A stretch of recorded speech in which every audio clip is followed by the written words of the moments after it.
Testing, testing. The game is still opening. Testing.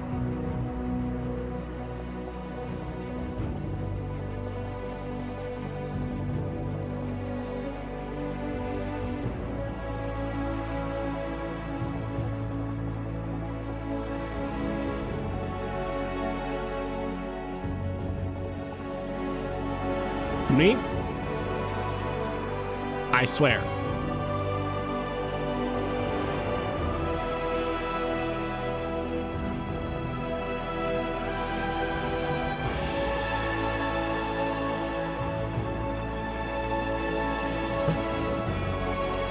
Okay, cool.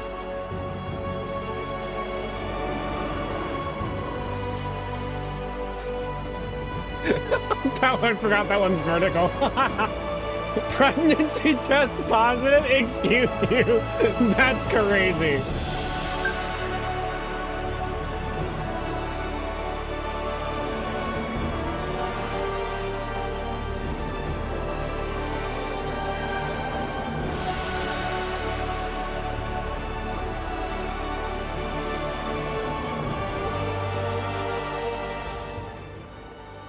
All right, hold on. Scott Cawthon. Scott Cawthon. Scott Cawthon? Oh, they test positive is a very funny message combo. True. All right, hold on. I gotta turn. Okay, there we go. I can hear myself think now. That music is very loud.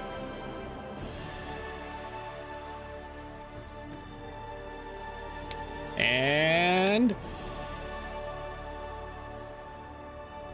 come on, music, finish crescendoing. Bam. Look at that. Look at that. Wasn't that neat? That was pretty freaking neat, eh? I spent like, hold on, I gotta turn the music off. There we go. I spent like all morning working on all of this. Hi! He only speaks in space now. I have been watching space documentaries like nonstop, like footage of like ISS spacewalks. And wait, do it again. I missed it. You have to watch the VOD. But yeah, I've been like watching like ISS spacewalks and like a little jump out of the flu. He is. And like, oh my God, one of my favorite things right now has actually been watching the Artemis 1 rocket, the first one, the one they launched at night that was crewless, that didn't have any crew in it, launch like to Freebird. That's a mood.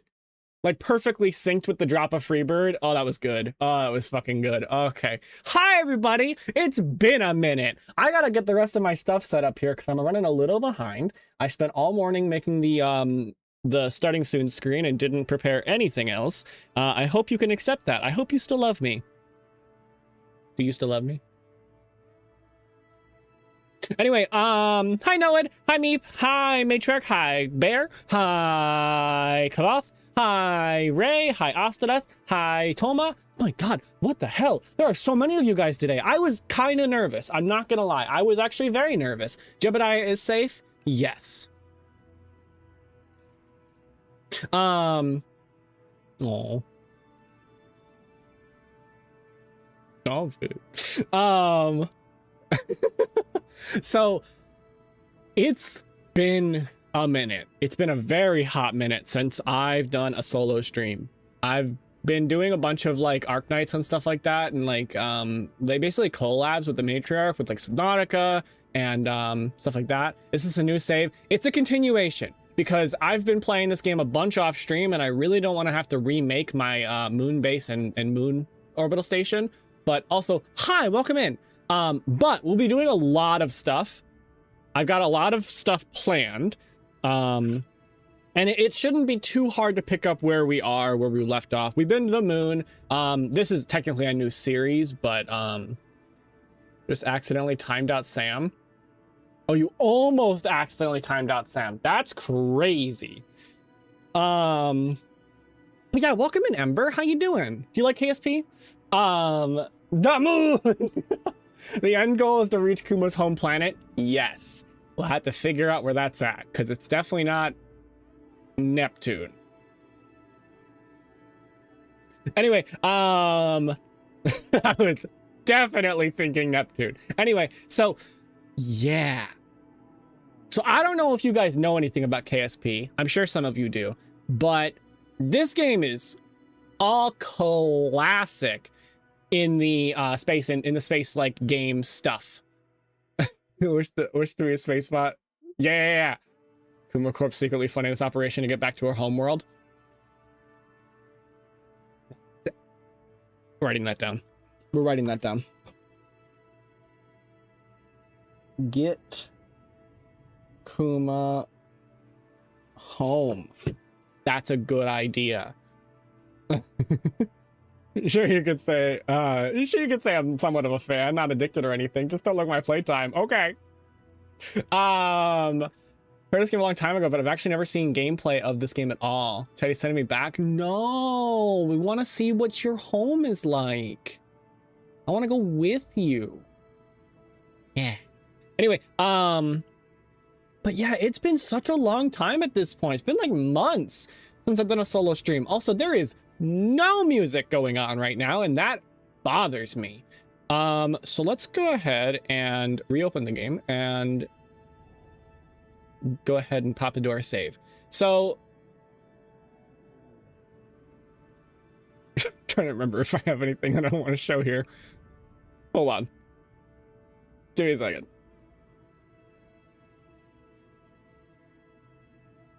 I didn't prepare a lot. Okay, we're fine. So, yes, this is modded. This is very modded, as you can see by the clouds. But also just be aware, loading times do take a bit because it's modded. And there might be a fair bit of lag during like early launches and stuff like that, but we'll just deal with it. It'll be okay. Pirate's afraid he'll accidentally open his homework folder. Meep! Don't out me like this. Name proposal for Kuma's ship class. That's a good idea. I've actually already got a couple Starbear ships because it just seemed fitting. But we should definitely do that. Yeah, Ursa. Because Ursa is it Latin or Russian for bear? Also, just so everybody's aware, the LOS, if you've been following any of my my adventures in the Black Hole channel on the Discord. By the way, we have a Discord. Please somebody pop that pop a link of that in the chat here, please.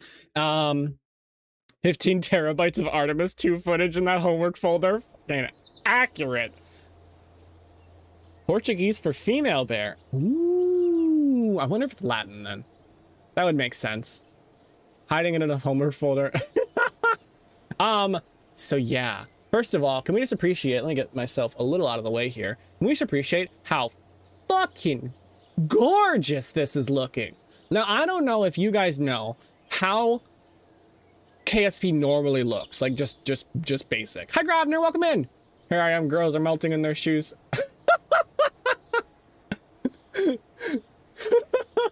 Full of math equation, yeah. But yeah, I don't know if you guys are used to, like, if you've ever seen basic KSP, it does not look quite this high fidelity. I've put a lot of work in to getting these mods right. In fact, I had a scare a few days ago where, what or who is that on your shoulder? This is a Kerbal. So the Kerbals, we go to the astronaut complex, the Kerbals are these little guys. I think the Kerbal Space Program community calls them space frogs, which seems accurate, honestly. Medved. Ooh, that's a fun sounding one. What's his or her name? Well, the one to go with, that's a lot of units.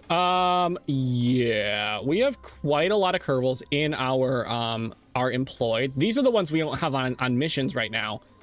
These are the ones that are on missions. We have 180 Kerbals currently out on mission. whether they're on the lunar space station, the lunar base, the lunar surface base, or on the sun orbiting station. I have one of those. I kind of did that as on a whim, but it worked out remarkably well. Lost. This isn't accurate, but nonetheless. Also, I'm just gonna grab a few more engineers because why not? I have plenty of pilots though. Pyrite has an army. Their house for Vtubers Oompa Loompas. Yeah. So, also, let me check my sound levels here. I gotta make sure the sounds are sounding right because the spacecraft volume is often very loud. Oh, thank you. Sorry, Ember. I missed your message. It is sandbox. We're doing sandbox. We're just basically here to have fun and like we're setting our own goals. Primarily, my goal is to go right now. My current goal is to complete my lunar mining base, mining/refining base, and orbital refueling station combination, so that we can use it to refuel our vessels and head out deeper into the stars, or well, deeper into the solar system. That's my goal right now. But we are doing sandbox. I'm considering doing like a science run later, maybe. Seeing so many Kerbals make me worry for your mortality rate. My mortality rate's actually pretty low.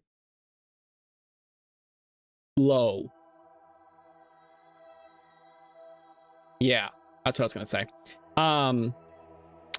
So here's the tracking station. The tracking station is where you goes your battle against AI. I think I'm losing, but I'm trying. But here's the tracking station. This is basically where you can see all of your active like missions. Actually pretty hot though. Goal is to find us on a different planet and bring them to your home planet. Yes. Is this the Sam game? The Sam game? The Sim game? Same game. Before you physics. Kinda. I think so. I think it's the same one. So what? How many hours do you have in this game? That's a good question. Let me check. Actually, remarkably low. Only 673. Which, like, if you compare to my Fallout and Skyrim, which are in the thousands, that's remarkably low. My keybar has too many mentions of Sam. Yeah, exactly. But yes, so for the Kerbal, like, aficionados who are in the chat, we do have the Outer Planets mod, which I feel like is kind of almost a requirement, because the base game is only this. You've got... Here's the sun. You've got Moho, which all the planets in this game are Kerbalized. I think is the word that's used, where they have like Kerbal names instead of like actual like IRL names. So you have Moho, which is Mercury, Eve, which is Venus, Kerbin, which is Earth, Duna, which is Mars, Drez, which I think is a dwarf planet somewhere, but Drez confuses me a little bit. Jewel, which is Jupiter. Sarnis, but as I was saying, the base game only goes to Jewel. The Outer Planets mod adds the rest. So you've got Sarnis, which is Saturn. We zoom on in here, which is absolutely beautiful. I do want to go here. Ooh. Sarnis with its moons. Oh, this is called the Kerbal system. Yes, the Kerbal system. And then Erlem, which is, you know what one. You know the one. You know which one this is. I'm not gonna say it. And then Nidon.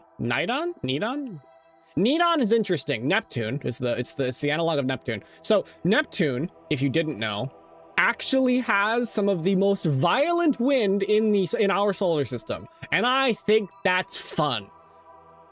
I just think that's interesting. It's also fucking terrifying and very dark because it's very far from the sun. A funny word. But yeah, and all these planets have moons that orbit them, and places we can go, places we can explore. And out here is the most important one of all, Pluck, which is Pluto and its moon Charon. Space is a fucking nightmare. Drives might be Ceres. Yes, I think you're right. Thank you, Asteth. I very much appreciate you. Is Beetlejuice viable at a distance? Well, here's the thing. I do know of a lot of mods that add interstellar destinations. Like, for example, there's one that adds a black hole system where you can go to a system that orbits a black hole. Or I think it's multiple star systems that orbit a black hole. So that's a thing you can do if you wanted to. And we might. Depending on how long this series goes and how long my interest in this game maintains, which it's been maintaining for a while, so I'm hopeful. We will maybe get there. I do also know that there's a mod that adds the Avatar planet, Pandora, from the Avatar movie. Okay, I'm actually quite happy with this station here. I called it Uncharted 1. We'll get to shipbuilding. I have stuff planned for today, but I'm just giving you a layout because I know this has already started a little bit. I'll be listening and lurking. Be good chat. Thank you. We're landing on Pandora. Get your guns. I know, right? We gotta fight the blue people. Wait, oh god, wait, is that Kuma's planet? Opening Pandora's box. So yeah, this is Uncharted 1. This station's not particularly important, but it's just an interesting one because it orbits really close to the sun and then really far away. I mean, like, that is, how many zeros is that? 100,000 million billion trillion. 1 trillion meters from the sun is how far Uncharted 1 goes, which is a space station, a research space station that I have. I think it's neat. But anyway, that's not important. What is important is our moon base and... if I can get this to work, there we go. Our lunar mining and refining base. Damn Pyrite wants to colonize the Kuma homeworld. Yes. So yeah, our lunar mining and refining base and the LOS, colloquially known as Kuma Station.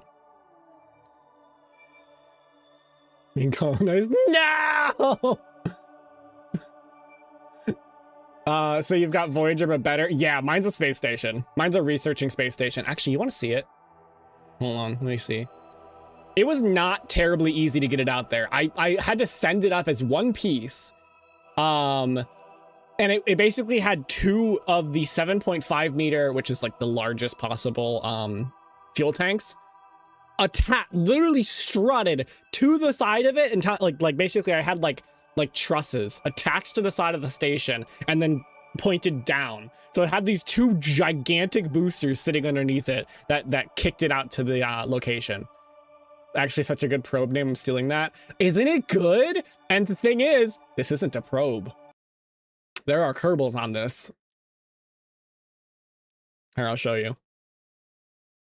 This is so fun. Oh my gosh. I'm so glad you guys are here. I love you guys. Like I said, the load times are a little long. The Kerbals that we'll never see home again. Probably accurate. Theoretically, I could send a ship out to dock with it when it's on its way back. But in reality, the orbiting time of this station is very long. More time to talk? Exactly, Toma. You're so smart. Good job, Toma. Impressive mission, though. I know, right? Oh, I love it. I love this game. I love this game so much. And oh my god, Ember, actually, this is really a question for anybody who plays KSP. Have you ever done several generations? It would be. It's like centuries of orbital period. But what have you ever played with the volumetric mods? The volumetric like cloud, I think it's like Eve. That mod is literally a game changer. That and the free IVA. I'll show you what free IVA is, but if you don't know, because we're going to be going into a station. But so here's the station. First of all, I register. I did use this wrong. This reflector array is actually meant to bolster another array. But it has to have it pointed directly at it. No, this is just meant to bolster communications range. But yeah, I didn't do it very well. Anyway, so this ship is the Uncharted one. It's not even a ship, it's more of a station, as I was saying. It has its own centrifuge. It has lots and lots of windows. So if we actually pop into the IVA view, we can unbuckle. This is the free IVA mod. Have I built? Really? I believe in you. You can do it. Pyrite built a city on a comet's orbit. Yeah. So now look how far we are from the sun. Look at that. And this isn't even the furthest this orbit goes. Only 170 hours? Well, that's fine. Oh. So one problem with this ship that I can't fix because it's too far out here is that the radiators, which were that these gigantic things on the sides, kind of suck. They don't work like they're supposed to. The megalophobia kicks in. Hi Turtle, welcome in. And so the nuclear reactor, the fission reactor that powers this thing, kind of only lasts for a little bit. Basically, it's there to charge the batteries and then die. So this ship is kind of a death trap, but that's okay. Because the Kerbals don't need power. They're fine. Anyway, let me give you the tour. Guys, I didn't know. Okay. But yeah, so the free IVA mod, normally this is not a case. This is not an option. The interiors like this are not explorable. Normally they just sit in their chairs and that's it. Also, if you want for scale, let's go EVA here. This is how big this thing is. So here's our little Kerbal in his fancy futuristic suit. What do they eat? That's the thing. Okay, so there's actually, so life support is not actually a thing in this game where like you don't need to like pack food and stuff like that. However, I still did. They have a greenhouse right here. So they have food. A cannibal society with a K, that's funny. But yeah, so this station is actually remarkably big. Has a gigantic telescope on the bottom of it, right here, and then this like inflatable thing is a habitat. We actually go back inside. Oh, don't run into that. Sorry. We actually go back inside right here. Boop. Next time they tell me astronauts don't actually eat freeze-dried ice cream, I think they do. I don't know if it's still this. It's not the same stuff as it used to be, but I think they still do. So this is actually the inflatable module. It's quite roomy. Like they've got little elliptical bikes. Is that elliptical or is that just a bike? Windows, ladders, lots of lockers. It's very, very cozy. And actually remarkably big. Eagle eye type orbital telescope. Yeah, it's a very, very powerful telescope down at the bottom there. And then you got some storage on the bottom. Really cool. This mod, the mod that added most of these station parts is the stock-alike, oh shoot, what's it called? It has a really long name. If any of you know it, please put it in the chat. I'd appreciate that. But yeah, so anyway, that is the Uncharted station. Obviously, it is out of power, but they're fine. Don't worry about them. Ignore the fact that it's a death trap. I only realized it was a death trap after putting it into the orbit and kicking off its boosters, so it's just like, well, fuck. They're fine. Don't worry about them. Okay, so let me... Yeah, okay, we're gonna go back. I want to show you real quick the moon base and the moon station. Meep once said... One time I said the magic conch shell as a kid to another kid, and said, no, it's magic school bus. I think we were both right. I think you were both right. The moon. Okay, let's go ahead and get over to the... We'll start at the station, because the station is probably more interesting. They're living the life, not like they live long anyway. Long enough to return anyway. True. Sell it as a feature since it's not on constantly... It's not on constantly, less radiation, clearly. It's for safety. Exactly. See, you get it. Appreciate that. Okay, now, if we go to Kuma Station, the LOS. So in the future, if I ever refer to LOS, I'm referring to the moon station, the moon orbital station. Only Willy Wonka could match Pyrite's deadly architecture. Willy Wonka ain't got shit on me. And now we go to the moon. Welcome in, Vanessa. How you doing? Vanessa, do you like space? Do you like space? Do you? Lol. Nah, we have loss. Is this a loss joke?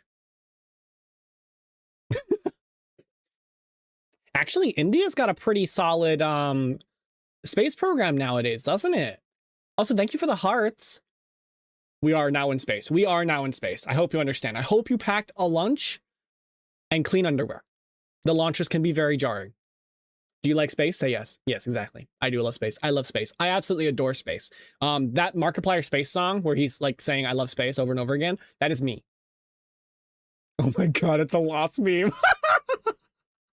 I actually don't understand that at all. Like, what exactly is that meme? I've never really got it. Capri Suns and everything. Thank you, Kuma. Everybody thank Kuma for packing us lunches. So here is my crowning achievement. The LOS. Also known as Kuma Station.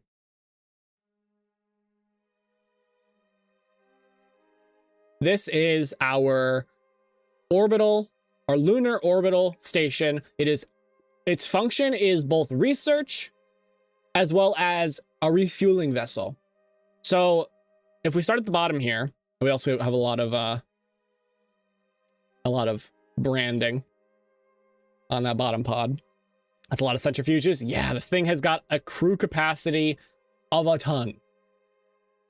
Haven't had a Capri Sun in so long. That's true. I haven't had a Capri Sun either. I kind of want one now.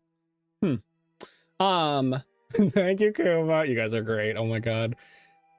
So yeah, the LOS is kind of in my main focus for a little while now. No space for this dragon? Okay. Map's going to space. Well, not really. I know she's just the engineer, but also I just want to say that it is so fucking cool that we have somebody in this community, or well, in this extended community, who is actually working at NASA. And it is Cav's wife. Yes. So anyway, so this thing at the bottom here, this like thing that's covered in like bits and quite clearly the SpaceX landing legs.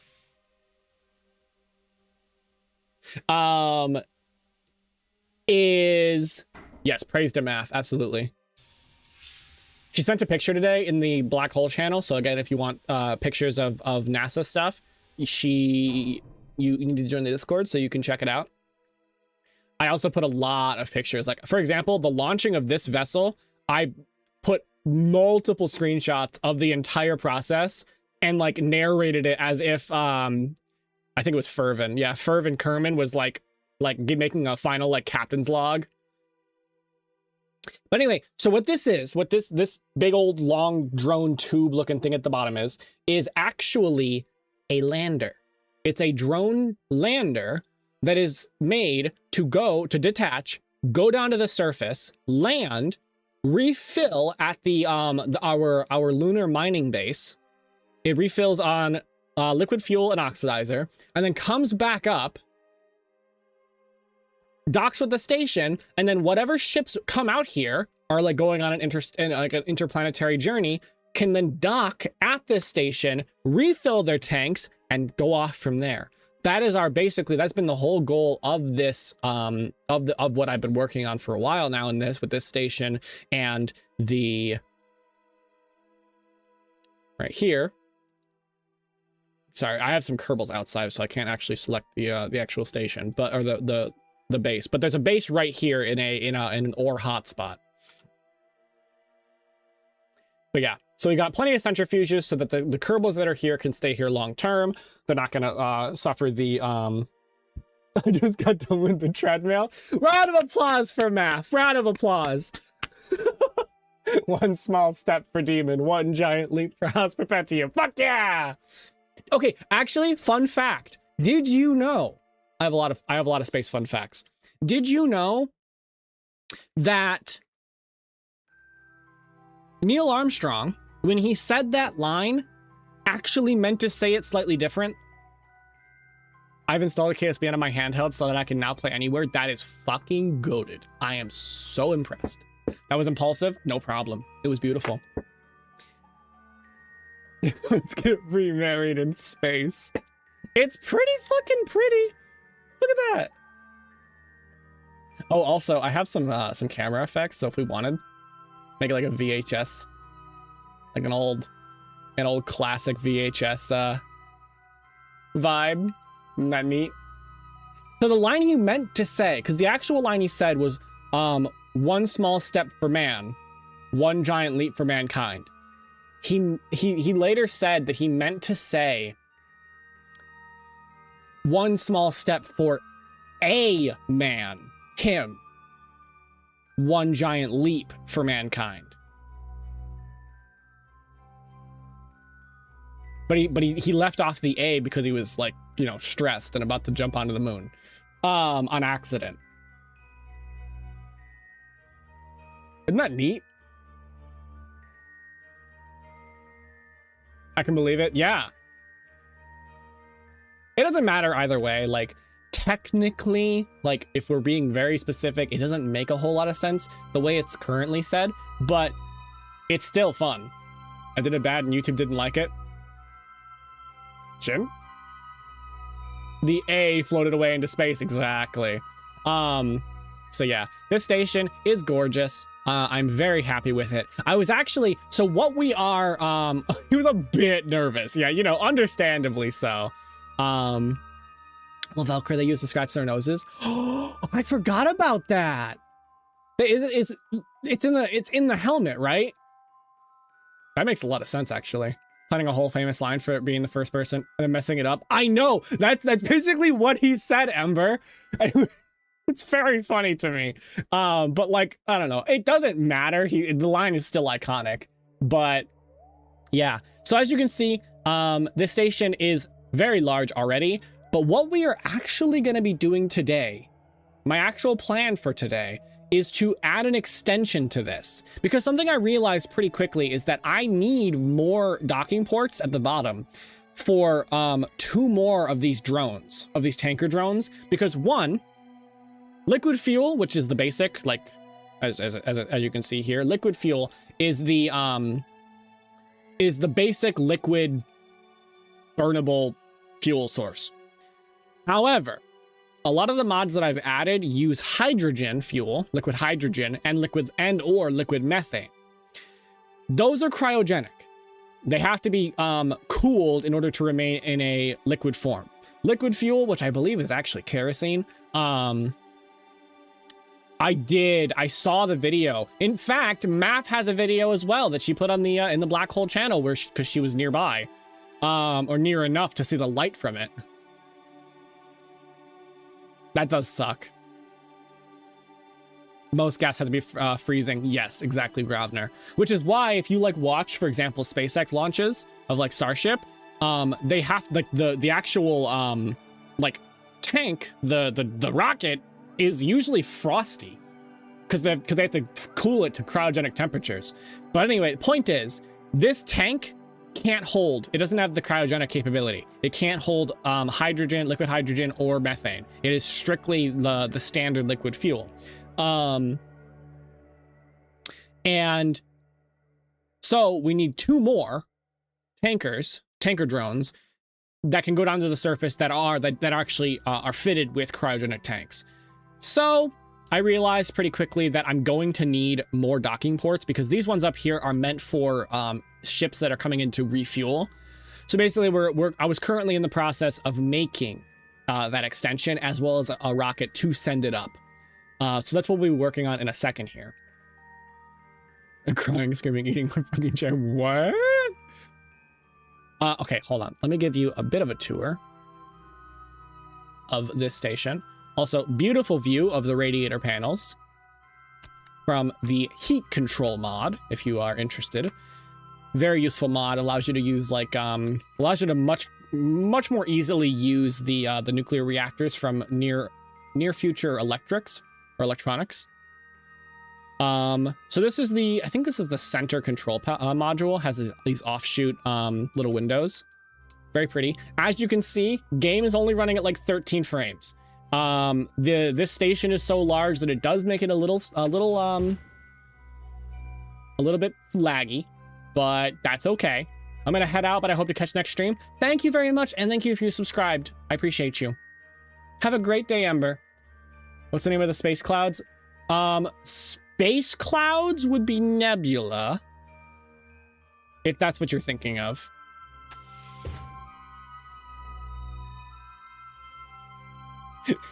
It's so funny because the frames notably drop if I look down, because I'm looking toward the rest of the station. All right, hold on. Let's see. Oh, here is one of the main sleeping areas. Basically got all the different rooms. We got bathrooms, some lockers, and a whole bunch of bedrooms. We can pop into one of these. It's got a galaxy floor. Isn't that cute? Like a belt of stars. Nebula is space dust. It's basically a cloud of space dust.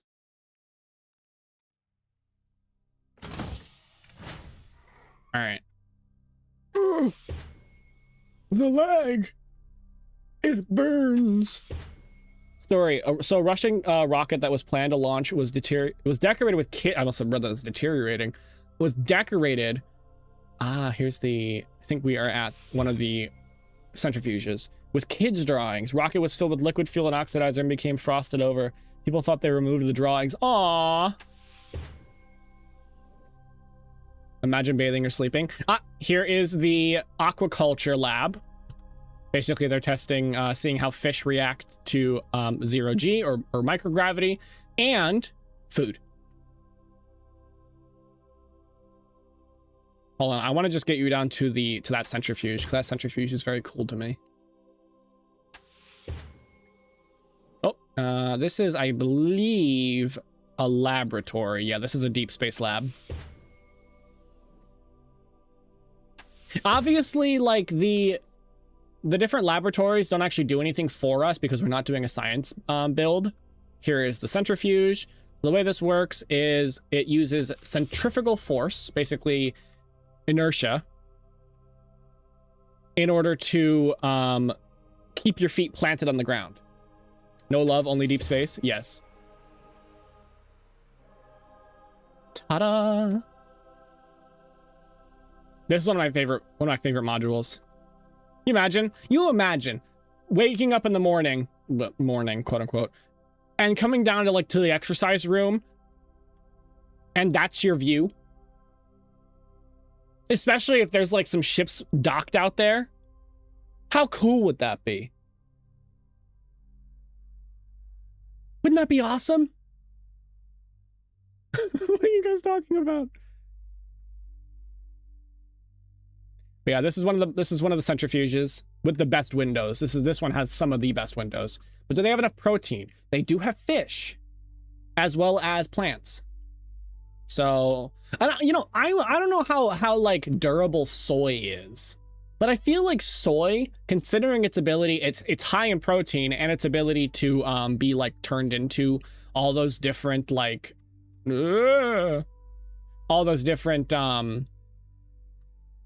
like impossible foods, those like meat alternatives. I feel like soy would be a good space crop if it's durable enough. Like if it's hardy enough to handle the difficulties of that. Wait, no, stop. I'm struggling to get out of the centrifuge here. Come on. Yes. Ta-da! I got it. I did it. Are you proud of me, chat? Come on, a little bit faster there. All right, fine. We'll just go around.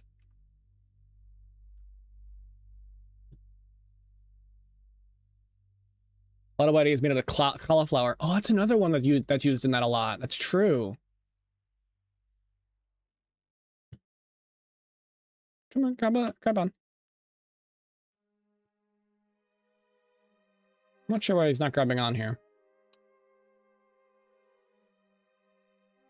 Normally I have to hit left shift.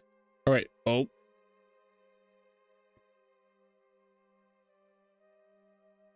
I broke it. It was like this when I found it. Anyway, okay, that's enough of that. So, yeah, anyway. Hold on, I will give you the best seat in the house, though, if I can find it. Come on, load.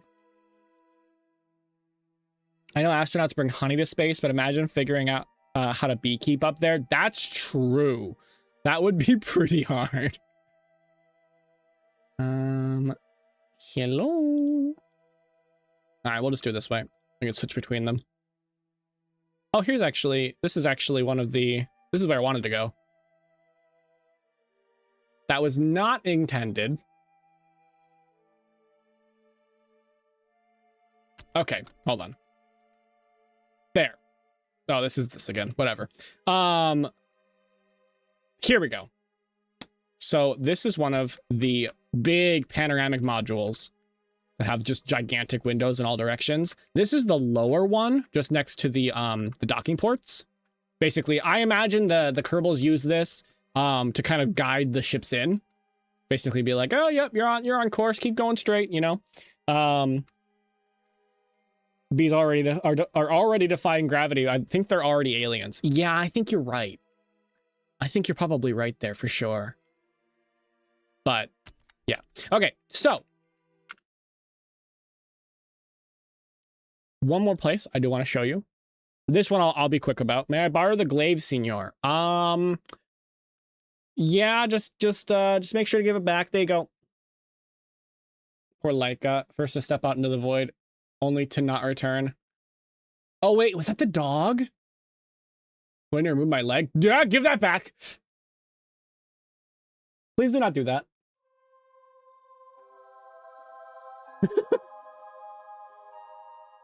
That would be bad. I love it. Every time I click off of the game, it disappears. It's very sad.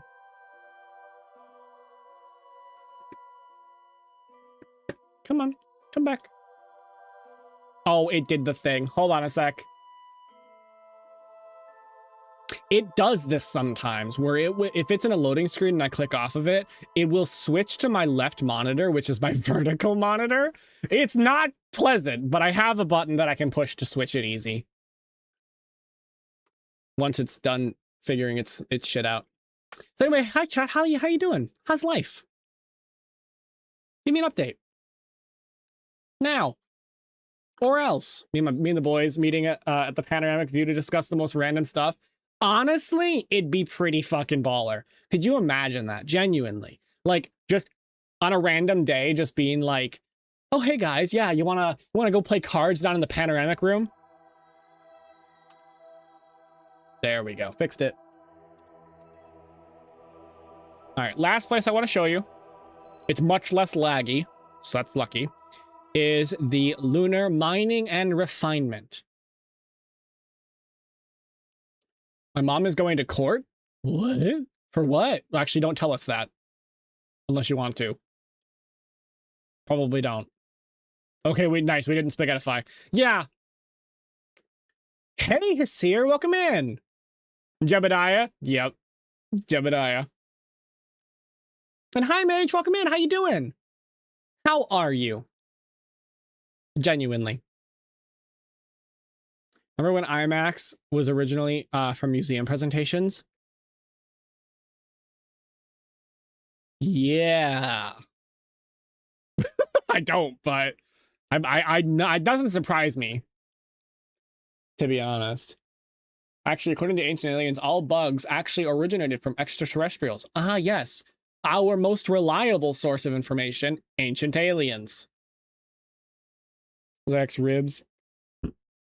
A Hot Wheels track on the LOS would be awesome. That's true.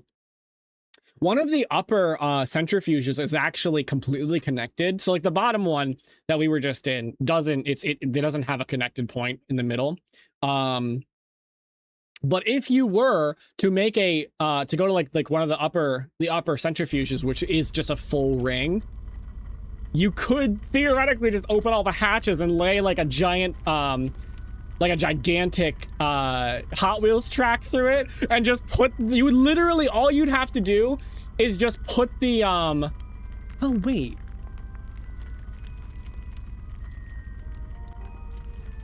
would that work that way? If you just put like the Hot Wheels car into the track and just like didn't give it any momentum and just set it down, would it go around the track because of the spinning of the centrifuge? I think it would, because the centrifuge would be spinning.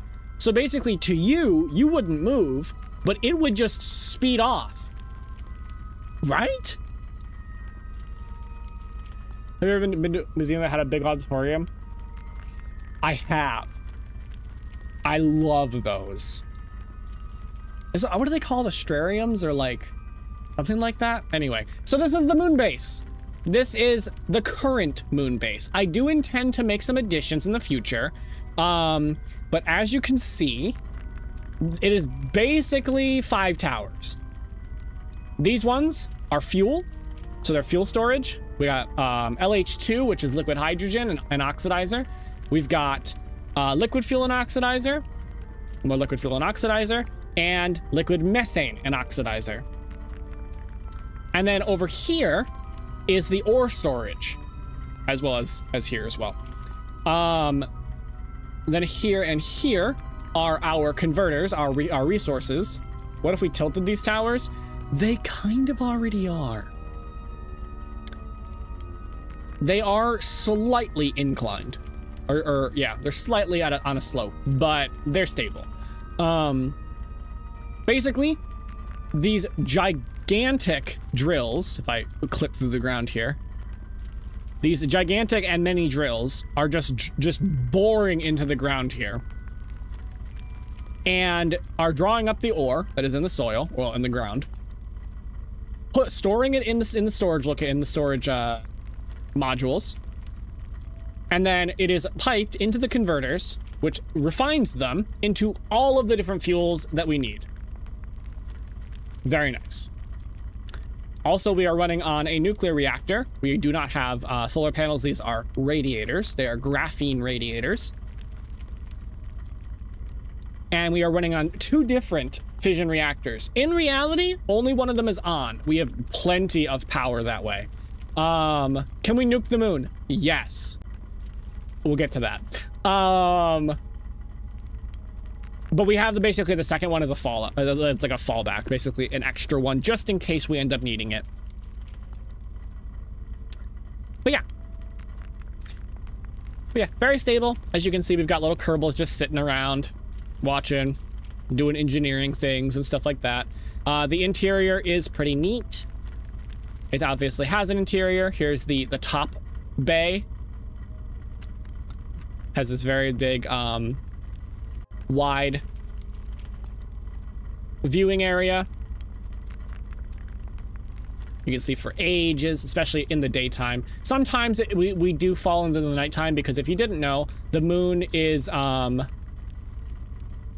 a monthly basically a monthly day cycle. Please do not name the reactor RBMK or reactor 4. Got it. RBMK. No, just kidding. But yeah, so basically though, the idea, as I was saying up on the station, is that that drone, or well, the drones, plural, will come down, land next to this. The Kerbals will connect a fuel hose out to the drone, and then the drone will take back off, land or dock back with the station, and then refuel whatever ships are heading out into interplanetary space. That is the idea. Now, for today, we head back to the Space Center. For today, we're going to finish an extension to the space station, and then once we're done with that, we'll launch it, we'll send it up. I can't promise that it's gonna look all that, you know, rockety.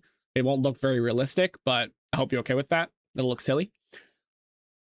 And we'll connect it, we'll do the docking and all that, and then once we're done with that, I think we could probably leave it to chat to see what we do, because we've got a lot of options, and I'm open to seeing what you guys want to do, so long as I can make a little bit of progress toward my own goals. I'm pretty much open to taking ideas from chat. Pyrite, do you have a favorite moon phase? Waning gibbous is underrated. That's valid. The gibbous moons are definitely underrated. I do think that crescents are very aesthetic, very cool, but my favorite has to be a full moon. I just love the brightness. I love the, like, how much you can see of it. I love that you can make out with the naked eye the all the different like a bunch of the different craters. Like 2 days ago, it was a full moon, I think. And I was looking at it and I'm just like, man, we sent humans there. That's fucking awesome. The wolves love the full moon. I bet they do, yeah. Blood moons. That's true. If we're talking about specific moon types, blood moons are awesome. Harvest moons too. For the month every full moon. Well, I mean, that's pretty cool. So this is the VAB. I'm explaining what, like, basically everything here because I want, like, the people who haven't seen this game before be more aware of what we're doing. Also, Matriarch, about that tea. I'm just going to show you a rocket of mine that I'm very happy with. I don't know if any of you will recognize this as similar to something else. Something that happened recently. You're in the right area? Yeah. Wolves have been quiet since you dropped this. But yeah, this is it's not exactly Artemis, the Artemis rocket, but it's pretty close, I think. But yeah, this is my Athena rocket. It's what I've been using to transfer like basically items, cargo, and people to the LOS. Has its own little launch abort tower. I built a custom launch pad for it. All of these things will swing away when we launch. It's very cool. I'm very happy with it. I particularly love the little paint scheme here on the solid rocket boosters. Isn't that neat? Isn't that cool looking? I think we sent people through over 200,000 miles of literal nothing. I cannot fathom being on a different celestial body. Don't deny your persona. Okay, now what we're working on today is this. The Callisto class orbital tug. So this is basically a upscaled rocket where, give it a second, where we are going to be able to attach a bunch of like really heavy equipment to the top of it, and this will be used to send more and more modules and pieces to the LOS. I named it Callisto because Callisto was a nymph, I think, who was associated with Artemis. So I thought that was fitting. astronauts have a different level of bravery indeed. I fucking know. There was God, I don't remember Artemis, the Artemis crew, Artemis 2's crew names. But one of them was talking about how the scariest moment for him was when they were post re-entry. So they were already past re-entry, and Artemis, the Artemis capsule, if I pull it up here, because I actually have the exact capsule. Let me actually just go to the Artemis construction kit. Fantastic mod, by the way. It is very good, very high quality parts. Very much like it. Takes a bit of a learning curve, I will admit, because the parts are unique to the system. But anyway, so if I set this onto this here so I can work on it. So this is the Artemis pod. And the Artemis pod has two different, what is it called? Parachute modules. Parachute modules, you first have, if I flip this around, if I can get it to line up. Wait. Oh, no, that's not it. There we go. So it has this one, which is the drogue chute. So if you don't know what a drogue chute is, a drogue chute is a chute that's basically not meant to really stop or like really significantly slow down a vessel or something that's moving very fast. It's meant to just slow it enough to assist other things in stopping the thing. So a lot of times you'll see drogue chutes on planes when they're landing. They'll throw a little small chute out to help them help their brakes stop faster. In this instance, the drogue chute is simply there to slow the falling pod when it's falling through the atmosphere to land back on Earth fast, or to a slow enough speed where the main chutes, I believe, don't have a risk of being ripped off. However, there was a moment, you can actually watch the video. There was a moment where the pod cuts the drogue chute before opening the main chute. So the pod slows down with the drogue chute, and the crew inside can feel this, and then all of a sudden it cuts. The drogue chute falls away and the pod starts to speed up again before the main chutes finally open. And so the astronaut who was talking about this was like, that was the scariest moment of my life because I felt the whole pod shake and then suddenly speed back up. So we suddenly went weightless again. And then finally they had like the jolt where the chute opened. Apollo 13 still had such a harrowing thing. There was a speech prepared if they didn't make it back. Oh, I know. Apollo 13 was the really scary one, right? I actually don't know that much about Apollo 13. Isn't it terrifying? Why would you design it that way? I think in reality they designed it that way because they needed to make sure that the drogue chute was out of the way of the main chute so it didn't interfere with the opening. But man. Have fun, passing by just to say your design for whatever craft this is great. Thank you so much. How did I say that name? Iam Takweedy? Thank you so much. I appreciate you and welcome in and have a wonderful day. But yes, that's the Artemis. That was how Artemis, that was one of the scariest ones for that Artemis astronaut. Sorry, I am talking so fast because I am so excited to play this game on stream. Anyway, on to what we're doing. So the engines failed before descent and I had to orbit the moon until they got a chance to at a push back to Earth. It was incredibly close. Oh, oxygen module exploded. Oh. That's fucking terrifying. So anyway, this is our Callisto class orbital tug. Correction, this isn't. This is the addition that I'm adding to the LOS. This, it's not finished being built yet, but this, from this point down, is what is going to be the orbital tug. As you can see, it is a very wide capsule. If I remember correctly, it goes into 3.75 meter parts, which a lot of the parts in this game go by like their diameter, I believe.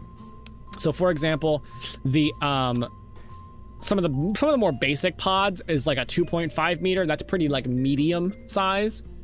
3.75 on the other hand is it's larger, but we also have, if I go down here, we also have some more extreme parts like the 7.5 meter and the intermediate, but still large, if I can find them.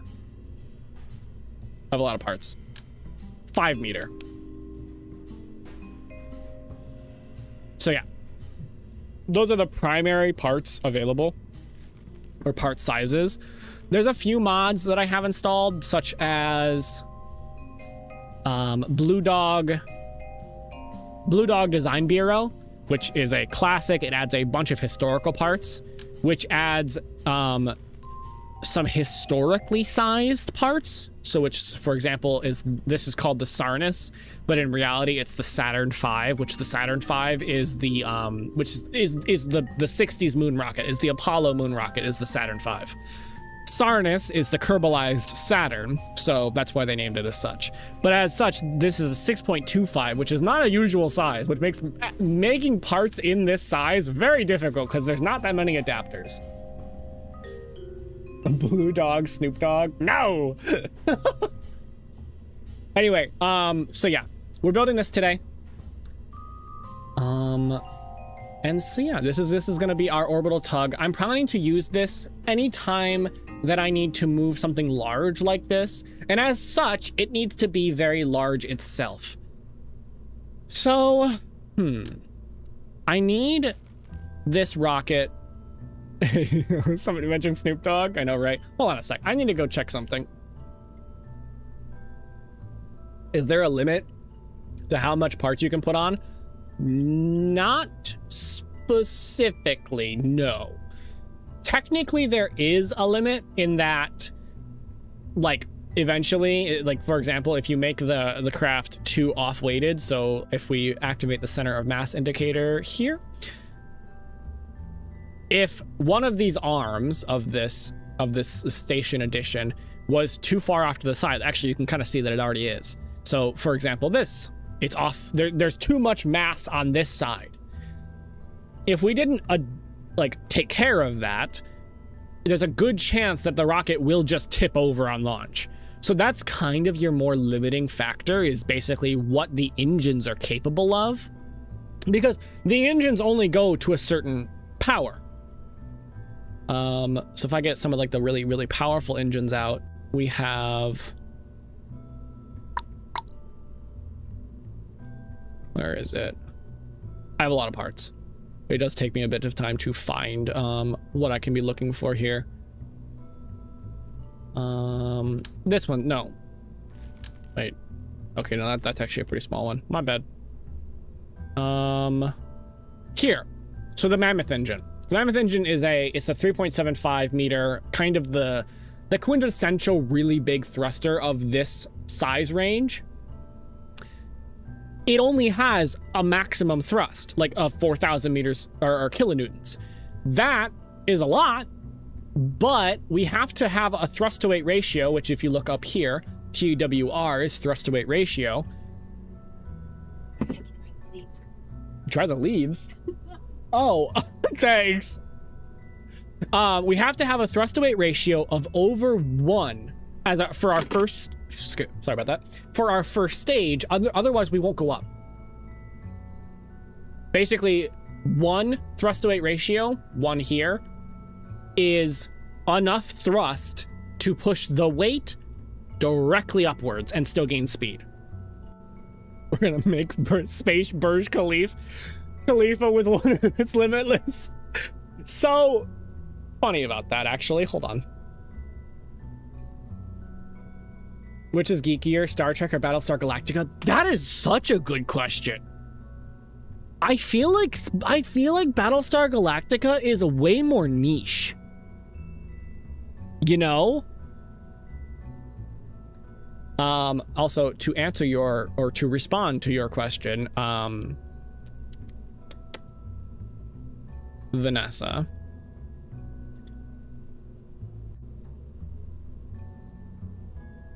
Wait for it. But yeah, Gravner, I feel like both. Both is a good answer there. Which is geekier though? Like between the two of them? Oh god, I don't know. I feel like now this might be biased because I've seen more Trekkies than I've seen Battlestar Galactica fans. This is the LOS, by the way. I launched it in one piece.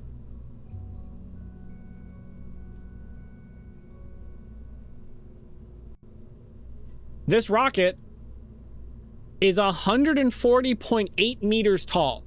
It weighs 7,771 tons. And its thrust to weight, which this is the actual launch stage, is 1.38. So it was able to go directly upwards. So limit, meh. Because the actual top stage, now of course that does include this stuff, which so maybe a little bit of incorrectness there, but the actual LOS only weighs 200 tons, or sorry, about 300 tons. And in case you're wondering, there's a bunch of stuff kind of I'm blocking over here, like for example the staging, as well as down at the bottom underneath me is the engineer report, which has like the mass, the part number, the size of the vessel, stuff like that. This lad goes up by pure spite. This lad goes up from, yes, actually that is completely accurate. Yeah. However, I had to be so careful with the inputs, like basically because what you want to do, actually I'll save that for later. I'll save gravity turn explanations for later. Let's go back to building our little tug. Get the Callisto back out. This is much smaller in comparison now.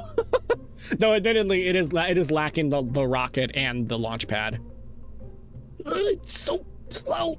Pyrite felt gravity and had to make it personal. That is absolutely accurate, Ostadeth. I'm so glad you understand. Yep. Okay, so for this top stage, so we have our command pod, we have our SAS wheel. SAS, what does SAS stand for? It's stability, oh, I think it's just called stability assist system. Anyway, it's a bunch of gyro wheels that just spin and make the vessel more stable. They spin inside. They don't spin. This ring doesn't spin. We have RCS, which is monopropellant, which if you don't know what monopropellant is basically the maneuvering thrusters. So for example, these little holes will shoot out little jets. Super awesome stabilizer. I like that. I like that energy. That is good energy right there. But yeah, so these little thruster holes, they'll let out this little gas, the little puffs of gas, which pushes the rocket whichever direction you need it to face. It's useful mostly in space. It's not particularly effective in air, in atmosphere, but it's basically vital in space. Otherwise, the reaction wheel here has to do all the work, and it tends to struggle, especially with heavier weighted rockets. I'm not sure. At least the mosquitoes being released in billions to combat the disease. Mosquitoes are just males. Yay. Huh? What, math? I'm confused. What is this? Sarnus Ullage motor. Large-scale Ullage motor for large-scale boosters. Automatically decouples after expending itself to save weight. Plume. Flat thrust curve. What does this do? What are you? That's cool looking. Anyway, mosquitoes are an endangered species. I hate mosquitoes. Thing being done. That's the research. Ah, okay. Okay, so we don't need engines yet. We need fuel for this. I'm thinking of making this a 3-stage rocket.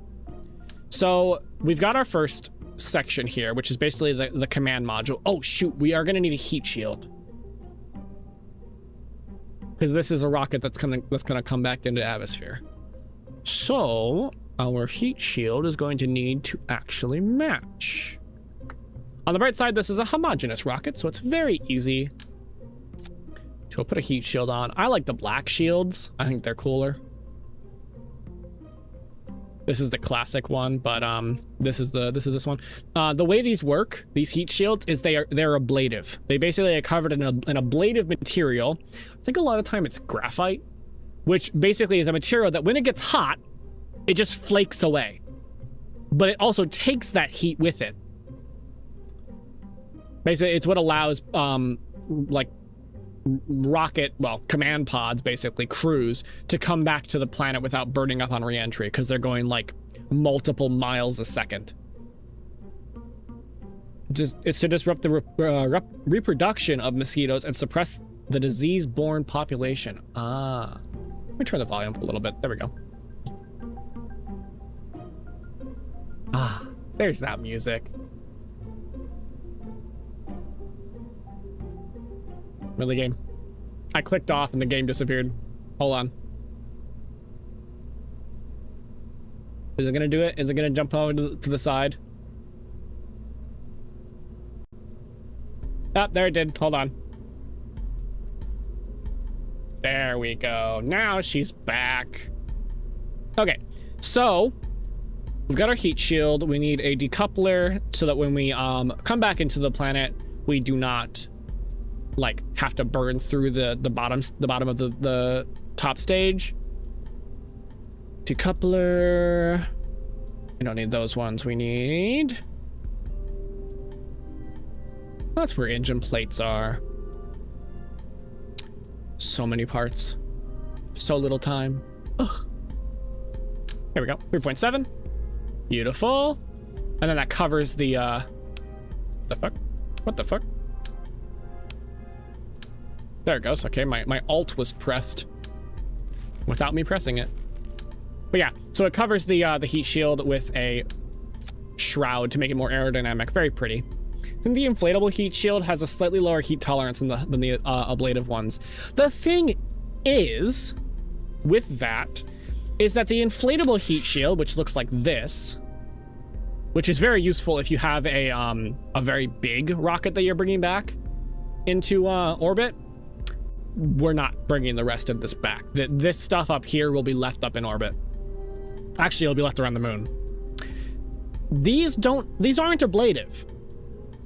They have to be more heat resistant. Yeah, if you look here, this inflatable heat shield can handle on its skin, so this part here, up to 3,500 Kelvin. The ablative one can handle 33,000 or 3,300. Now, that's because it actually just burns away. Like the ablator here is considered like a resource that burns down, whereas this one doesn't have any ablator. It just has to be able to withstand the temperature, which can be very scary when you're like using a heat shield to aerobrake, which aerobraking is when you pop into an atmosphere to slow your vessel down, but only just into the atmosphere. So you're not trying to fully stop and go into the planet, but you're just trying to use the atmosphere to save fuel so you don't have to burn retro to capture on a planet. It was very scary when you're using one of these to do that, and the heat shield almost almost reaches its heat limit. I still don't know how to convert Fahrenheit to Kelvin. Neither do I. But we're here for it. All right, so we've got our heat shield. Now we're gonna build the upper stage. So what do I want to make this with? I'm thinking a methane rocket. Methane is useful because it is, I believe, more efficient than hydrogen. It just has lower thrust. Correct me if I'm wrong. I could be incorrect there. Please feel free to correct me. Fly past Jewel not. Yoda on a Jewel mission. It's actually funny you mentioned that, Austin, because I remember you saw You said methane. Yeah. You saw Astrid that video I made for when I did my jewel mission, where I did arrow break over the with the planet. Ah, classic. That was a really cool mission. I got some very good pictures out of that one. Hold on. This is one of my favorite pictures from that mission. That's Jewel, the Kerbal analog of Jupiter. Hence why it's green, because it's Kerbal. It's a Kerbal planet. What I did on that mission, I'll just talk about that while I'm building, was I used the planet's atmosphere. I basically dipped our lowest point when we were passing by the planet, because we weren't captured yet. We were just gonna fly by it. I dipped the trajectory into the planet's atmosphere and opened an inflatable heat shield, and to slow the vessel down while not having to use any fuel. It's a maneuver called arrow braking. Okay, we don't need this one, but it was very scary because the heat shield got very hot. Looks like a close-up of a rug for some reason. It's just the clouds. That's the volumetric cloud mod. Normally it's just straight up green. It's just like almost like green liquid.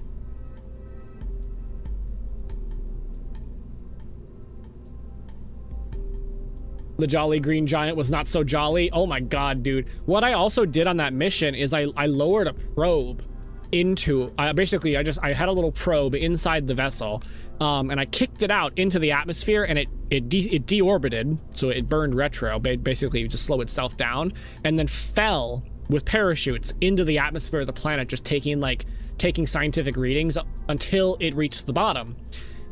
And when it did, it imploded. Kind of terrifying in an existential sense, to be honest with you. Okay, let's see. We do maybe these. These are 3.25 though. We might need an adapter. It got Titan submersibled. Absolutely. So what I'm doing here is I'm basically looking for a fuel tank. Maybe we'll use one of these. That's too big. That's just right. Yeah, we'll use, how much? Okay, if we do LCH4, which is liquid methane, and we add an engine that uses methane, to be honest, I'm probably gonna use the Raptor engine from SpaceX because they are remarkably good.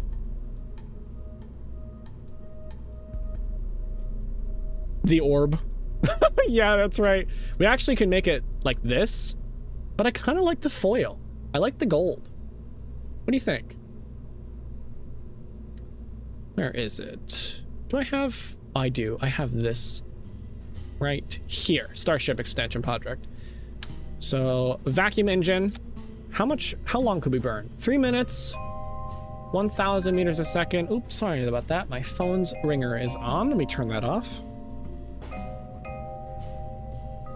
There we go. Actually, let me switch my drinks here. My water bottle was actually on top of my mug warmer. It was off, mind you. Oh, thank you very much for the tea, Matriarch. And the tea was on the coaster.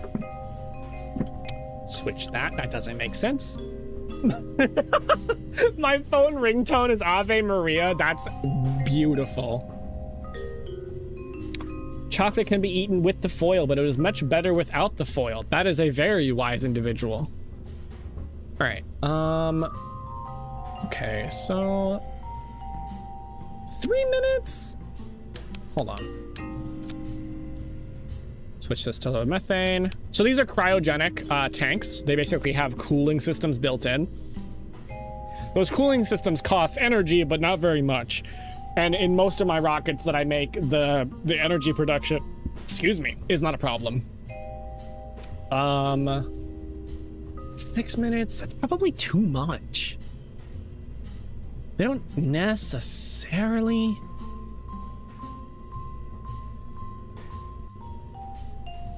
We don't necessarily need that much. Okay, we'll go with the small one first. This is basically going to be our return stage. So once we've delivered what we're trying to deliver, we'll drop off whatever we have behind us, whatever's below this stage, and use this to break from the lunar orbit, and rendezvous back with the planet. So we don't need a whole lot of fuel for that. That's my point. Okay, next on our list of priorities, we need... What do we need? We need a coupler. Ooh, or should we... Oh, that's a cool looking engine. Oh, that's a really cool looking engine. Look what this engine does. Hold on. This is a hydrogen engine. So this is what it looks like at sea level. And then you can switch its mode. Will it do it?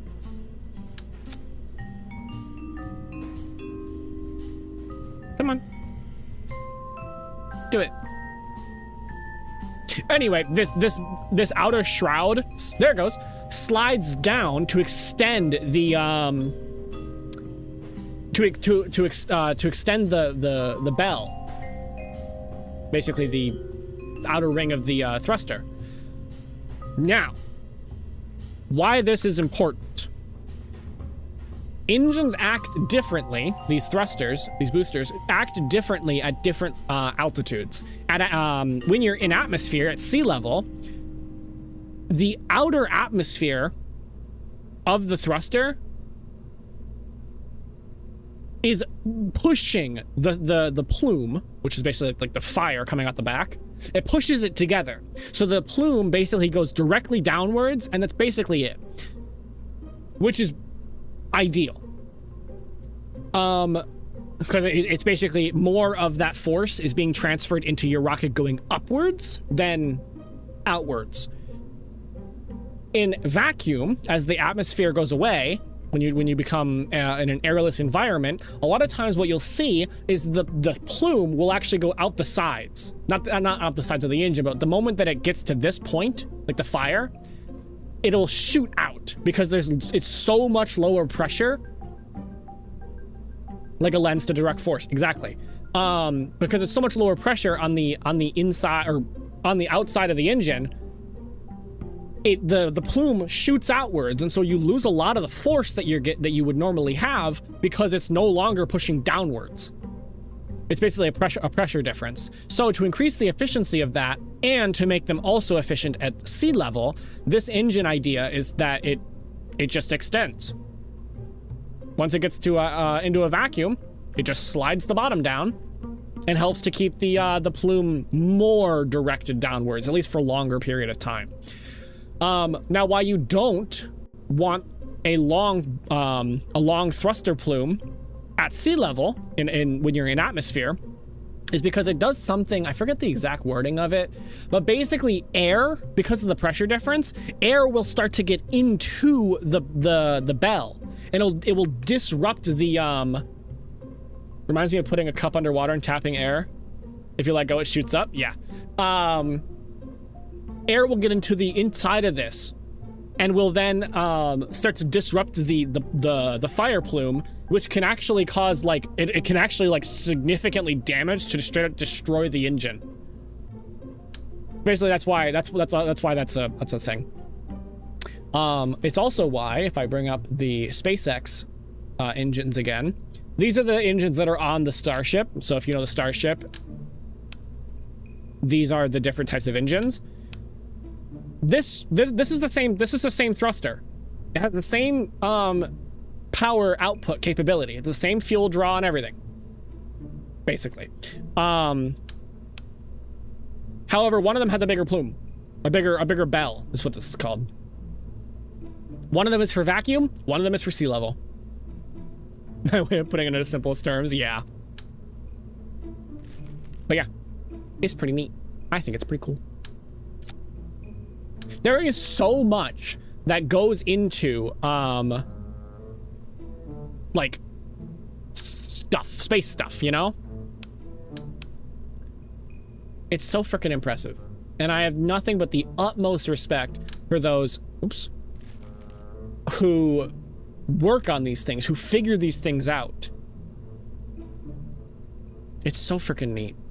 Space is so cool. We just talk about how cool space is. It's terrifying. It's horrifying. Like, it's absolutely monstrous and evil and all of that. But like, at the same time, it's so freaking cool. Okay, I need an engine plate here. No, you're cool. No, you're cool. And space is cooler than both of us because holy fuck is it cold up there. Here we go. This is what I'm looking for. So an engine plate here basically just adds a a connection point down here, which as you can see adds a shroud. Because if I was to actually, there isn't even a connection point at the bottom of this engine. Excuse me. A lot of times there's actually a connection point here, which allows you to do exactly what I was just doing there. So if I get a different engine, I can show you. I don't care. This will work. Yeah. And it will have its own shroud, but as you can see, because this engine is so much smaller than this, the shroud doesn't quite look right. So yeah, that is the idea. All right, now we've got our main stage.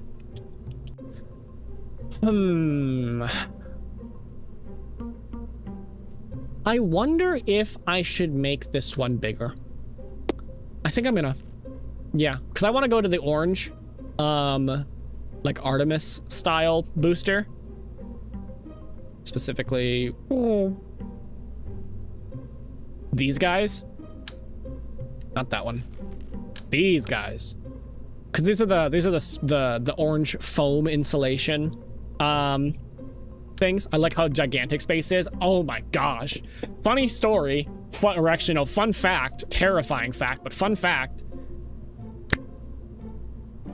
Do you have any idea how much space is actually between us and the moon? Like, actually.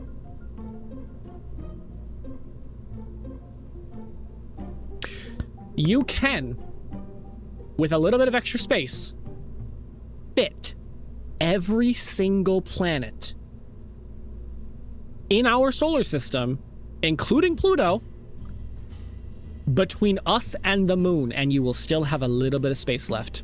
That's how far that little orb in the sky is. It's fucking crazy. End to end, you can fit it. Minus the sun. Obviously, the sun would engulf everything, but the sun isn't a planet. Okay, now I do need to make this go up a size, so let me get an adapter. I need to go from 3.7. Yep, perfect. Here it is. 3.7 to 5. There it is. Look at that. I love the Artemis parts, or Artemis styled parts. They're so good looking. Now we'll go ahead and put this to methane. We could paint it, but I like the orange. That's at least 3 feet away. You're so right, Pink. That's you're right on the money.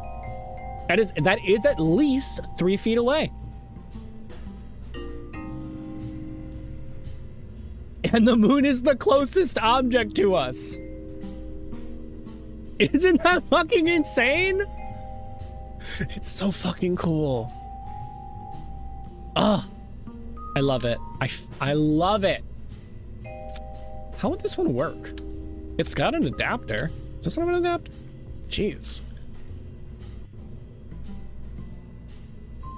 I'm just gonna use the Raptor engine again.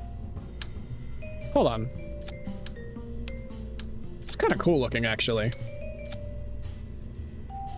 That's kind of really cool looking. How does, wait. Oh, it doesn't have a shroud. That's disappointing. At least 3 football fields, yeah. Oh, also, I do have Starship parts. So in the future, if we wanted to build like SpaceX's Starship before it can, we could totally do that. Look at those heat tiles. Ugh. I don't know if it's, maybe it's just me. Maybe I'm just obsessed. I probably am. But aren't heat tiles so fucking cool looking? Like really, like actually. They're so cool. Oh, another mod we have, which if we wanted to, we could build. I have already built it, but we could do it again if we wanted to. Is I have the actual space shuttle. And we can change the name of it. For example, if we don't want to be matching up with Columbia and Challenger, the two that were lost, and go with Discovery, the really successful one. You think Elon just plays this in his spare time? I don't know. Honestly, it does have good detail. Yeah, this is, look how good this one looks. The only issue, you like that one, Astronauts? The only issue with the space shuttle is I would have to do things. I know, Rip Challenger and Columbia.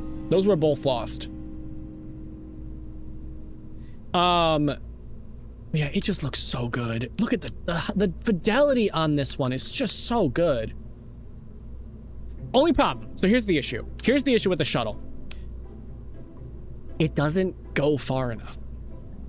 The shuttle, especially because the mod that I have here, the space shuttle construction mod, what is it called? Construction kit. The shuttle was built to go to low Earth orbit. Maybe high Earth orbit, but we don't have enough fuel. Like it by default doesn't have the fuel necessary to make it to the moon, which is where I'm doing all of my activities. That looks really funny. Actually no, it actually looks pretty cool like that, but this isn't enough. We need a different design. Maybe we'll use this at the bottom. Maybe. I don't know, I'm not sure. All right, I'm gonna just snag those. Hey dude, welcome in. Dude, do you like space? I like space.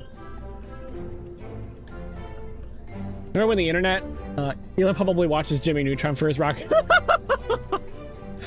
Yeah. I like Starship. I'm not sure how I feel about its design. I think it has a vibe. Elon funding this? Somebody's funding it. Because we do not have a budget. What was I doing? Yes, tanks. Is this enough? It might not be enough. Hold on, we need to get a NFLV, which is the mod that adds the really big tanks. Is it this one? Yes, it is. Upper stage.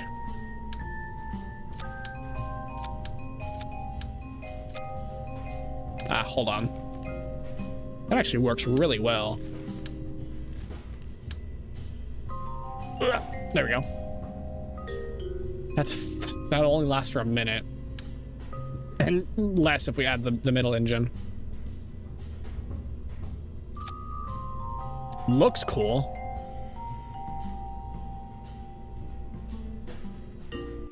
It lasts for 5 minutes if we only use the center. You're owned by the Space Bear conglomerate and you will do as she says. This is true. This is what Terrans were doing before Enfield. Yeah, exactly. Jimmy Neutron in that dictator movie. That's fucking funny. Okay, we might have to go with a larger tank. That's okay though. I don't mind going bigger. This is meant to be a heavy,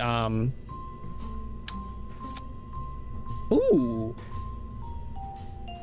We could go with this. Wait, how much is that? 46 seconds. We get 1,060 meters a second of change.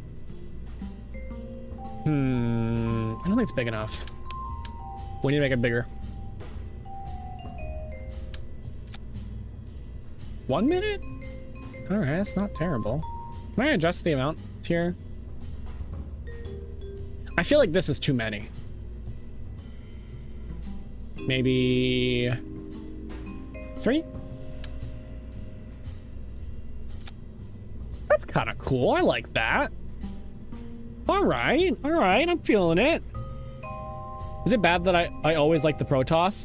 I love the Protoss. You are 100% in your right. Also, I see why you brought that up, because he said Terran. Imagine they make a live-action Jimmy Neutron with Elon. Oh my god, that would be foul.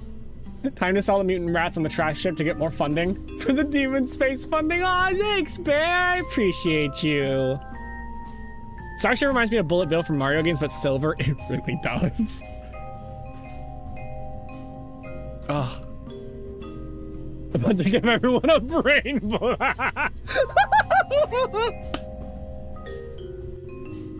Oh my god, you're so right. That's so fucking funny. Just Elon in undersized kids' clothes. Oh my god. I know, I'm fucking wheezing too. Oh, it's so fucking funny. Oh, I really actually quite like the look of this. I think what we're gonna do, I like this. I wish it could just be extended, to be honest, but that's apparently not an option. It's kind of too big.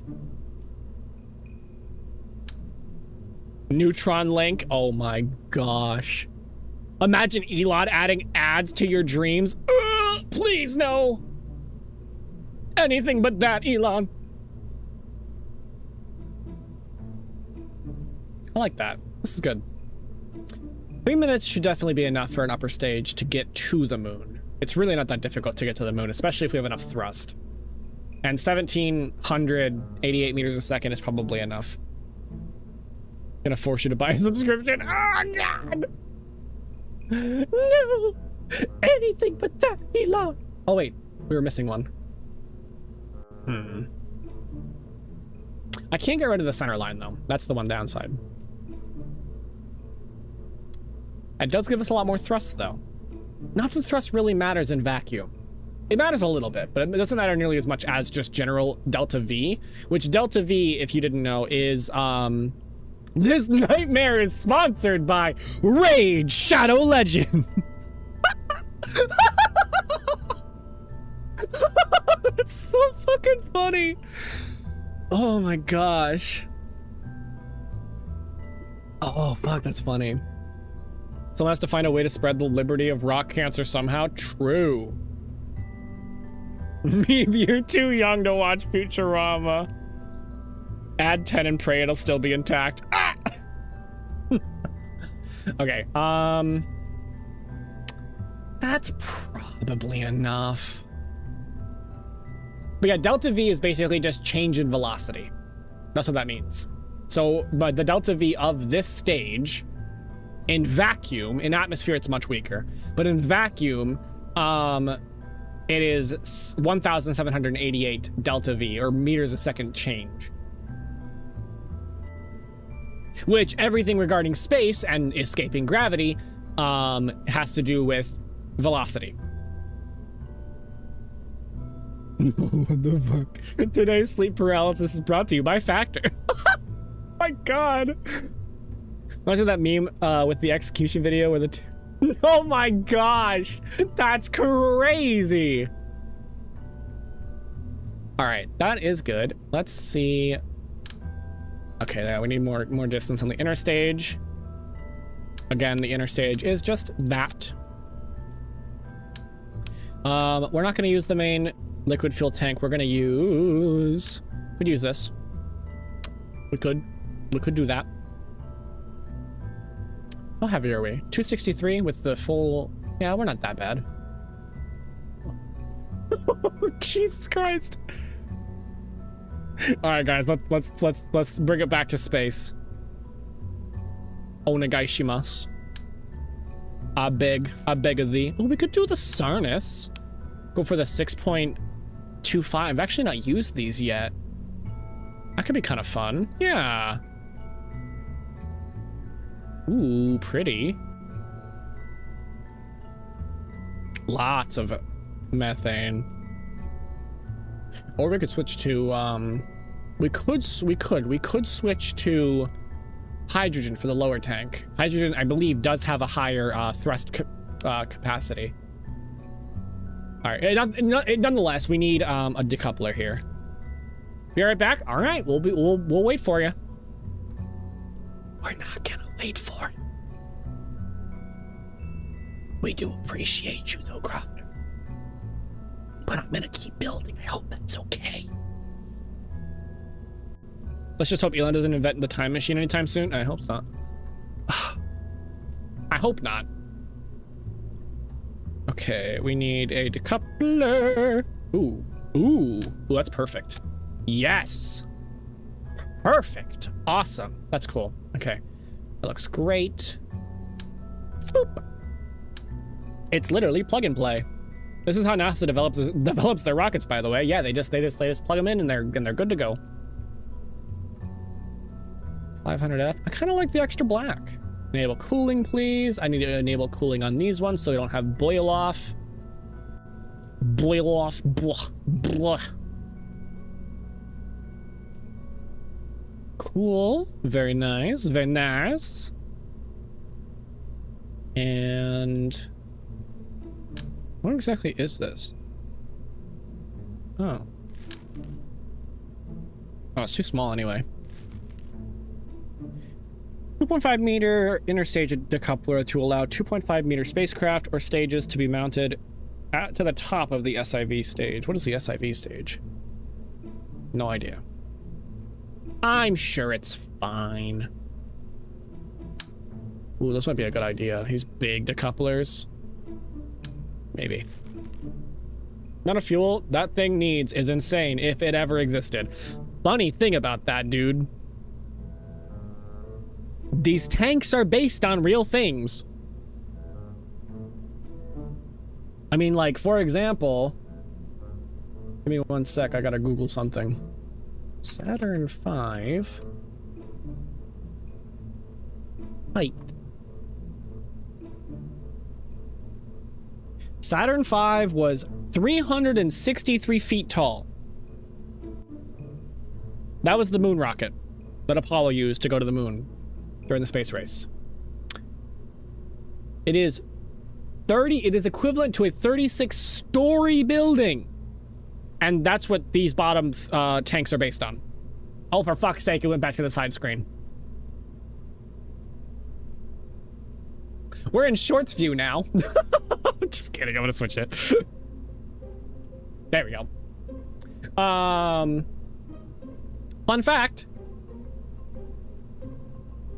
Artemis is 1 foot taller, the Artemis rocket, and Starship 363 to 387. Somebody math that. What's the difference between 387 and 363? Anyway, that's what Starship is. Starship is the tallest one. And the thickest one. It's a thick boy. Also, holy crap. The Artemis rocket is enormous.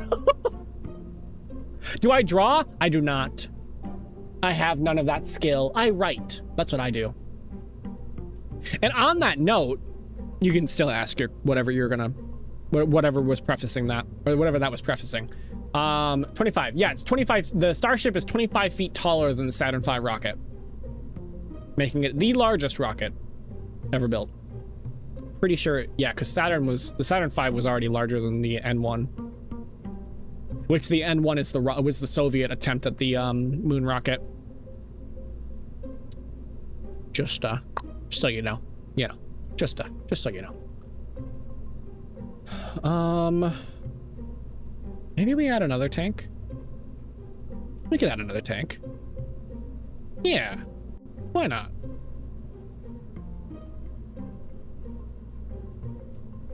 The Starship? Yeah, it kind of does. I'm not gonna lie. Like, I'm not even gonna remove that because I agree with it.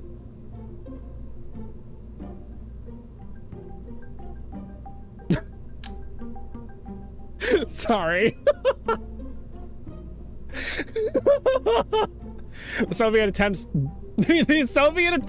do not explode on launch. definitely. What is this one? How much fucking... I don't know if we can do these rockets. These might be too heavy. Maybe. That's too small. That's a cool looking one. It's a bunch of tubes. That's too small too. There we go. That's what I was looking for. Hit. Bump. That's not what I said. Oh, good times, good times. Ooh. Doesn't really match now though. Dang it, I was gonna use the, well, I was gonna use orange tanks at the bottom here, but I kind of decided to use the Sarnis tanks because I haven't used them yet. Okay, let me see. We need to find out where the adapters are for the Sarnis tanks. This is too small. Yeah.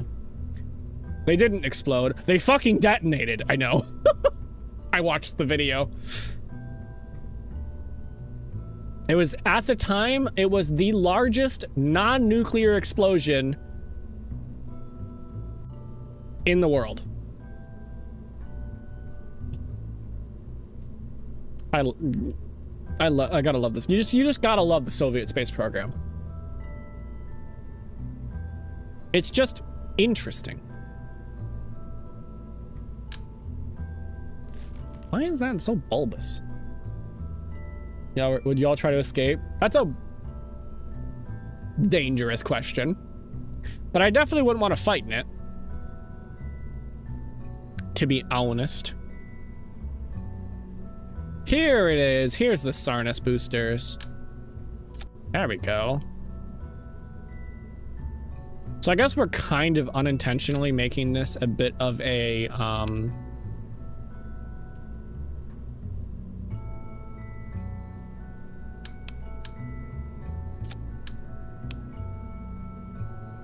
okay, we need you to go a little higher up. Thank you. Also, in case anybody who plays this game is wondering, if you don't already know, the way that I turn the VAB off so that I can go like further and make the rockets larger is I simply have the extended hangar mod, I think it's called. It's one of the most popular mods on like Space Dock. So can I put an engine inside there to have it like kind of poke out through the bottom here?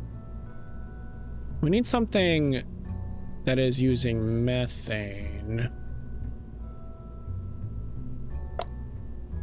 Right? I mean, we could switch to hydrogen for the bottom. I'm still considering that it's a possibility. I died and I ran for the orange man. Yeah, I'm me neither. That is 100% valid. Vector engine that uses liquid fuel though. Yeah. The rainstorm is very strong. Oh, it looks so good too.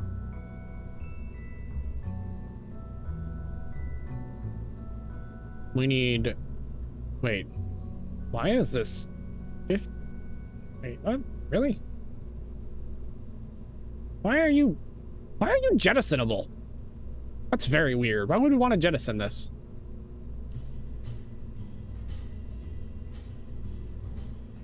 Oh.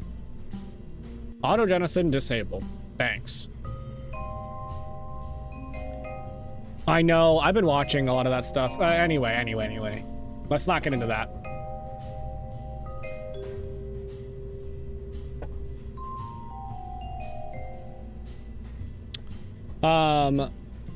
Why wouldn't we want to jettison it? Well, this part specifically, like, we're gonna jettison this bottom tank right here. This is a decoupler.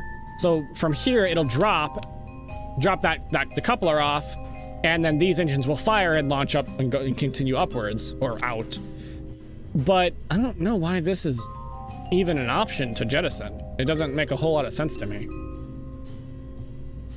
Also,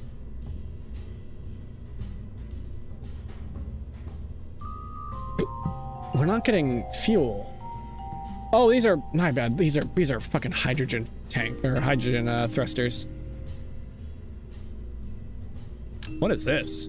Oh, this is for the Sarnis. Ooh, hold on.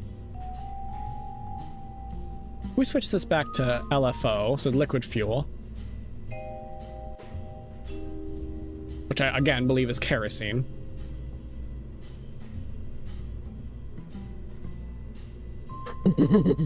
Even with those, which these are pretty fucking strong.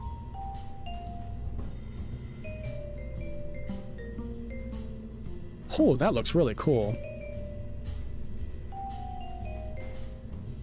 Let's see. It looks like these are differing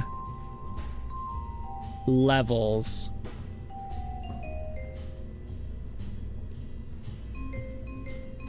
Yeah, look at that.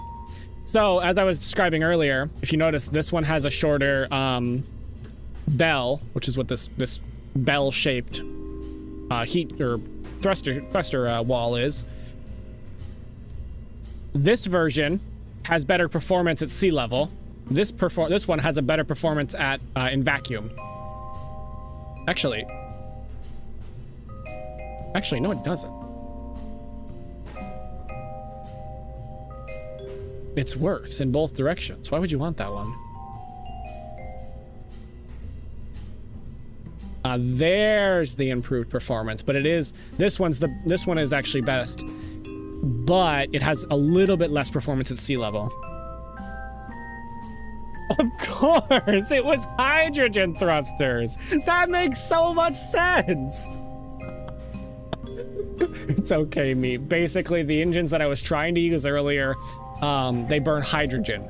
I had methane in these tanks. So over here on my little Delta V status, or stats page, which tells me the time that the engines can burn for, their thrust to weight ratio, and their Delta V, which is just change in velocity. Hold on. It wasn't showing up as anything because there wasn't any fuel. All right, is there somewhere I can read your writing? Actually, Polaris, also welcome in, I think. I think that's your first message. Oh, wait, did I miss? Yeah. Hi, Polaris, welcome in. Yes, technically, we have our VTuber lore, which is written by me, available on our channel. It is an audiobook, though. It is a 4-hour audiobook broken up into different, like 3 acts, one epilogue. So if you want to go listen to that, feel free. I've heard positive things. Yeah. It is kind of important. Jettisoning engines before the tanks would be suboptimal. That's what I'm saying. That's one tall rocket. Yeah, it's pretty fucking tall. It is 142.2 meters. Somebody convert that to feet for the what the fuck is a kilometer, people, please. And right now I'm just looking at the different stats of these engine changes. Improved version. Simplified construction also reduces the cost. I do really like that design, though. That's not bad either, though.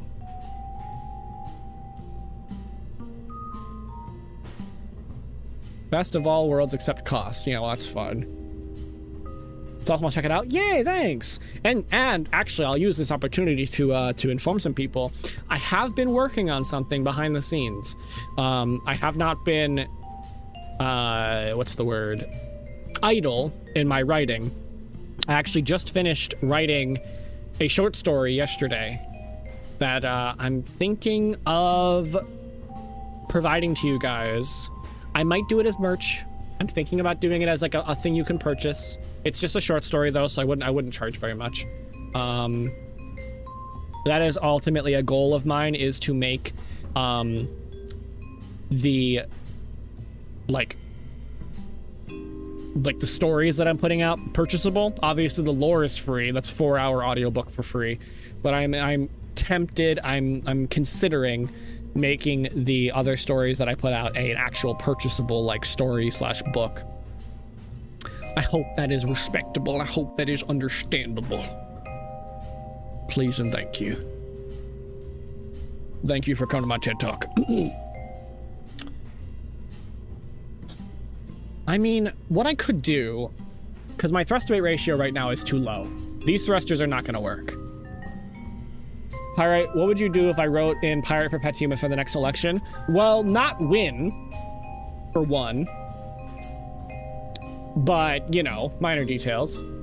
Fun fact, the moon is roughly 30 Earths away from Earth.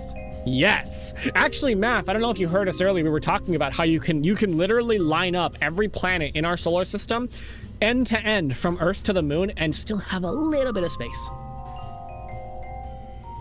Like that's just how freaking far away it is.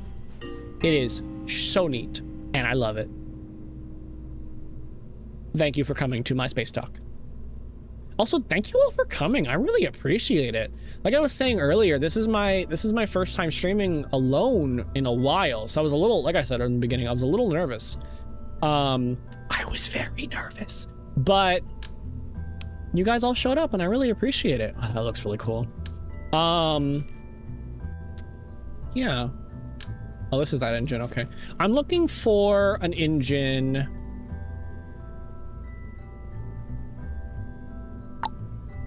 We could do something different. We might have to scrap the Sarnis booster skirt here. The more you know. Gonna appreciate it, nerd. Well, we really appreciate you, nerd. Aww. Why were you nervous? You were amazing to watch. Really? I appreciate it. I was just nervous because like I haven't done it in so long. I haven't streamed alone in so long. I've gotten kind of used to streaming with somebody else and kind of being able to like kind of rely on them a little bit. It's sort of a double-edged sword in a way, because when you stream alone, you get a lot better at just talking on end, whereas when you're streaming with somebody else, you can kind of shut up for a bit. Like you can kind of like wait, hold on, how much thrust does this have? 2214. We really only care about sea level thrust here. 2214 versus 1550. The Orca's kind of weaker, unless, can we stick this inside? Nope. Okay. Understood. We're gonna have to switch this skirt. You're a natural, man. I'm just saying. I was just saying that to Zara earlier. Really? I'm glad you guys think so. I'm glad to hear that. I really appreciate it. Oh, that's kind of a cool looking. Well, it's actually too small.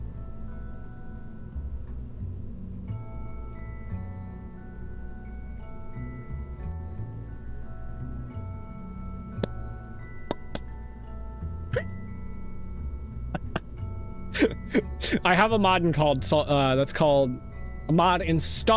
that's called Tweak Everything, or Tweak Scale, where you can increase the size of certain you can increase the size of certain things. So for example, I have before made this engine a lot bigger, which increases its thrust by a lot.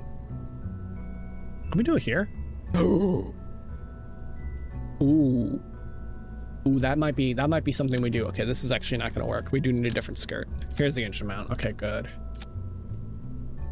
I kind of want to turn these.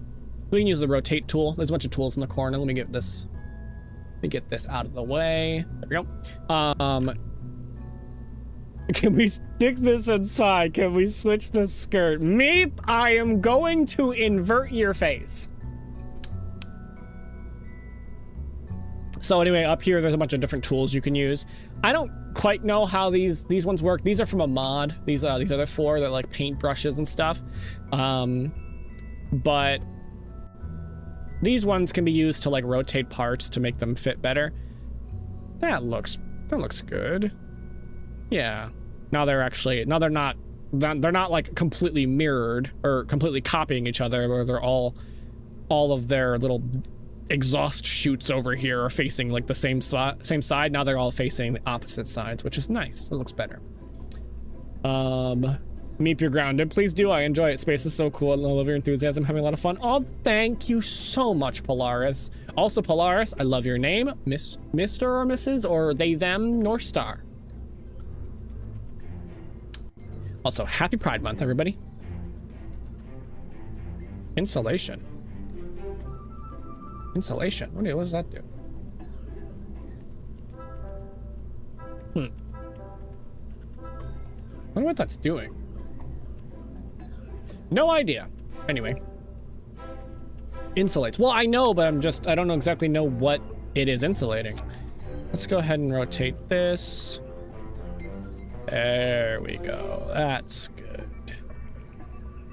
Now, we gotta make sure all these engines are on the same one. We're at 85, so we're just short of 1 thrust to weight ratio. Which we need to get 1, as I said before, in order for people to go directly upwards. Which is vital to a rocket of this type, where it does just start facing upwards. So we're gonna have to break from our little adventure in copying the Saturn V rocket. At least the bottom end. And probably add some side boosters here. Yeah, that's what we're gonna have to do.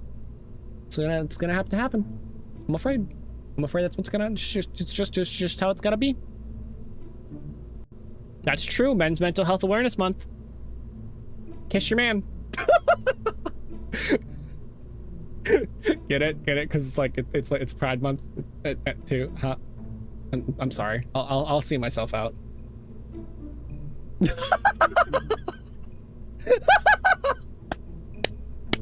Kiss your homies.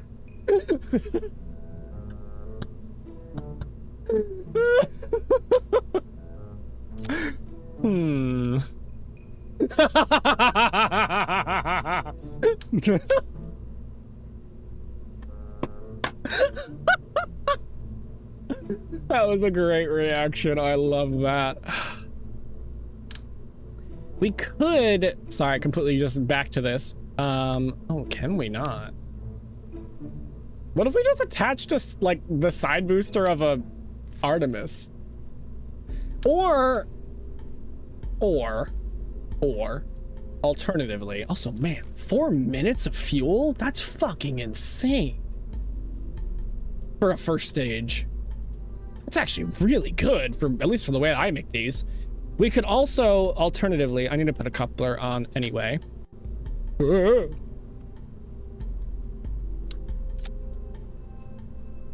Looking good, looking tasty, looking. Wait, is that actually? Yeah, it is, okay. Where is this? You. Wait, you're not the, oh, you're not actually, okay, good. Wait, yes, you are. You bastard. He lied to me. I can't believe it. Anyway. Disable staging. Thanks. I'm not interested in this. Flying off. So we're gonna put this. Oops. We're gonna put this. Where is the upper stage? There it is. We're gonna put that in the same stage so it doesn't fly away on accident. Good. Awesome. Okay. Next. Hold on. I want to test this. This might be different from what I'm imagining. It might not be a decoupler. It might be a deorbiter. And if it's a deorbiter, that's an awesome idea.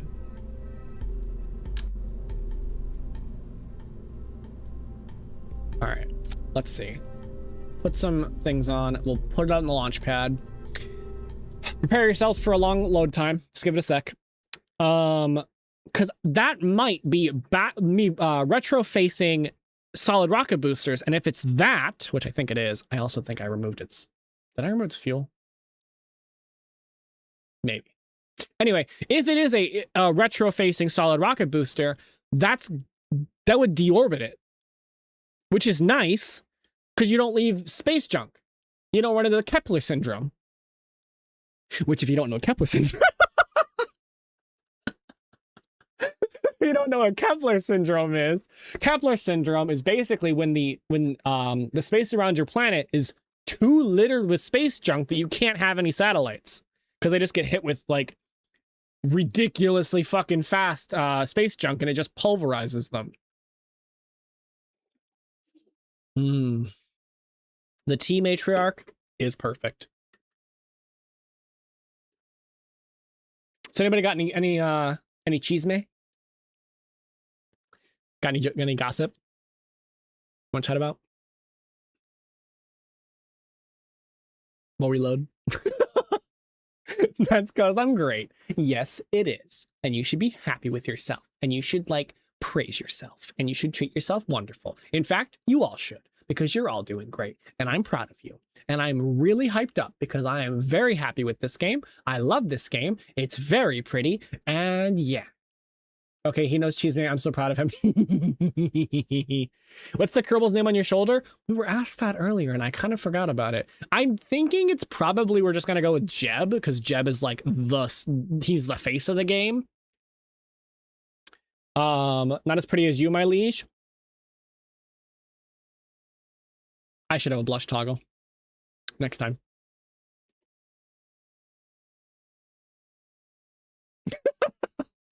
I want you to think he is a demon mercenary from another dimension. In reality, he wishes to be known as a demon astrophysicist from another dimension. Well, okay. I mean, somebody has to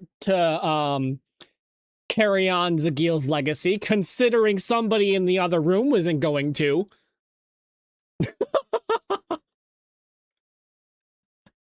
That is a lore joke for anybody who doesn't get it. I think the game is almost loaded. We're getting there. Jeb face Kerbal. Pfft. His name is that they actually all are their last names are all Kerman. What are you saying about Helvies? No!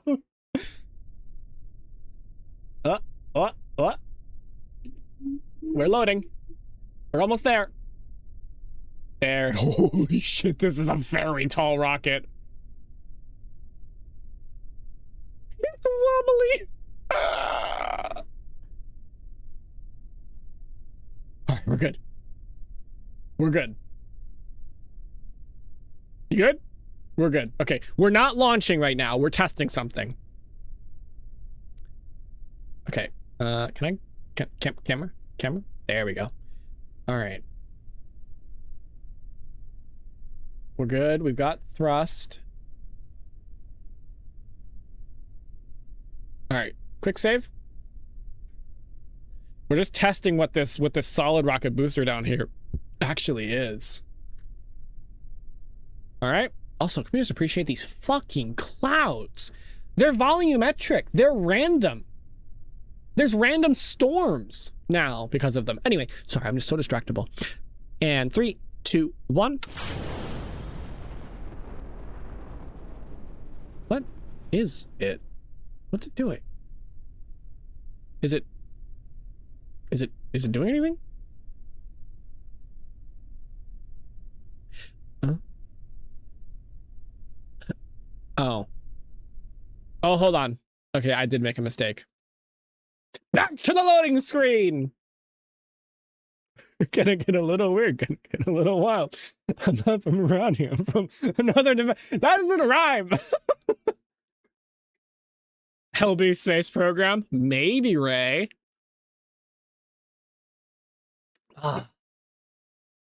I literally will play this game for hours because building the rockets takes a fucking minute, right? Like part of this rocket was already built and we've already been doing this one specifically for like over an hour and you guys are still here. And I'm wonderful for that. I'm wonderfully happy for that. Oh, this is great. It's the Starverse Forces of Evil theme song. Take it up with Disney.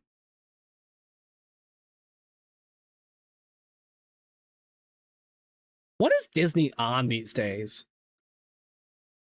Money. That's what they're on. Sorry, my bad.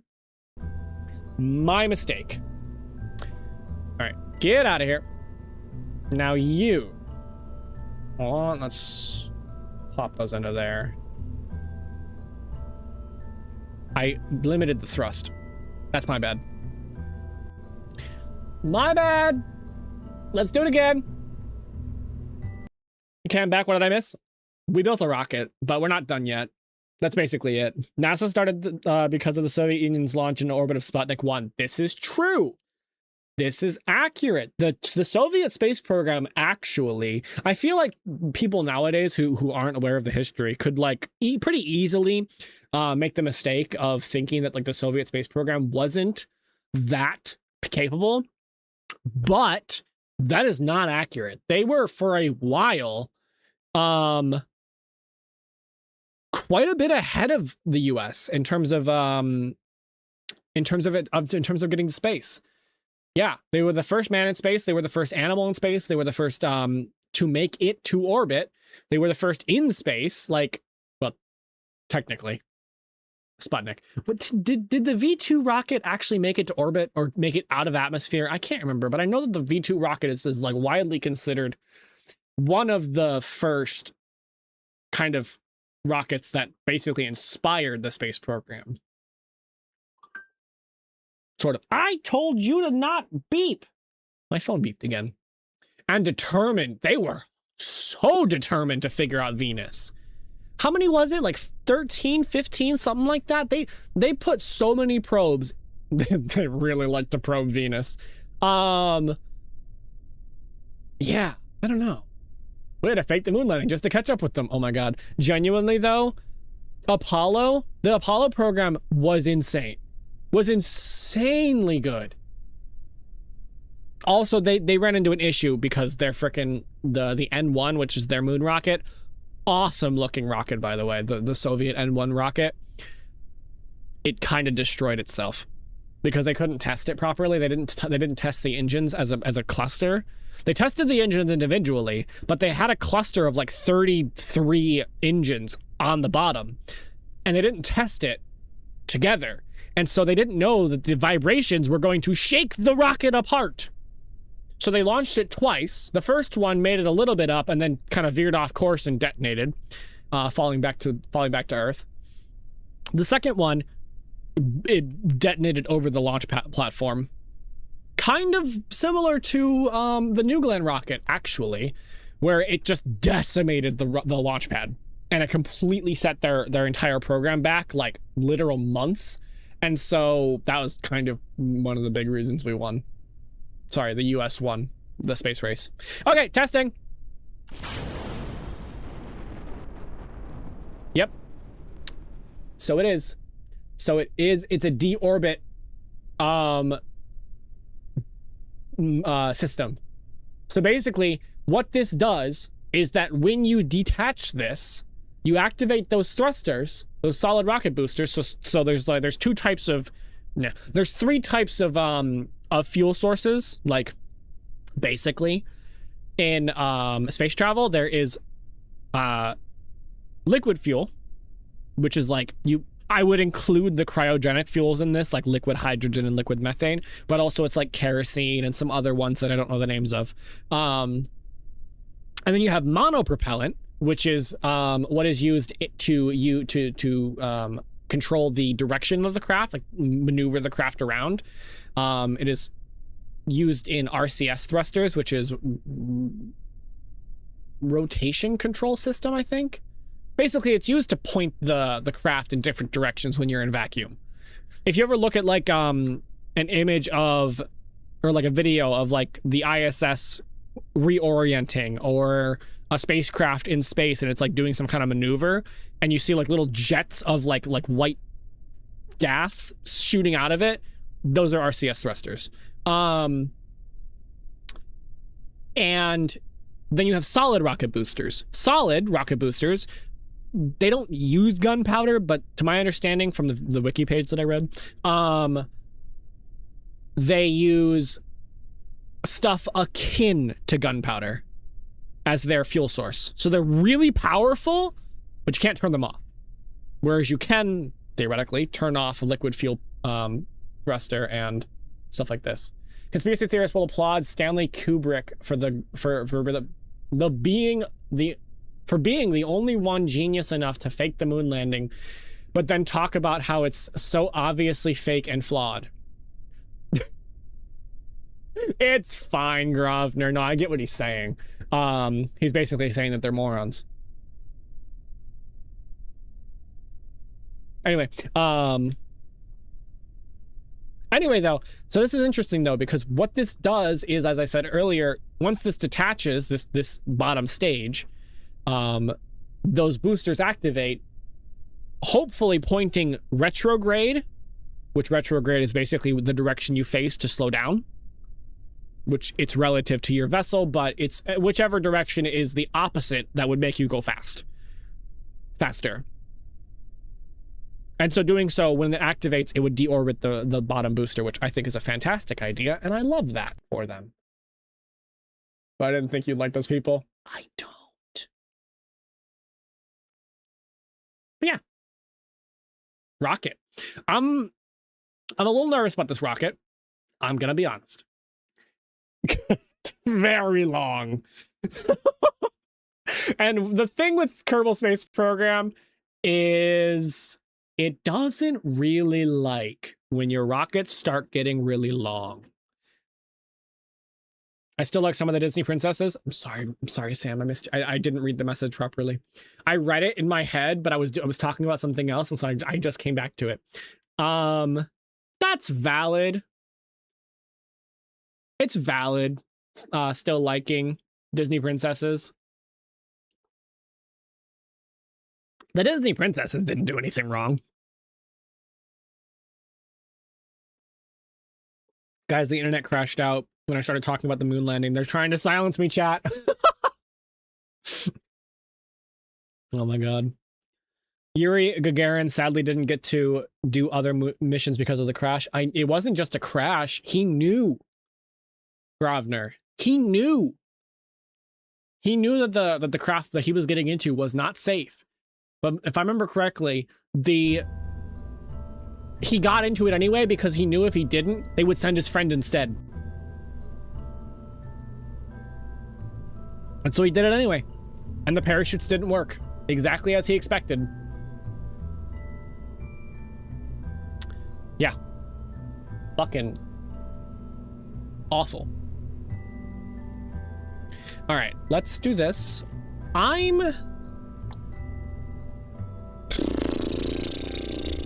thinking we need, let's see. I want to see, before I start attaching decouplers to the side here, I want to see if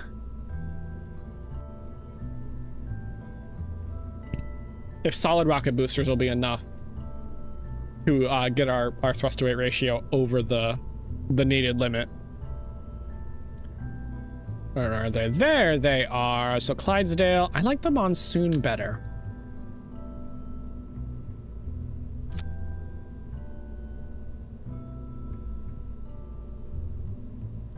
Put these in the right stage. It does. God, the Monsoon is such a good one.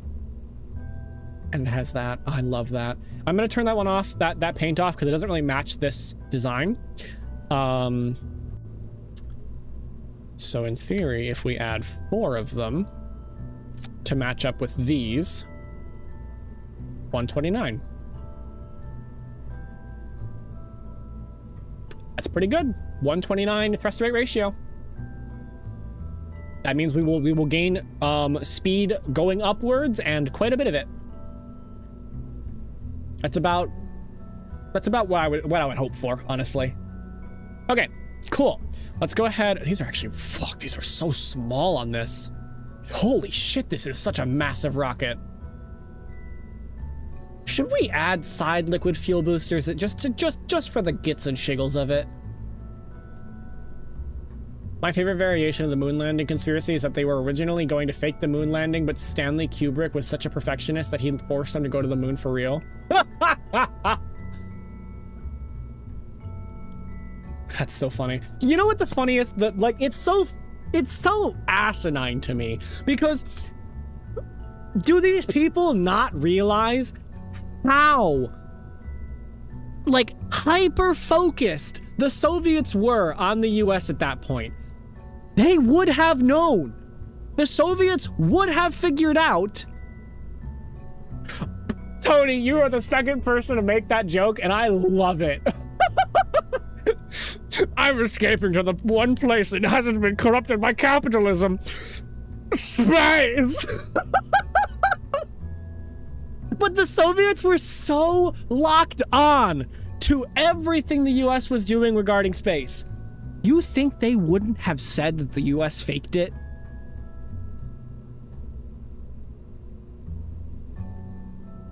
And then continued to go to actually go and beat them? Because the Soviets gave up immediately afterwards.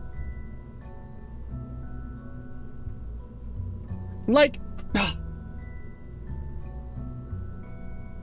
it's so dumb.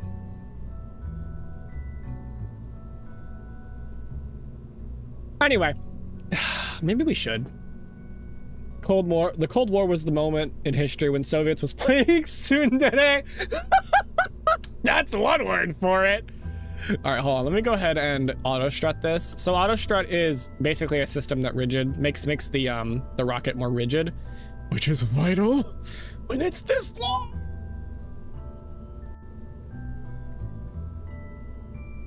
I heard that, Matriarch. She just cackled in the other room. All right.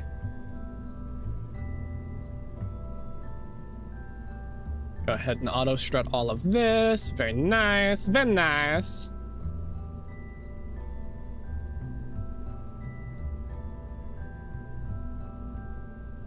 Yeah, sure, why not? Why not? We'll go with the stripes. It's not like, wait, hold on. I gotta drop into a Soviet accent, or Soviet accent, Russian accent. Potato. There we go. It's not like I like you or anything, capitalist swine. There we go. There we go. Do do do do do do do do do do do do. Very nice, very nice. Yeah, for a rocket this long, because a lot of times when you watch people play KSP, and I've experienced it for a long time too. I actually didn't know about this setting until relatively recently. That.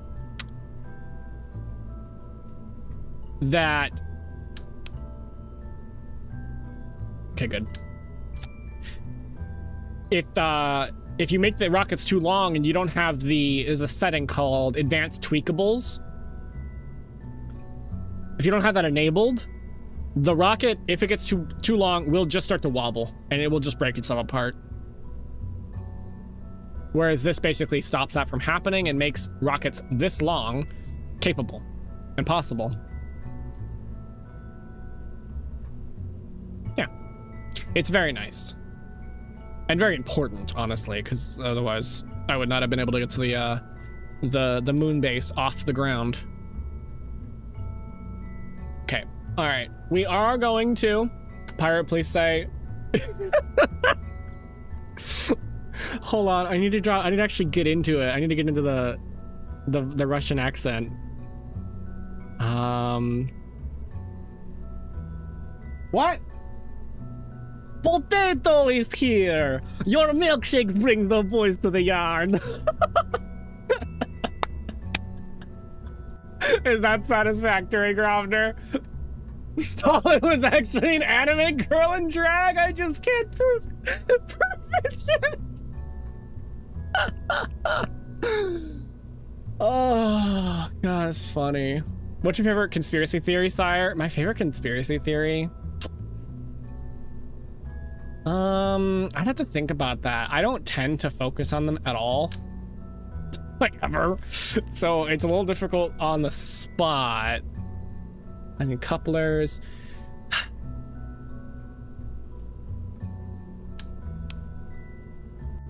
I don't know. I don't know if I like them. Like, I don't know if I have it in me to actually like them because they're just so dumb. You know? Got the blue Pyrite. I don't know what that means. I can't hear you when you yell from the other room, Matriarch.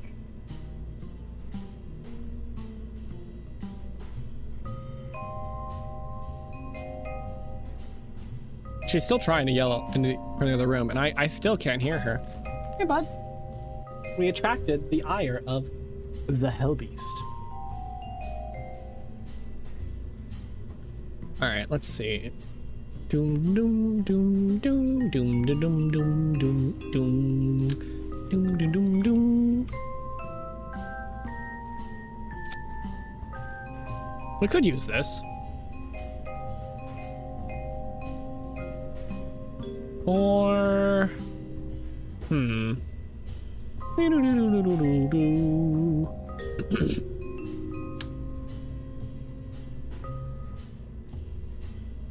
It's Russian for I love you, Pyrite. Aw, thanks. Massive radio coupler. Okay, hold on. Let's see. Do we like this? We might. We might like this. It's possible. So let's see. It seems like it wants to be Sarnus type parts. So let's check the Sarnus style. Thrusters.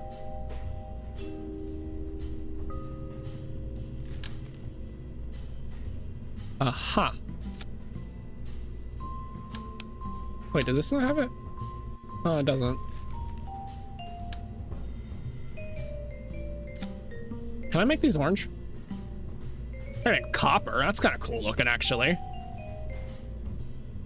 Yeah, I like that. What do you think? That's kind of neat.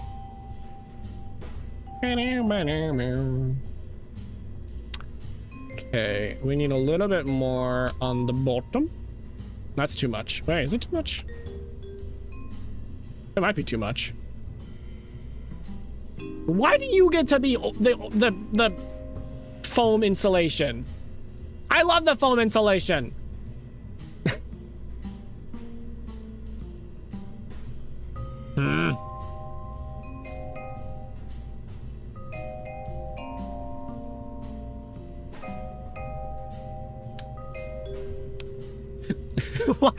Why does this one not have it? All right, that one makes more sense. And you don't have copper!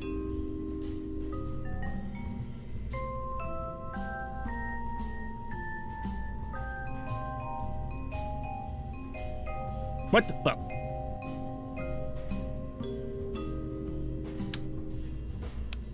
I guess we could just go with the...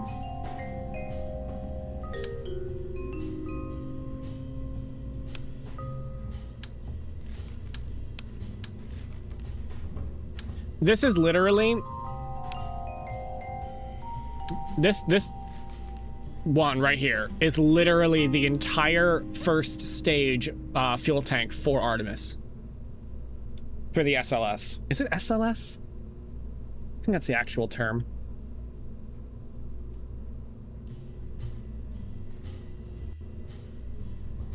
Dark orange. We could do white. We could do dark blue. It's actually kind of nice.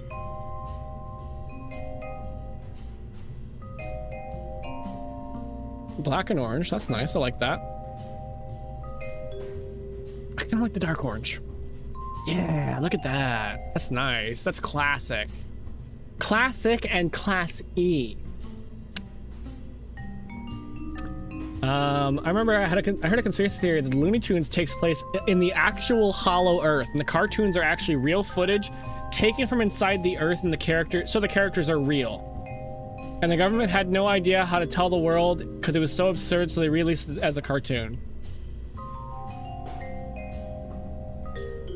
That is a thing. How?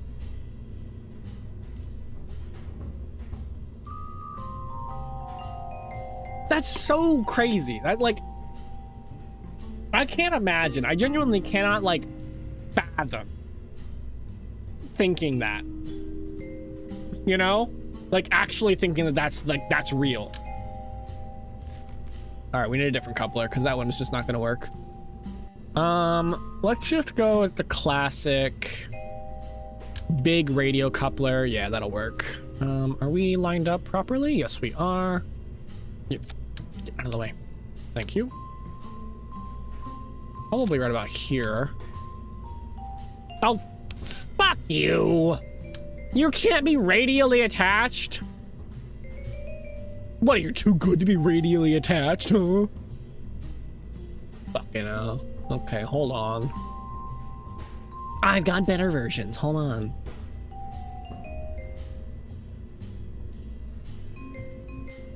Alright, do you know the reason they call money in England quid? Because they used to barter with squids?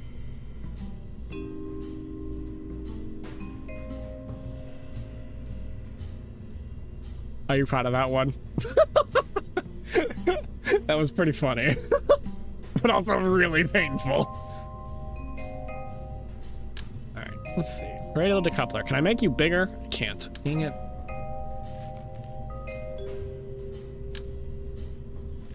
Wait. Then...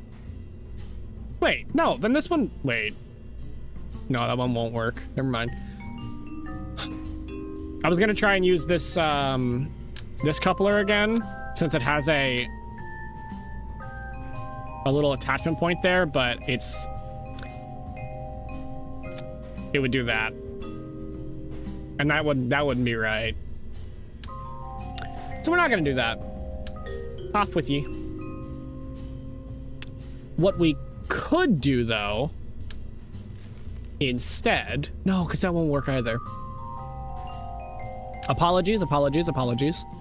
I'm making all the mistakes because I am a buffoon. I appreciate that no one asked me if the moon landing was real or fake, because I can't tell you the answer due to not knowing. Math? What do you mean you don't know?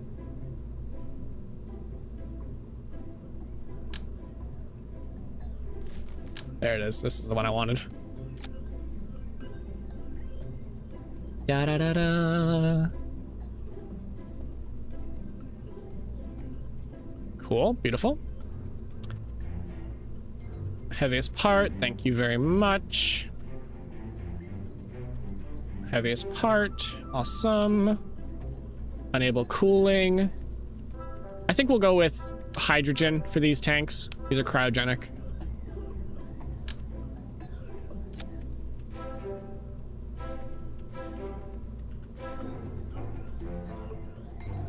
That looks nice. I like that. Probably need a longer one than that. Actually, I don't think I have a longer one than that. We could do this. That's kind of cool. Cap them on the bottom with a, one of them. When I was a kid, I had a snorkel named the Rod of Conspiracy. Yeah.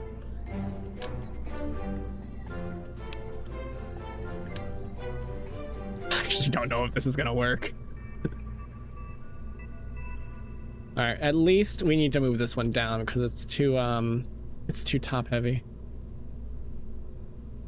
I don't want the decoupler to break off and then, or to pop off and then the entire thing to rotate and hit us in the engine. That would be bad. I mean, I don't know, Lamau, though NASA has all the plaques and stuff that declared it real. We went to the moon!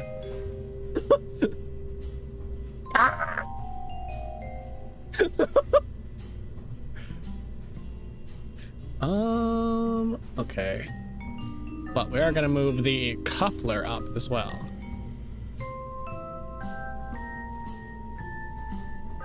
Probably around here would be good.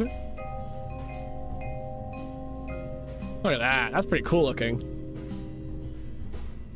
I actually don't know if this is gonna work. We're gonna try. We might not, this might not be enough thrust to weight ratio. Okay, there it goes. We need these. Well, we could use the,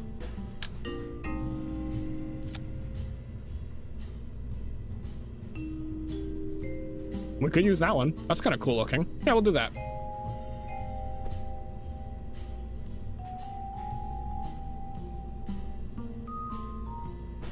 All right, good. Then we got our thrusters. Actually, with this many, it's gotta be enough. 688. Hold on, 688 kilonewtons for the rainstorm.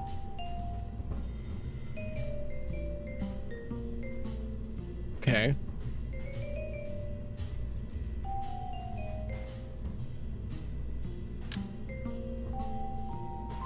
All right. We choose to go to the moon in this decade and do the other things, not because they are easy, because they are hard. That's pretty accurate, honestly. Okay, we need a I'm just wondering if there are any other cryogenic liquid hydrogen engines that are better. I don't think there are, but I'm just double checking to be sure. Pyrite, I think you would like the monument mythos. What is the monument mythos? Explain it to me.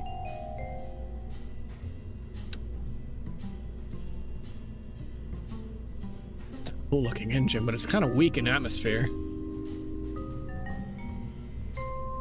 Damn. Slams fist into desk. Yes!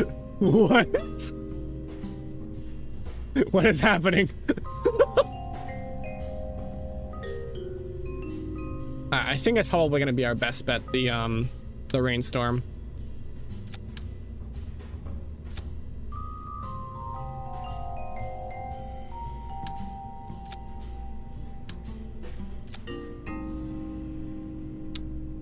Why? Why are you like this?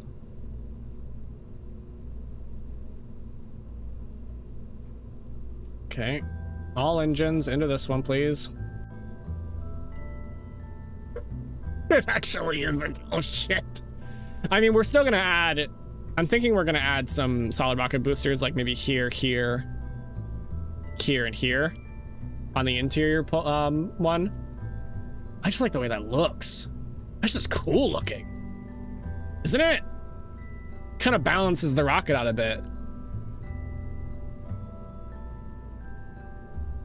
A web series on YouTube that plays with alternate history and American presidential lore. Basically, there's monsters inside famous monuments and stuff. Oh, that's kind of cool. God, this rocket's fucking enormous because this is the shuttle. This is the shuttle's solid rocket booster, which is really big. Holy shit, this is a massive vessel. We can probably make it to Joule with this thing. You only need like 8,000 meters a second of delta V to actually get to Joule, so. Hi, have you ever heard of Injured Cold? I have not. Had Vivi watching it on stream? Oh. I don't know, I have to, maybe I'll look into it. It sounds cool. Okay, I gotta make sure all these tanks are cooling is enabled. We don't want boil off. Not that it really matters. These tanks are gonna empty very quickly, but to be honest, this might be too much fuel. To BH.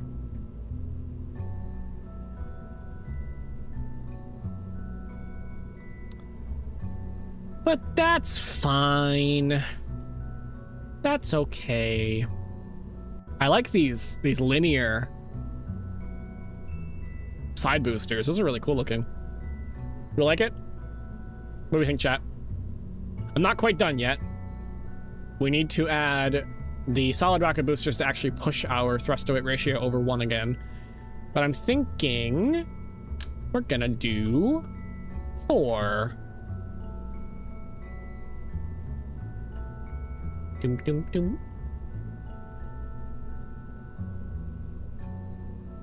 Okay, hold on. I need to actually put the booster on so I can see what I'm doing here.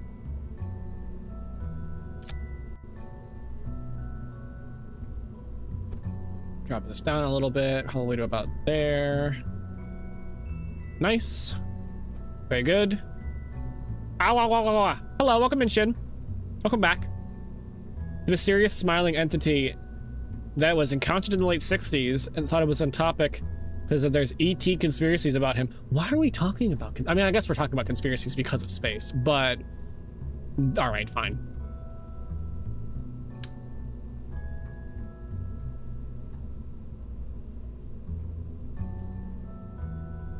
Let's make sure this is lined up because we can't get it exact. Oop, that is inside that one. Hold on.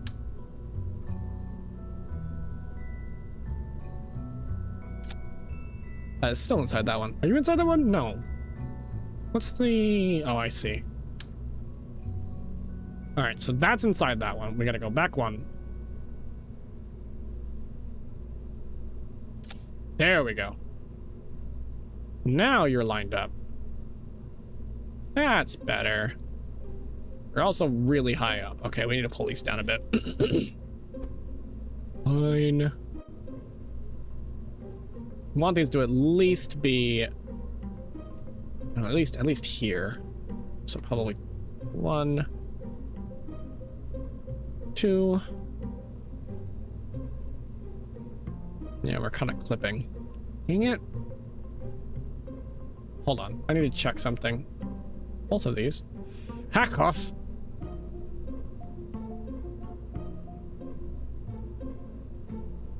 Where are the boosters? Here they are. I just need to know if this, how much this is pushing me over. So...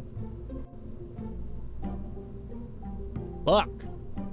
This thing's really heavy. All right, hold on. We gotta switch solid rocket boosters. I know I have one more that is a little bit stronger. This one.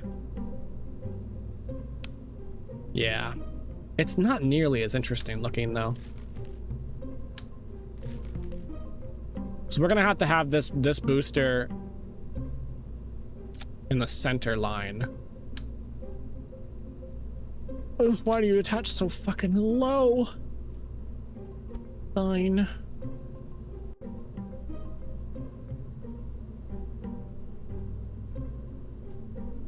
All right, fine. Sorry, I was ignoring chat because I was trying to figure out this rocket stuffs.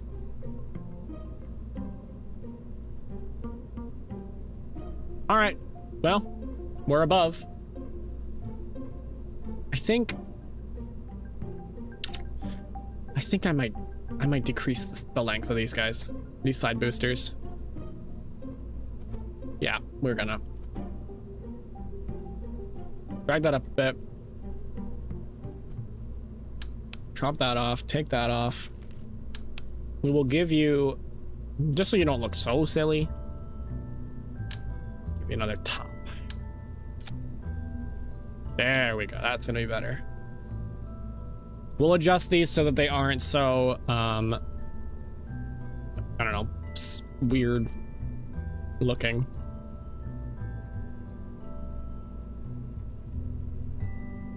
There we go. That's still all right. I like that still. He ignores us. I'm not trying to. I'm sorry.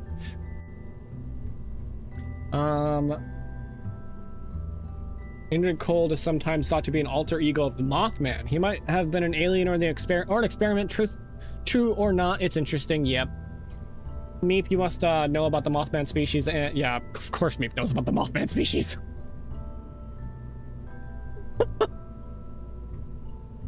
I believe the Indrid Cold Man has originated even earlier than the Mothman, though he's usually associated with the tales of the Mothman. Oh, I see. Interesting. But also, space. Do we have...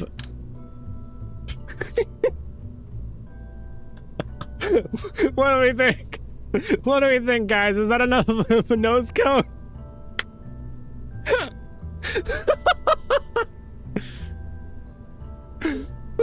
It's funny. So that's what these are actually supposed to be attached to. Huh. Perfection. I know. All right. Ah, sorry, I clicked off the game. What is it doing?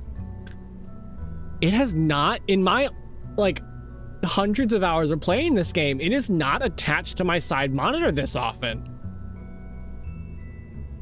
Looking at SCP, it's an ongoing, oh, I know what SCP is. Yeah, I know of it. I know SCP. Oh, sorry, you're talking about Grosvenor. SCP, never heard of it, never will. Oh, that's, I don't know. I think. All right, guys, here we are at the VAB. I've snuck in.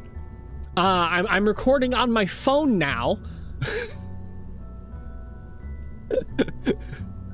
I figured portrait made sense considering how thin and long the rocket is. There we go. Oh, okay. Good. We have our separation nose cone. Ugh.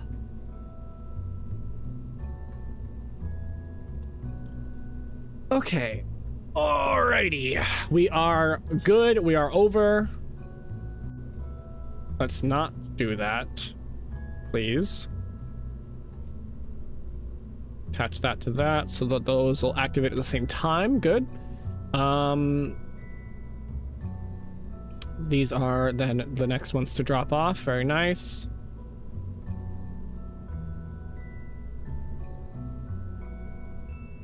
And then the solid rocket booster, the retro solid rocket booster should activate at the same time as that. Good. That's the decoupler, which will then decouple the bottom, rip that off. Then we go to our upper stage, which is the one that will ideally, well, mostly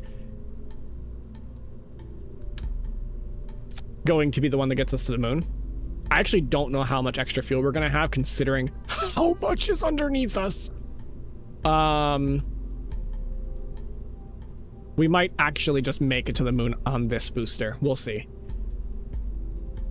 And then this up here, the orb, as Asta dubbed it, is going to be our final stage. Is this a... Wait. Oh. I'm missing a decoupler here.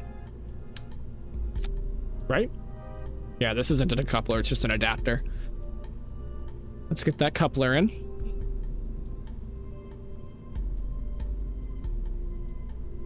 I think it's a 3.7. Or, yeah, good. Good. Beautiful.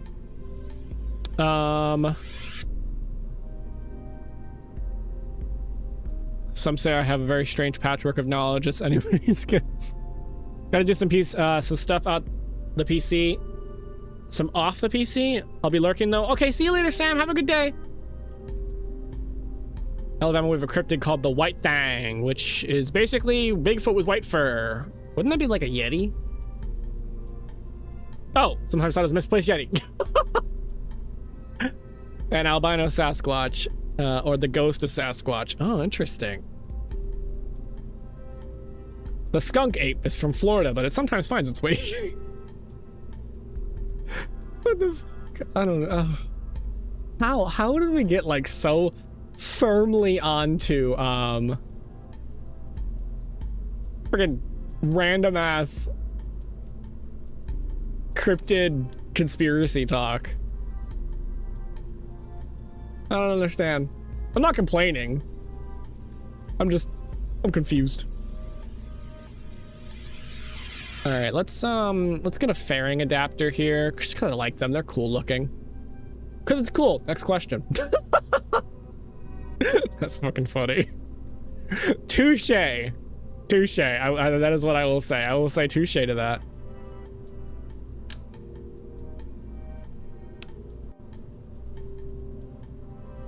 I would like... We have a 5 meter adapter. Fairing adapter. 5, 5, 5. Going once. Going twice. 5 meter adapter. Anybody?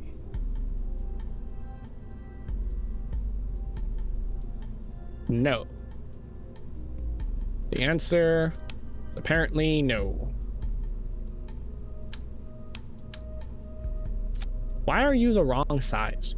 Oh, you're a Sarnus one, so you... Yeah, okay, that makes sense. I see. Hi, Everett. What is it supposed to be? This is KSP. We're making a gigantic rocket. Kerbal Space Program. What are you supposed to be? A nugget, obviously. Also, are there nuggets in this game? I think that depends on your definition of nugget. Technically,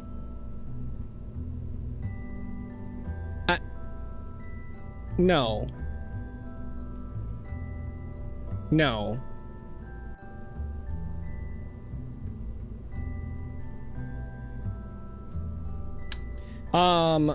So anyway.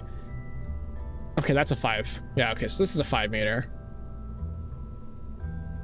Can we...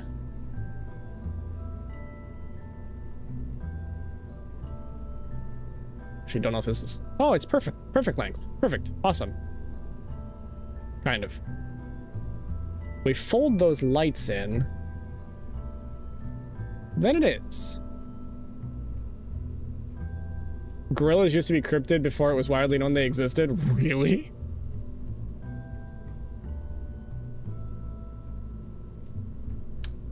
I can't say I'm particularly surprised by that, though, to be fair.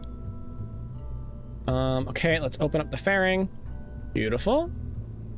And now we'll go ahead and add our RCS thrusters. I think for this one we're gonna need, because this is basically... Anyway, where are you planning to go with this thing? This thing's going to the moon. We are taking a... an addition to our space station up here, which is not actually finished. I need to finish the space station section up here. And then take it up to dock with the space station. That's the plan. Okay, we're gonna need some pretty heavy RCS thrusters for this because... High propellant? No, we'll use standard propellant. Why doesn't that part have protection? Because I can't fit in anything. Because we are saying... Fuck physics. Add more thrust. Okay, that actually... I could have worded that better, but anyway.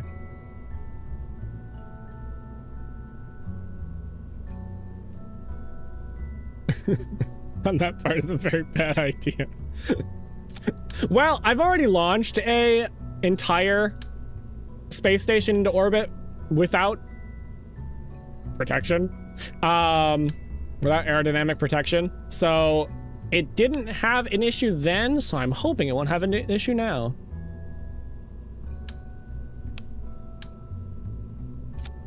Listen, I know the jokes are like right there. I know, I understand that. But what about space babies? No!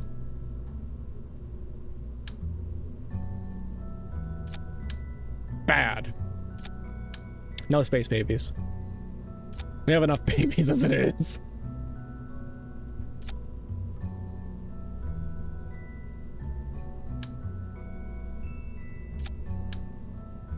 Pyrite, don't be a space deadbeat dad. I'm not. I simply won't make them. Alright, cool. This actually does have enough space in between. Although... Oh, we just went to 2. Good. There we go. Gotta avoid that decoupler there. Fun fact, in parts of Washington, it is federally illegal to kill Bigfoot, so that in the event it turned out Bigfoot was real, you wouldn't be able to legally kill it. That is so American.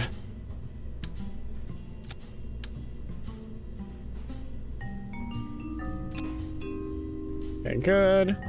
Trying to make these roughly equidistant because otherwise we can have the craft kind of tilt a little bit when we're trying to do docking maneuvers. Pyrite figured out the ancient martial art of keeping it in your pants. Yes, and attaching armor on top of that.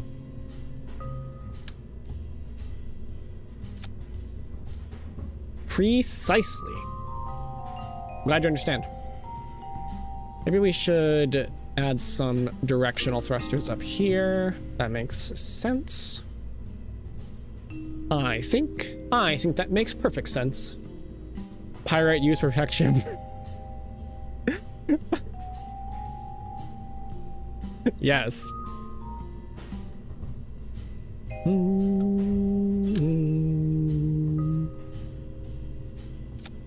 There we go. Cool. Am I missing anything else? Oh, parachutes. That is very important. Open the fairing back up.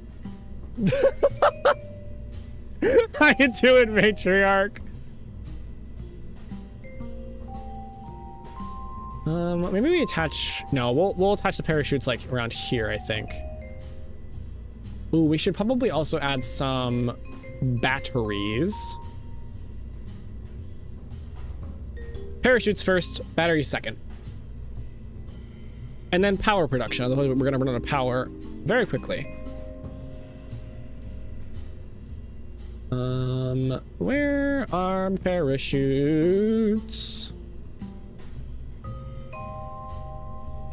This is a very large craft, even when it's coming back down to the planet, so we're gonna need some pretty hefty parachutes on it.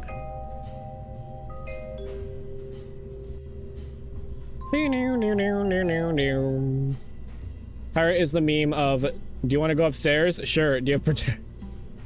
Excuse you? Why? What's up there?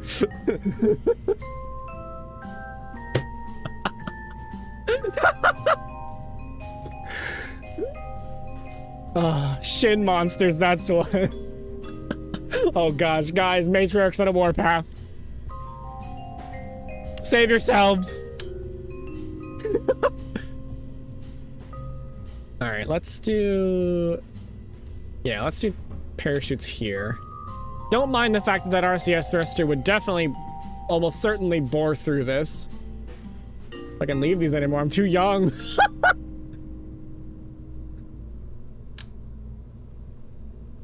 We can't really fit a launch escape tower anywhere on here because Warpath, I thought she was on Earth. It's not lagging for me, Matriarch. I think that might be just you. Sorry. Oh, okay, I see what you mean. Silly. Little Jeb body. That's kind of a cool little guy. Oh, that's a cool little rocket. Maybe we build that later. Neat. What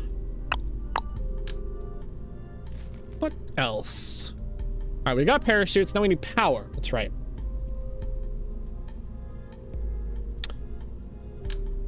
This is probably the best one to go for, except we can't. Oh, unless we make it bigger. Bigger. There we go.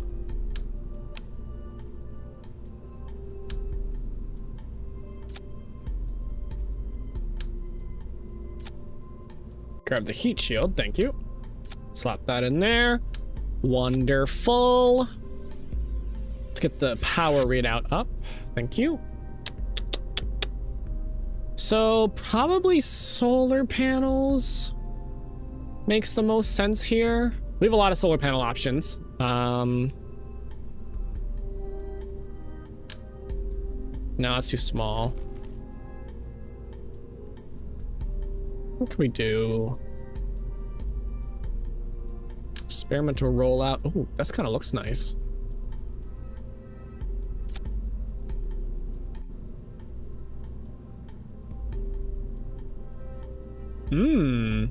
Does this not have sun tracking though? It doesn't. I can tell it doesn't. Solar panel cannot be retracted. That's a problem for a ship like this. Okay. How much money does this cost? I don't think that this correlates. I don't think this correlates to real money because this thing would probably cost billions. I had a heart attack just seeing the cost. Yeah, this is Sandbox. I remember when a million meant something. I thought you had to build these in the VAB. We are. We're just a little outside of it. Okay. Ooh, what is this? What is this? What are you? Whoa! The fuck? How do...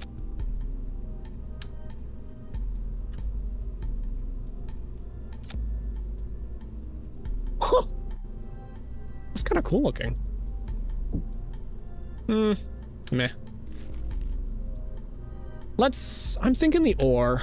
The ore might be the one to go for here. It might get ripped off though.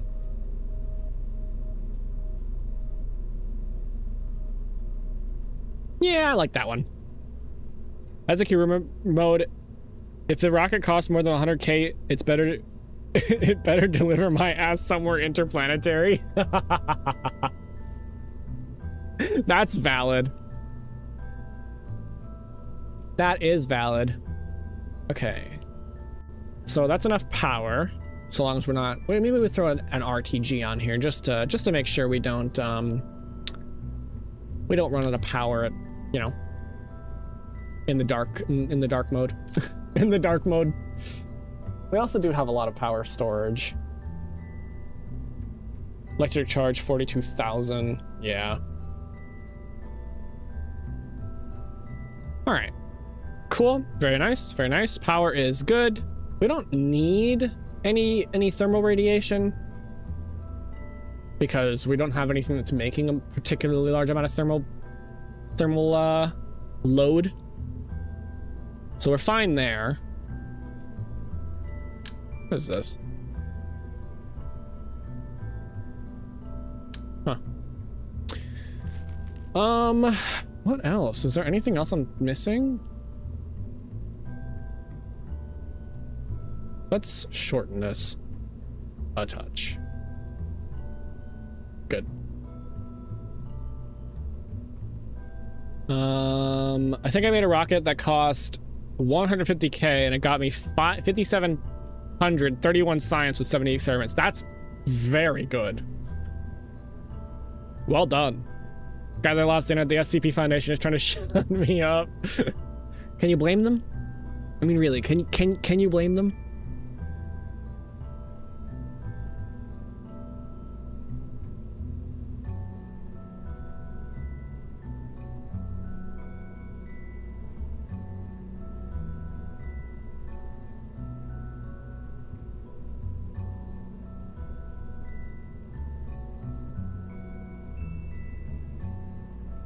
Yeah, that works for me. Do you need help from lobotomy nugget?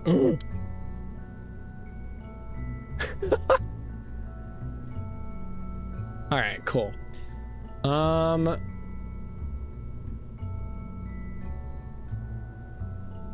Pretty happy with this. All right, now we gotta finish this part. Apologies, chat. I know this has taken basically 2 hours to make this rocket, and I'm not even done. But here we are. I hope you can accept this.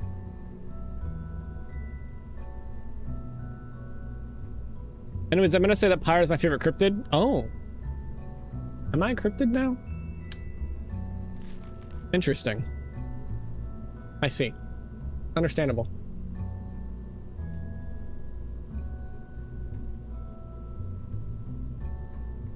Don't apologize, Pyre. It's been fun and educational. I appreciate that you appreciate it.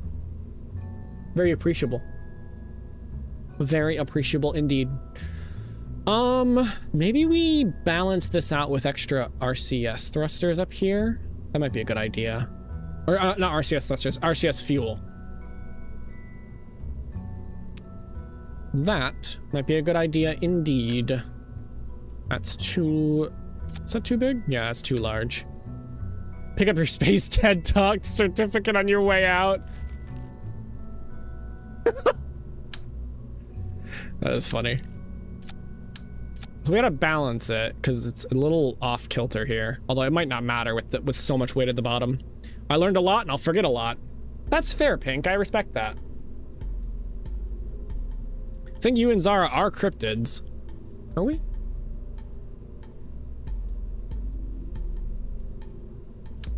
Maybe.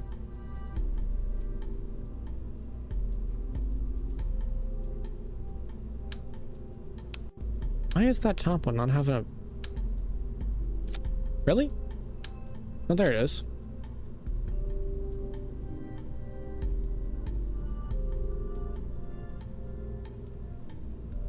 I'm sure it's fine. Probably. Told you we had to stop going to the same taco. I told you we had to stop going to the same Taco Bell.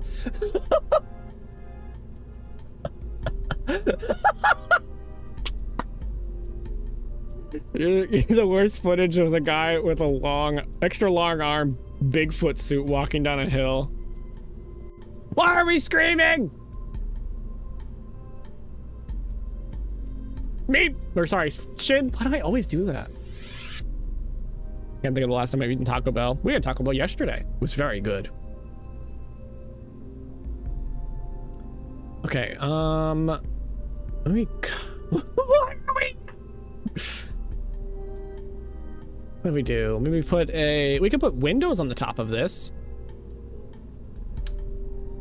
Kind of just cap it off with a window. It's still a little off weighted to the right, but... Me, no! Sorry, force of habit. Honestly, it totally is. Oh, that is that. I hate how correct that is.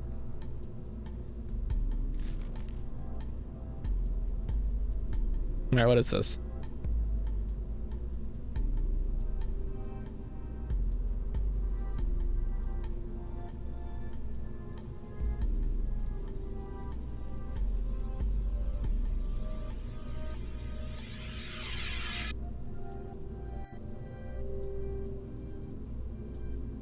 Why is it so wet?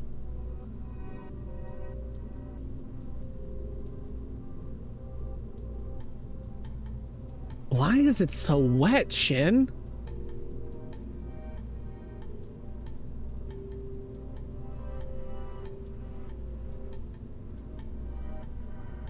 My hand's stuck in the jar. I'm sorry, that's fucking funny. We could do a pressurized cargo module. Is that free? Is that free IVA? It does. I'm kind of curious what the pressurized cargo module looks like inside.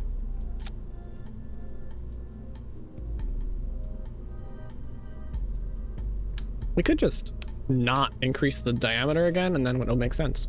Yeah, it's kind of neat. I like that. What do we actually have in here? Nothing of value. No, don't elaborate.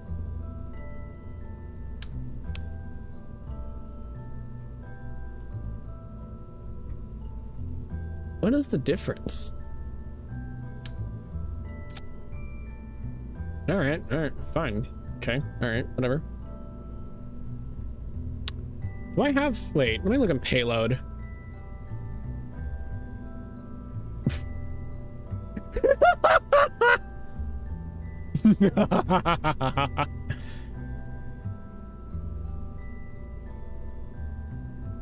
Wait. This is explosive.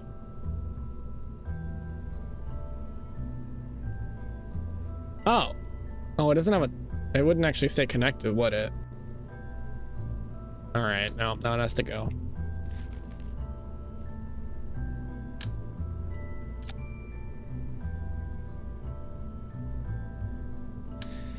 Alright, no exploding doors. Don't throw things in the volcano. No, throw things in the volcano. Guys, why is Shin playing with Remnant in the Discord? That is a good question. I have no idea. I have learned to not ask these questions audibly. Why is there a... What? What the fuck? What are you? What are you? Why are you there? Why do you exist? No. Do not. Fuck off. No staging.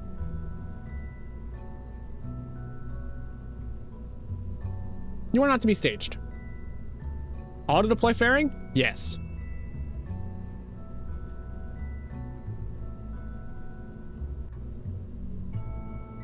I'm just gonna let it do its thing automatically. Yeah. Had to lock in for a sec because Little Bear was greeting everyone inside the grocery store. That is valid. Why do we exist? Just to suffer? And have fun, ideally. You know? Like, that would be the ideal of that.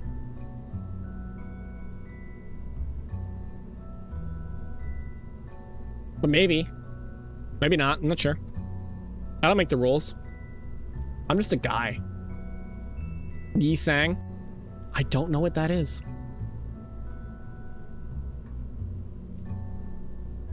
Does it have thrusters on it? Why does this have thrusters on it? Oh, it's a fuel cell. Oh, we don't need that. We have a nuclear reactor on the space station.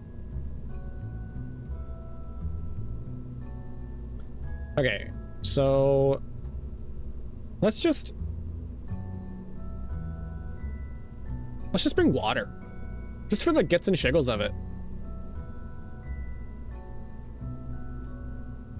Just a guy? I thought you were a demon. What can demons not be guys? Toma? Huh? Everyone spam images of Yi Sang. I don't think we have images as a possibility in chat. We have emojis. He really just went and turned my just a girl into just a guy. You know it. Okay, I want just pressurized. Because pressurized, I'm assuming, means that it has the... Oh, it doesn't. Okay, so we will not be using those. That's fine. No problem. That works for me. I guess guy implies mortal. Yeah. I might live a long time, but I'm not immortal.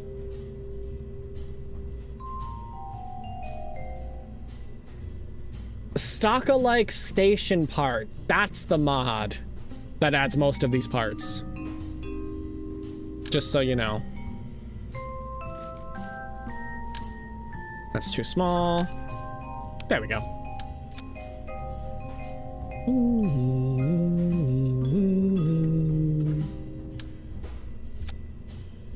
All right. Yes, we're making it even longer. I hope you understand. I could have worded that better.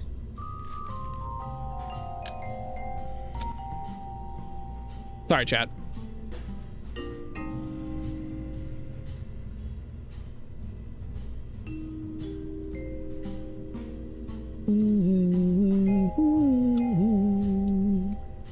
Someone really saying Pyrite can't be a guy during Pride Month? What does that even mean? I do feel a bit attacked. The innuendos in this game are easier than the golf game. They kind of are. That's valid. All right, this is gonna be our coupling. All right, everybody, couple up.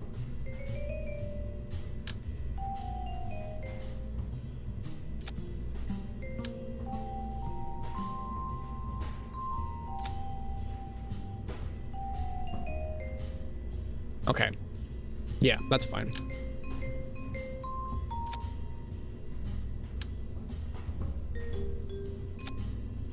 Good.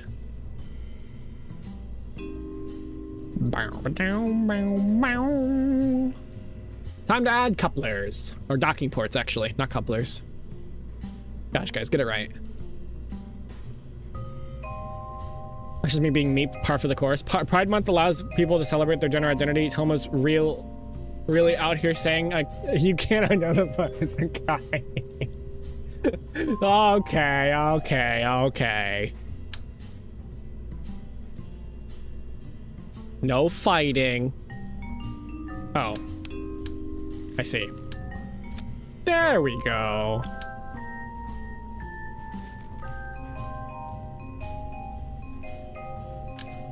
Actually, no. Hold on. Let's put that one back, because we're going to add a different type of coupler to this. Just so we have the option. That's not it. It's this one. There we go. I say celebrate where the fuck you want. It's a free country. Absolutely. Heck, and how many times have I told you to stay away from the power couplings? Okay. Oh. Oh. How about that?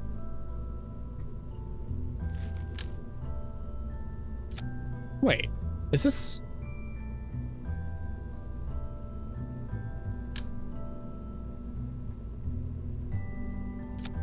Oh, this one's actually really small. Huh. I thought that one was larger. Alright, well, hold on. Oh wait, that's the wrong one. Yeah, okay, I'm looking at the wrong one, but it is still smaller. That's fine. That's my bad.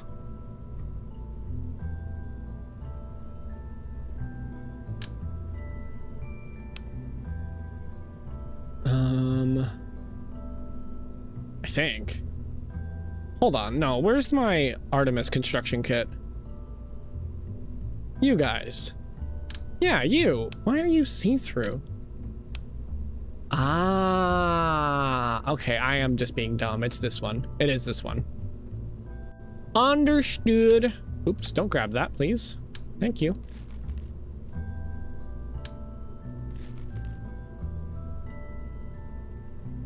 All right. You know what, Meep, you're right. I'm proud of Pyrite for coming out as a guy. You guys are so fucking silly. Generous and appreciate your loved ones all year, but Christmas time is specifically dedicated to that. It's the same principle.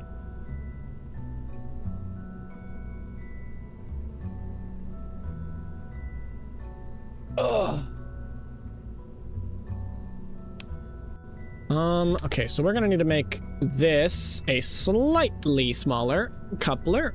Unless we want another one of those. I don't use those very often, so probably not. You can't come out if you were never in? Yes, I suppose that's true. I just noticed the Cato. Yes, Hellbeast. He's very hell and very beast. Okay. Now I need an adapter. Come on. Load. There it goes. There we go. I need one that goes to a very small point. That's not it either, is it? No.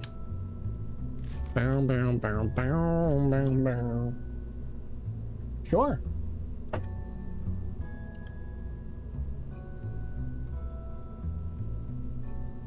So, wait. Tony, you're new too. Hi, Tony. How you doing?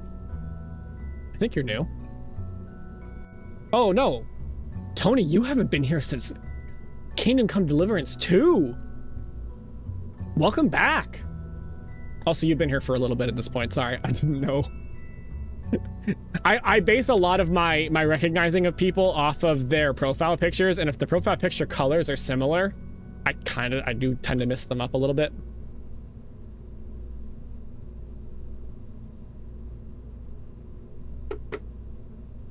Ah, hold on, the game is frozen. Bam, bam, bam, bam. There it goes. But yeah, welcome in. So anyway, for the people who are new, or rather people who are just fans of this, of the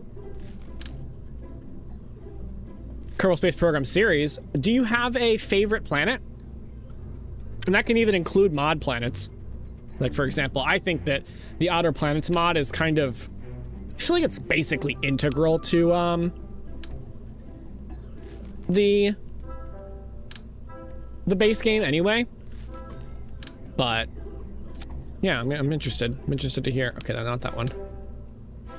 Eve, it's purple, just like my cutesy nugget. That's respectable. I think Eve is very cool.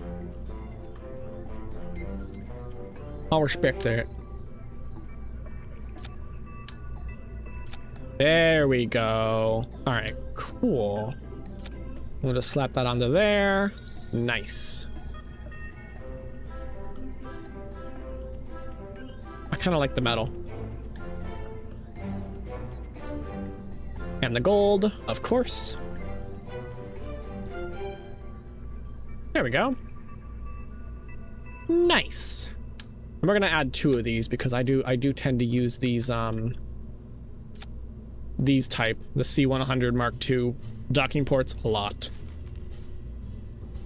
Tanuki is a mischievous yokai, isn't it? I recognize that. Yeah, Tanuki are like the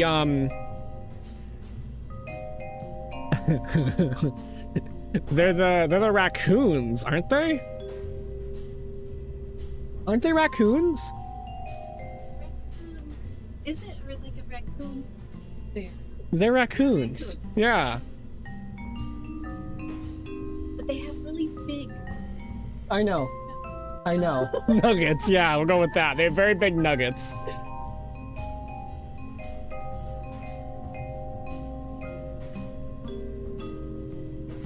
All right, cool. There we go. Got ourselves a bit more docking capability on the for the station. And that is gonna be that. Oh, I need to put these on down here. So these are gonna be, these here are gonna be for the docking of those tanker rockets, those tanker drones. Yeah, I know, Meep. That's what Matriarch and I were just saying. And for these, we have extra-sized Mando, or Mondo, docking ports.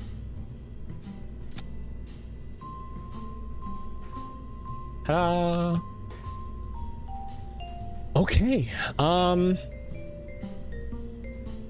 That's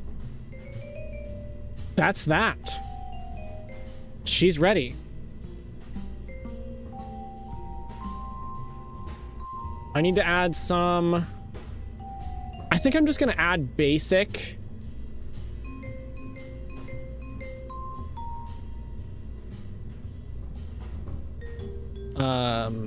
What are they called? These guys, the launch towers.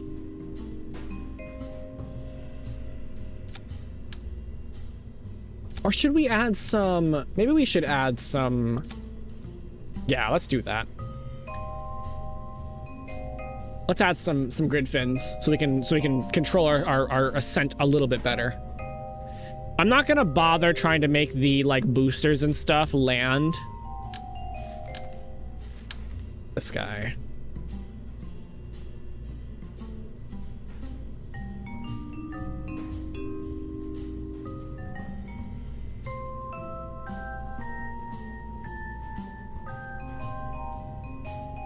What the heck? What am I attaching to? Oh, I know what I'm attaching to. These. One of the things about the restock mod that I don't like is that these guys, they don't have the actual towers that sit there when they're actually on the launch pad.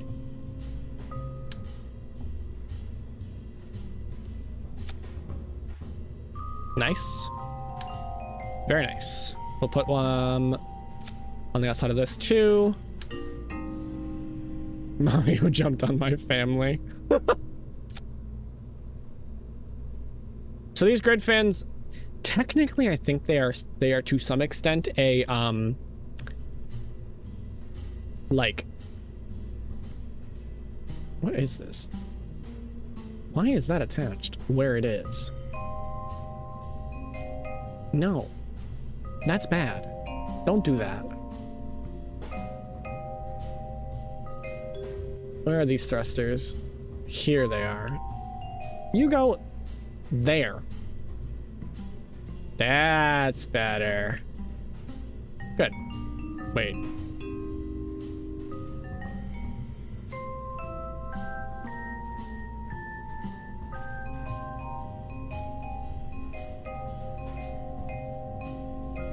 Okay, we need this one on a separate one for the heat shield, and then after that will be the parachutes.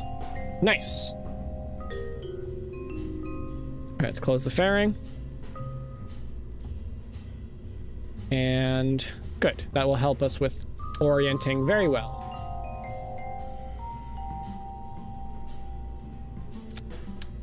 Let's do this so they don't hit the... It's a little off.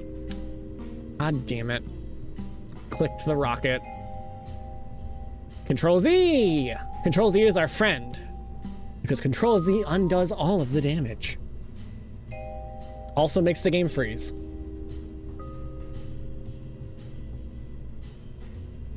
Game. There's the game. Welcome back, game. Alright, let's go ahead and save just to be safe. Nugget is a lobotomy corporation worker. Nugget!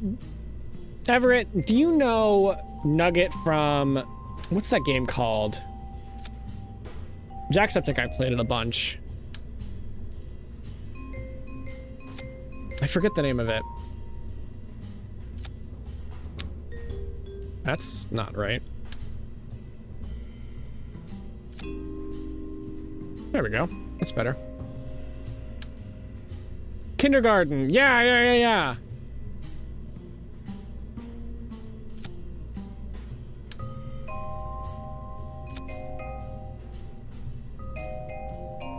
Abnormalities are stuff you lock up and have supernatural powers and generate electricity that we've worked with. Huh. Okay, I'm pretty sure... No, fuck, that would be bad. Let's not do that. It should be here, please. At the very least. Okay. So all these engines activate at the same time. Good. That removes those. Very good. That removes the side boosters. Very nice.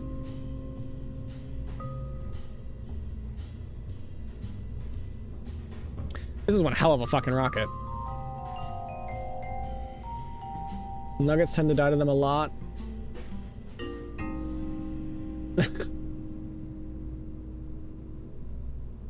Alright. Good. I'll check. Good. Honestly, we may as well put... No. Here. Yeah. Okay, good. All set there. Up a little bit more. Good. Awesome. First we get the turtle obsessed guy. Now we have a nugget obsessed guy? I guess so. It's fine. I'm not complaining.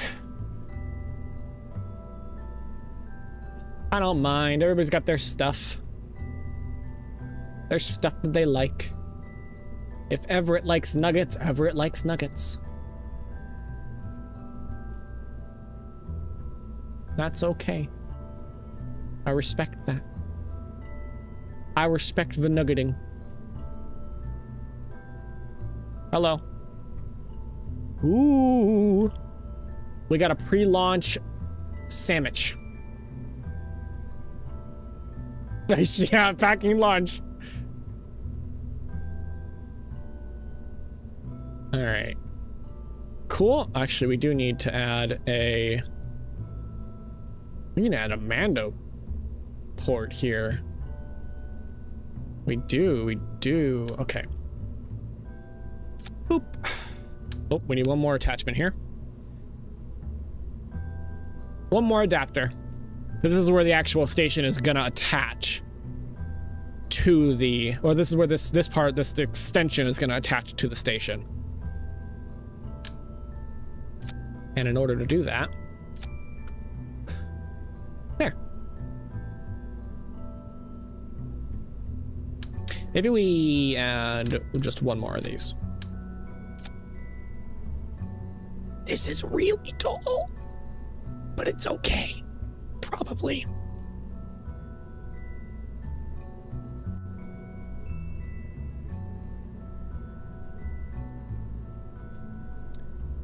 I'm sure it's fine. It'll be fine. It's definitely fine. No problems at all. We'll be perfectly okay. I'm not scared at all. Real question is Dino round or square? Hey, Hesir. Praise Jebediah in the moonlight. Yes. That's actually valid, considering we're going to the moon. All right. I think we're ready. What we could do if we wanted to is we could add one more tower up here. It's a little longer so we can get it to avoid the bottom.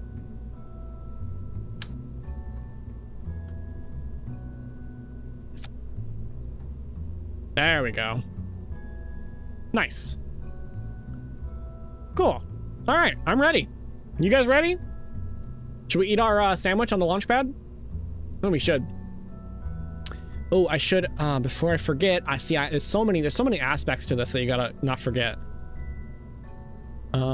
Where are the solar panels? Let's put these to an action group.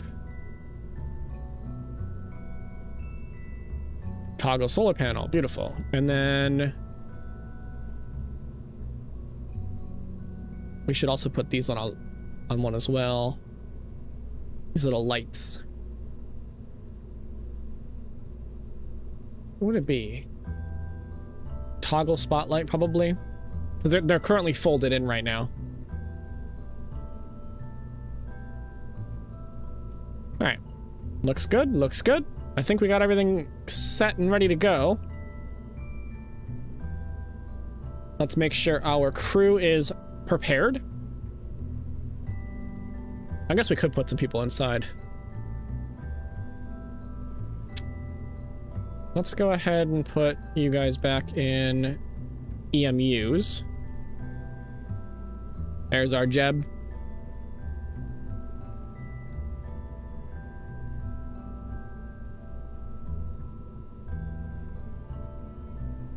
Oops, I just switched Jeb out of the commander one. So this is actually from a mod called, what's it called? Historical. Thank you for the pizza, Rocco. Welcome in. Seeing the interior really makes me wonder who first designed these rockets. Mod makers. But these are historical suits. So you got some Russian ones over here. You've got, this was the SpaceX like slim suit that they've been working on, which looks pretty cool. These are the ISS suits, the EMU. Who are we, we're on Bill right now. Okay, that's fine. Bob, yeah, you can have the black. Valentina, your commander as well. May, let's actually bring some other engineers. We don't need that many pilots. Come on, Sidwell.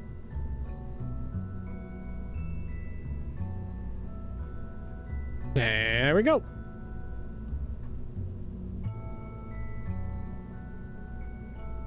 Cool.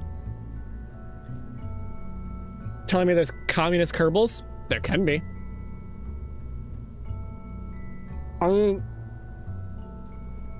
As two people have made the joke,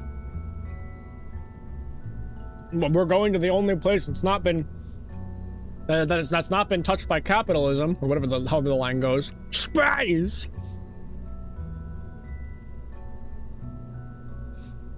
Welcome back, Shim. How you doing? We're going to space. You ready? Better be ready. All right, let's get some scientists in the laboratory here.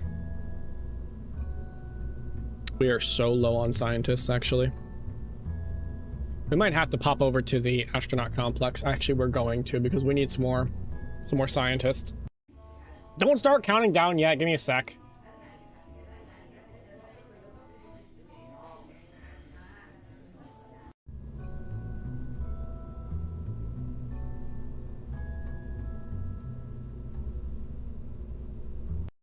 Scrub the launch.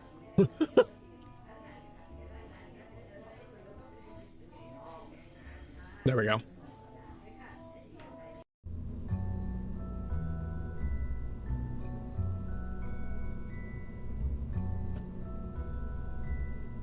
Okay. Another 2 scientists here. Put a pilot in the cupola. Engineer in that cupola. And an engineer in the pressurized module. That looks good.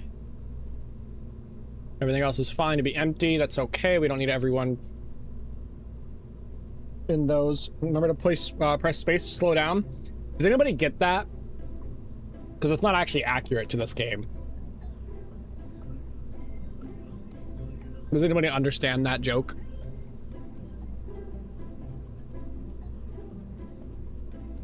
Also, not me forgetting to put any lights on this thing.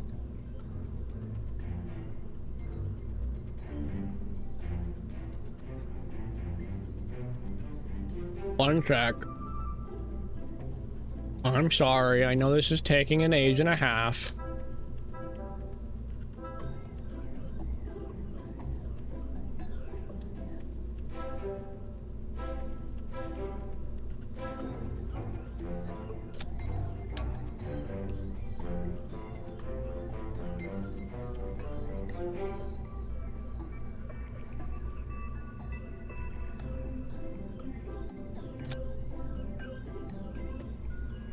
Make those white, so they blend in better.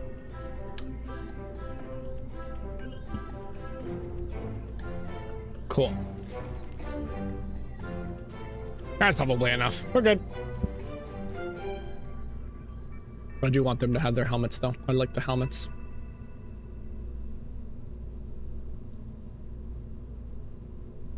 Jeb, do you really need a parachute? I mean, like, if this thing goes down, this thing goes down. Right? Yeah.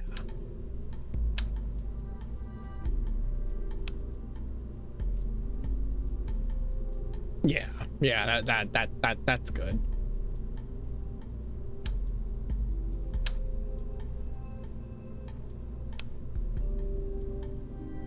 Got back home and brought boba? Fuck yeah! You made it just back in time for launch. Are you excited? I'm excited. I am very excited. This is gonna be great.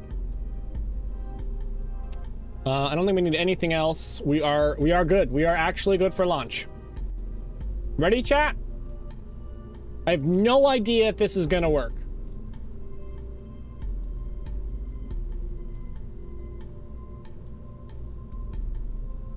We'll find out. Your countdown's gonna be a little off. It's gonna take an age and a half to load. And during that time, I'm gonna eat my lunch.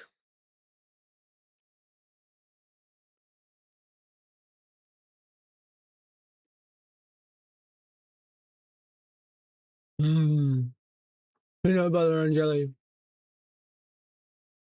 Actually, Kuma. That's perfect. That's perfect, Matriarch. Fun thing. You might actually like this. Did you know, Kuma, tortillas are beloved in space? Like, genuinely. Tortillas are considered one of the best space foods because it has very little to no crumbs, so they don't float away. And it can wrap up other foods and keep them all, like, contained. Yeah. Hot dogs or sandwiches, not relevant.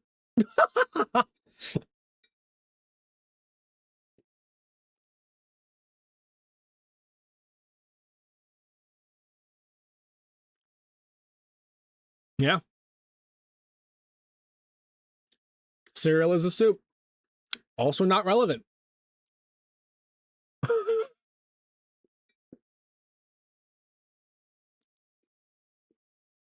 But I do thank you for your input. Also, the long loading times, which will get worse as time goes on, are a side effect of how many mods I have. That's such is life.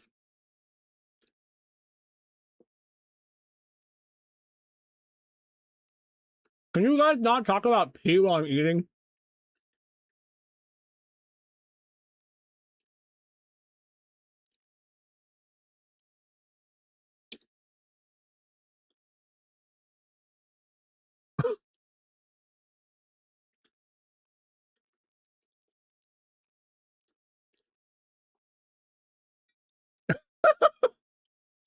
I love how you guys are trying to up-dog each other. So, my actual hope, my long-term goal with this series, with at least with this, my game, my save, is I want to make a colony on Lathe. Lathe, besides being, I think, a machine tool, is a habitable planet, habitable moon around Jewel, which Jewel is the Jupiter analog as I was describing it before, the great green giant, great green gas giant, and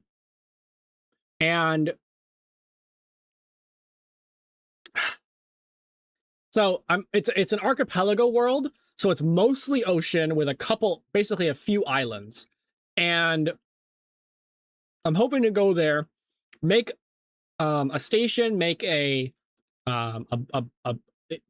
expansive, sprawling ground base, because it actually has oxygen. Like the Kerbals can take their helmets off and breathe.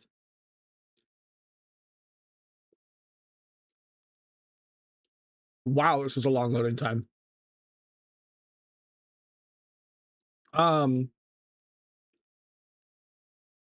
sure it's fine.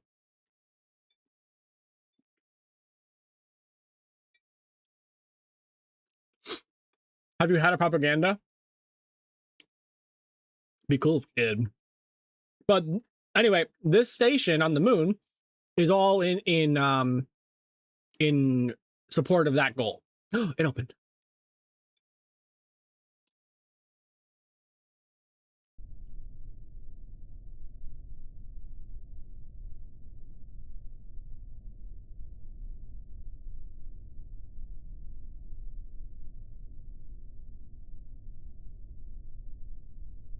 Anyway.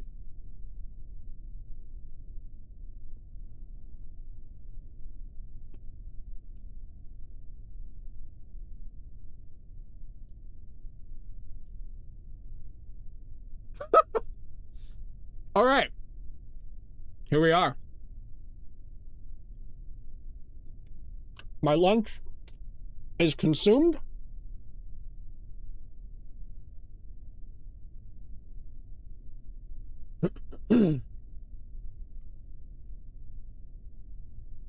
I'm going to pull up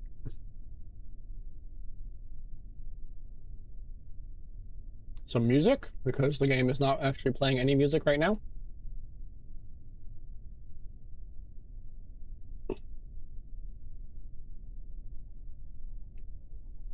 Pyrite has insomnia. What did I eat? I ate peanut butter and jelly sandwich. All right. This is one laggy ass fucking rocket. Just it's so big.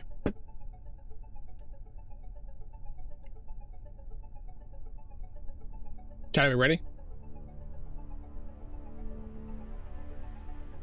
I'm gonna use the quote unquote smart ass mech jeb kill rotation. It's a little bit better at keeping rockets from tumbling.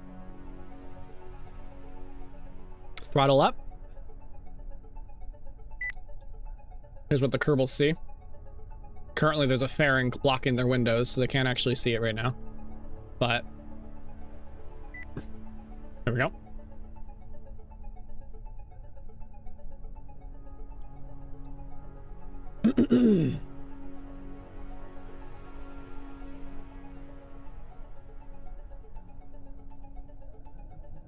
Hopefully it doesn't tumble. That's my hope. But I'm not sure. We ready?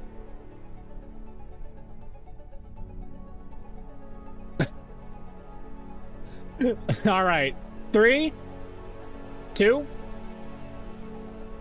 1. Wait for it.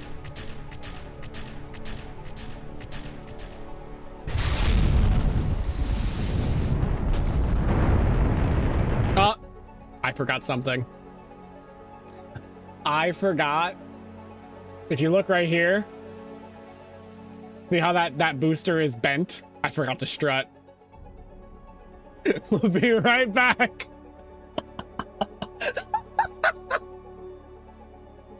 All right, hold on. Scrub the launch. Stop the music. Everybody go home.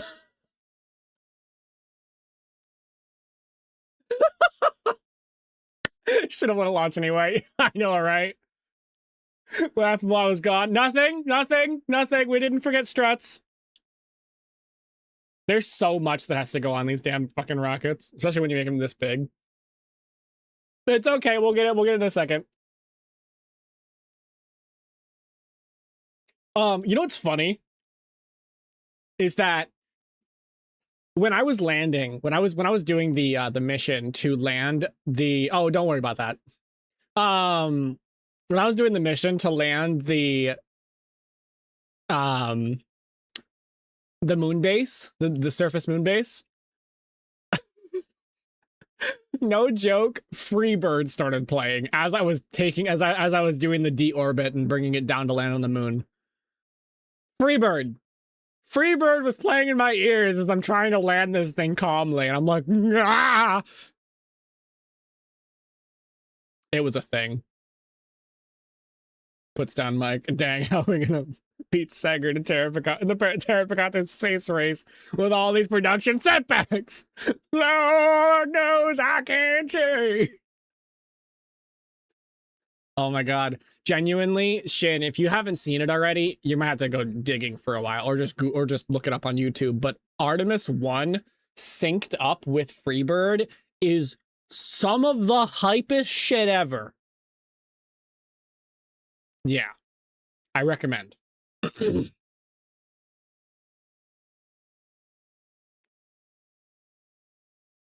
So fucking good. We're gonna be in this loading screen for a little bit longer. Sorry, guys. I hope you can forgive me. I have a Freebird video somewhere.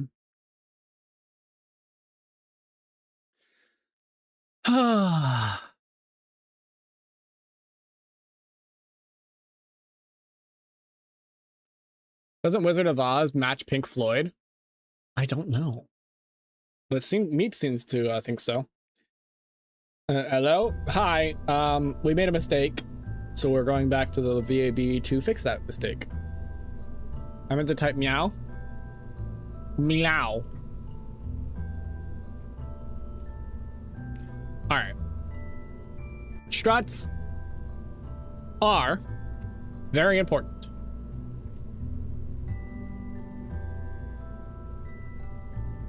They make it so your rocket can actually take the fuck off. Oh, hi, bud. Okay, hold on. Hellbeast is here. He wants on my legs. I think.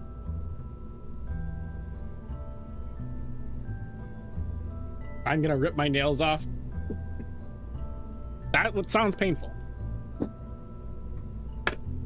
Good. Come on, bud. Hey. What are you doing? He's standing in front of the camera.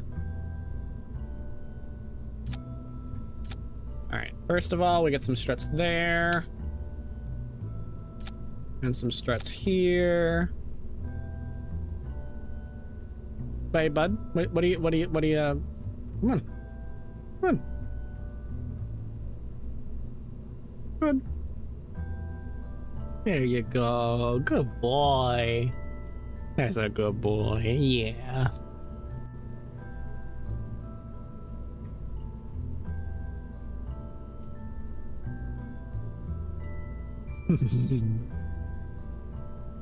So funny because I just took him off the screen. Anyway, go ahead and keep strutting this. Ideally, we want to have struts in all on the top and bottom. And then we also want to strut the side boosters so they don't flip out.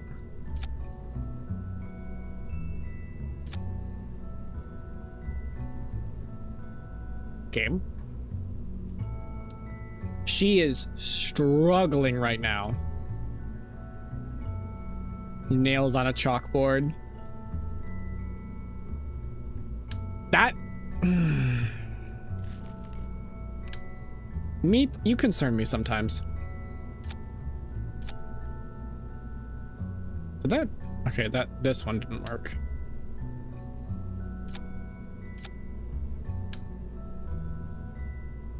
Good.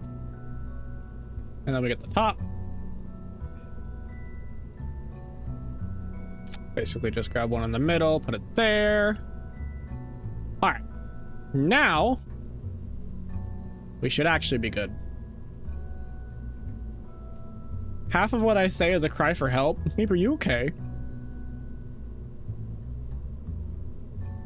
I'm also just gonna preemptively put the thrusters on a earlier boost or an earlier stage. That way we can make sure those are going at full power before we try to take off. That way we don't fall back to the ground and hit the ground. All right, back to the loading screen. So anyway, what you guys up to? Up to anything bad? I mean, good, interesting, fun, anything? Meep, you talk about us getting married a lot. That's a cry for help. Am I that bad? Should you're the exception? Oh my god.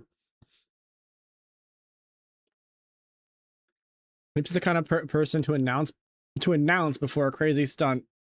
I do it quietly and see if anyone notices. Why can't I pin that? I don't know. Why can't you?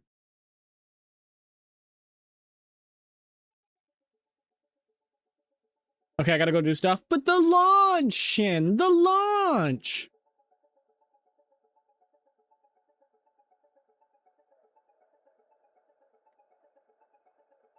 Ah.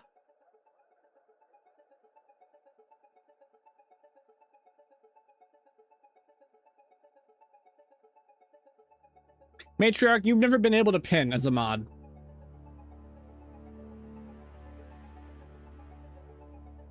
Nobody is. No mods are able to pin. I'm setting up OBS. Ah, okay. To be honest, the launches might take a few tries. I know you keep forgetting. Like I'm reacting to NASA. That's pretty funny.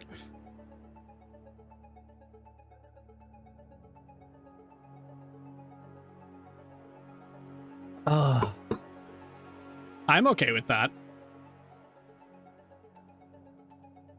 Mountain, do it. We're gonna be in this loading screen for a while, so yeah. Oh, by the way, me and the Matriarch saw Project Hail Mary like 2 days ago, 3 days ago. That was, oh my god, that movie is so good. And honestly, they timed that shit perfectly. With the Artemis 2 launch.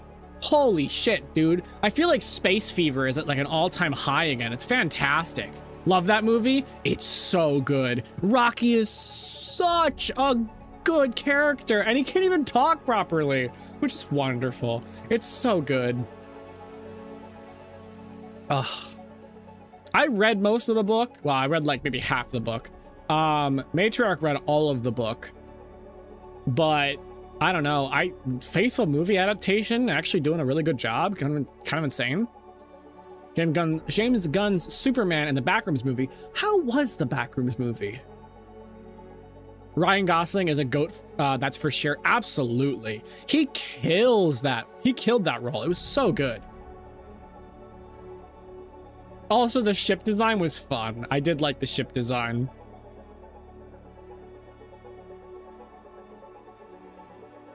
Ryan Gosling is so good. Absolutely.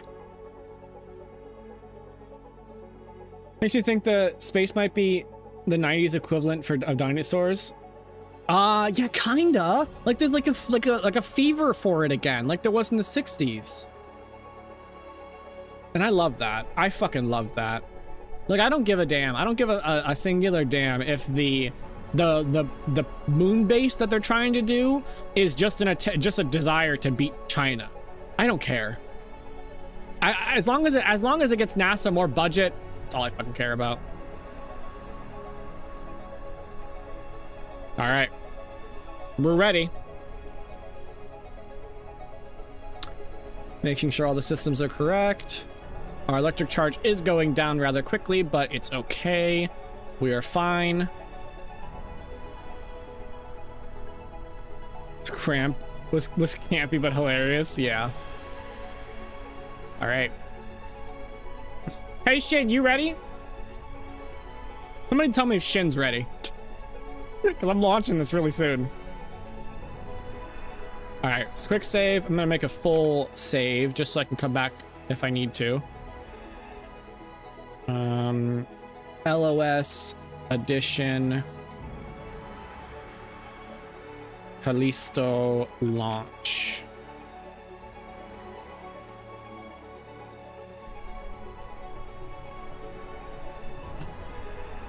All right, you ready?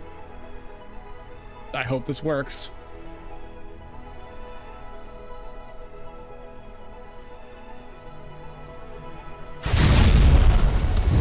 And tower release.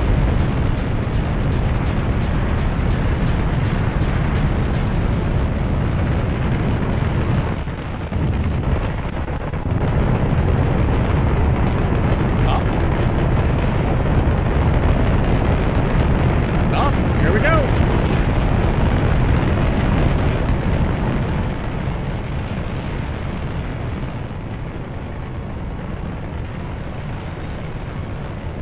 She is slow, but she's moving.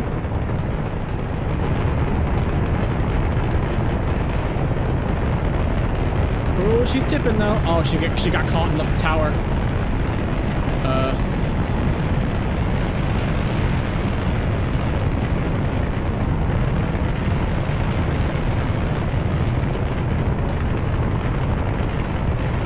We're good, no problem. We can recover from this.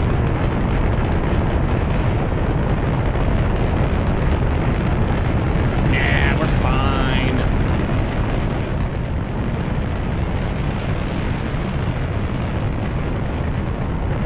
Yes, okay.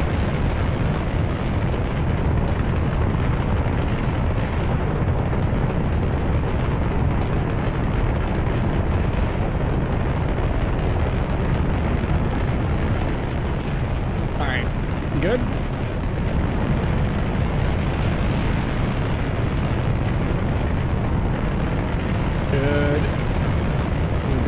We're good.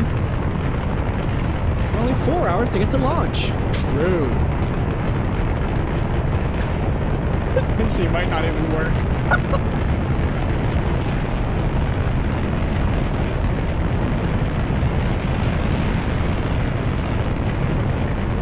Hold on.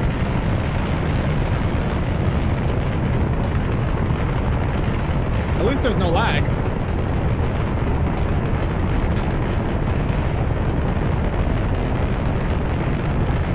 Hold on. I clicked off for a second to turn the music up a little bit.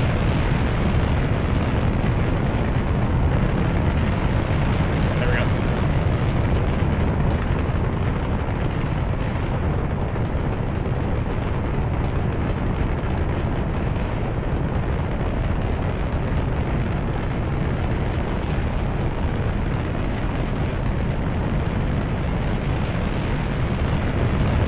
The confusing part to me is that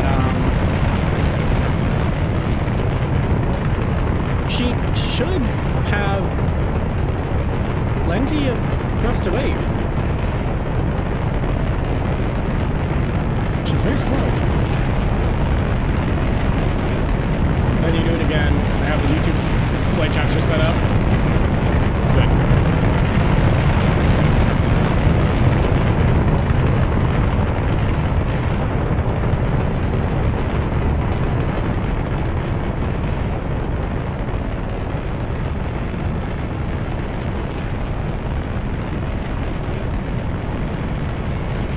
Like, they weren't in a hurry, right? Kerbals don't have a lifespan, right?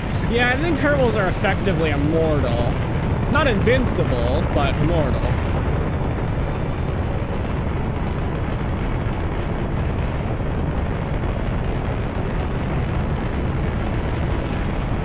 Alright, we're starting to pick up some speed.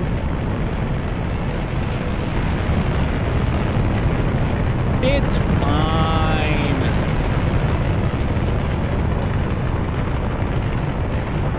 There we go. We're getting there. We're getting there.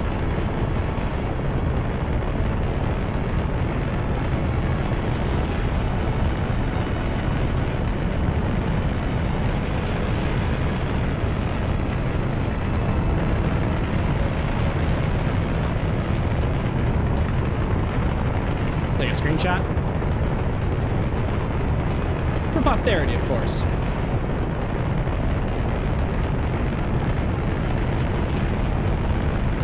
The soundtrack is triumphant, isn't it?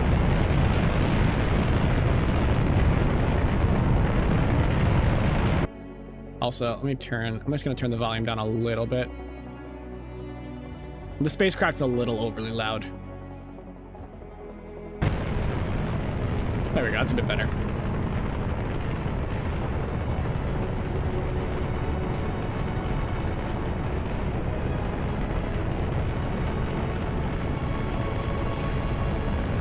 Let's go ahead and make a quick save. We're gonna try and do begin our orbital or our gravity turn, which a gravity turn is basically where you turn with as you're going up, so that you're already basically starting in orbit. You can see the giant thrusters are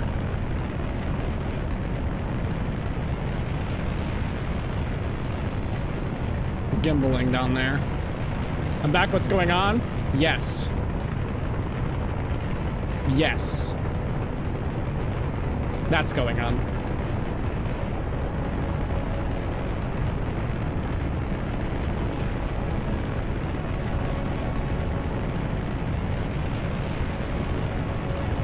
Our solid fuel boosters are gonna run out in about 5 seconds, but we're at 10 frames, so like a minute from now. All right, we're gonna go ahead and do a little bit of a risky maneuver. We're gonna go ahead and switch off of kill rotation and switch to this, so we can do this. This is probably gonna be too much. We might have to go back on the save. Maybe. Oh my god. Holy shit, she did it. All right, gravity turn is in progress. No, that was on purpose.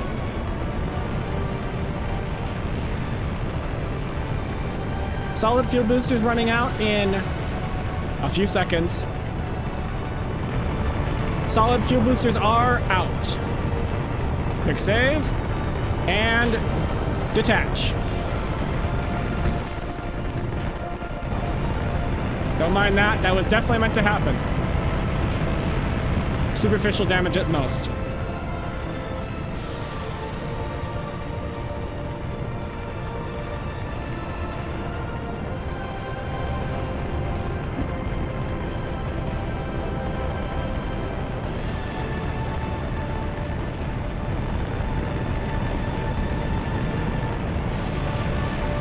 Let's get our flight engineer readout pulled up. We need to get to 70,000 meters. Like there's this fire comment, I know, right? All right, hold there.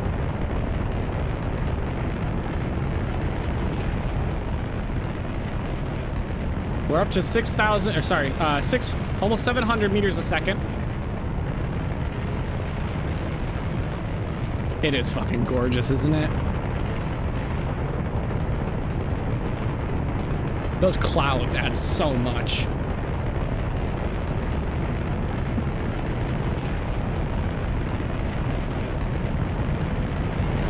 Look at that plume.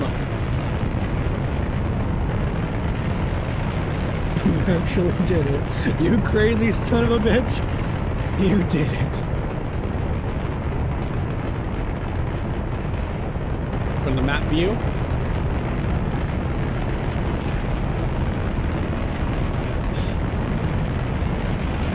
We need to get this to about here.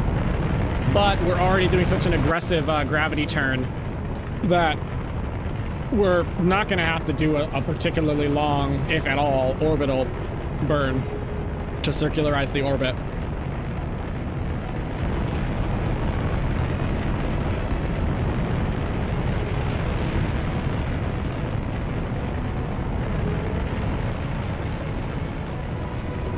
Lurk times. All right, have a good lurk.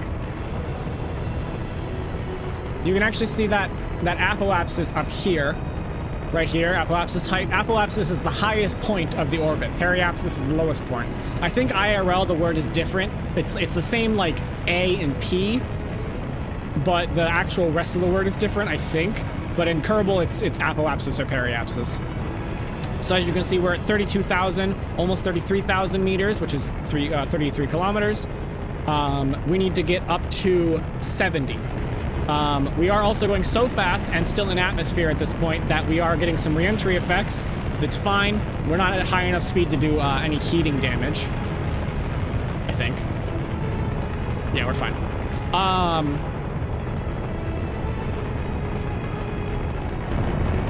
But as I was saying, the orbit, the gravity turn here is making the our trajectory be very long along the planet, which is helping us to create an orbit very early. 40,000?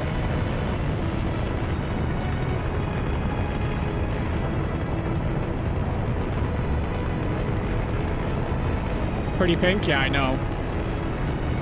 Those re-entry effects, that's superheated air turning into plasma. It comes from the Firefly mod. Normally the effects don't look that good.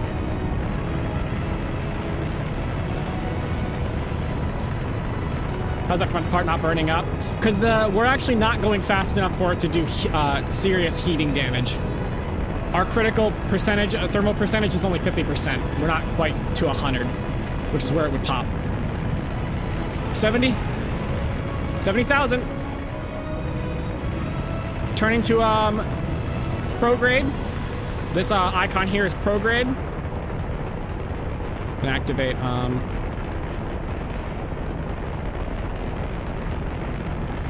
that basically right there is the optimal position to go fast, basically. Because we have hit apoapsis. All right, we can go ahead and turn off. Turn the engines off for a second, because we are more than high enough. We can go ahead and close these.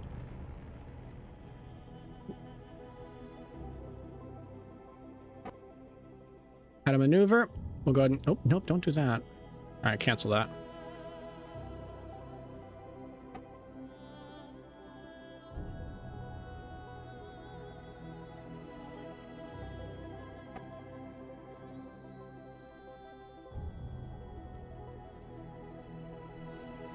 All right, now we're going to go ahead and go to the maneuver node. To be honest, we're out of liquid hydrogen, so we're going to go ahead and pop... Drop those. And they will float away. Take a screenshot for posterity. Hi, Cab. Welcome in. You came just in time to watch the orbit. Blackwind Howls, minions of the final boss have come. Welcome in.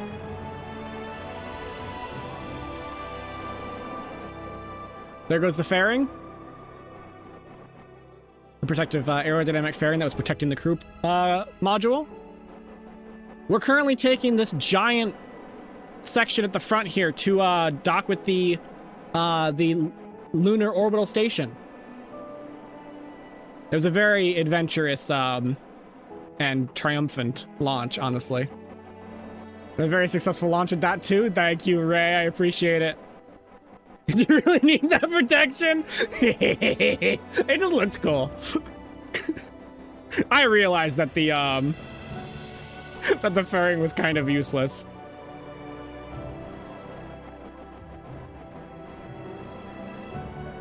Good, feeling a bit mad, so I need to quick. No problem. Just come on in. Go ahead and relax. And if you have to raid and run, don't worry about it. That's okay too. I understand. You gotta like go to the bathroom. As the matriarch always says, gotta go pee. Our rocket here was something of a, if we cut off the front section, was something of a, almost a Saturn V mixed with some other aspects. I don't know. We had the orange foam. What's it called? Insulation tiles on the sides. But we got the Saturn V main booster here.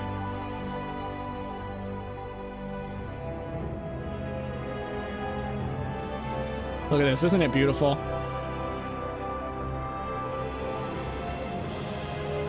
I'm sorry you're not feeling great.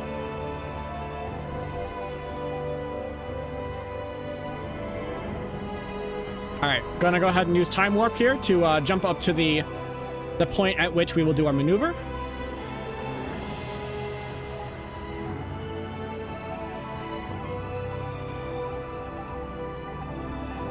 It's gorgeous, isn't it? The volumetric clouds. I do apologize for how laggy it is. It's like 12 frames right now, but that's just KSP when you got mods.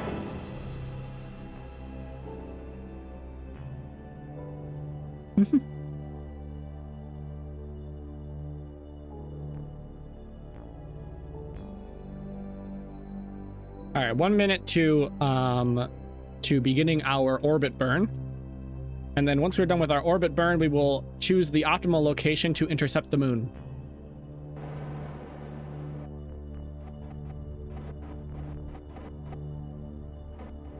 Don't let us dragon you down.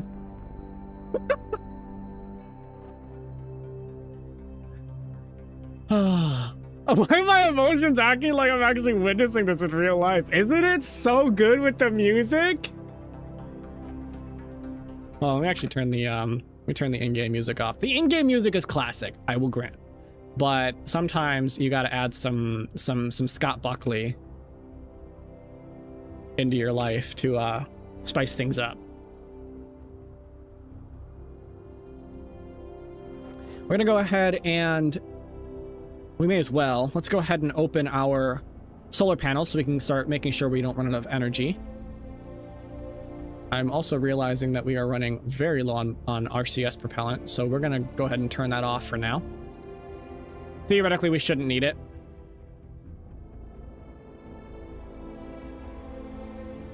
The SAS system has a tendency to overuse RCS when it's like doing like these little rotations. But we have a very strong gyroscopic wheel. We just need the monopropellant for docking. That's what we really need that for. Somebody who uploads. Hi, somebody who uploads. Welcome in. Also, I should also say hi, Avalanche. Welcome in as well. I don't think I missed anybody else. But yeah, welcome in, everybody. We're currently just taking this extension to our lunar space station to the moon.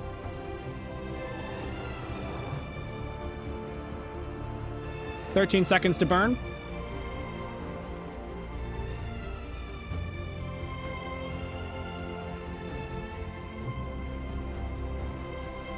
Unfortunately, there's no SpaceX to blame here. True. 4 seconds.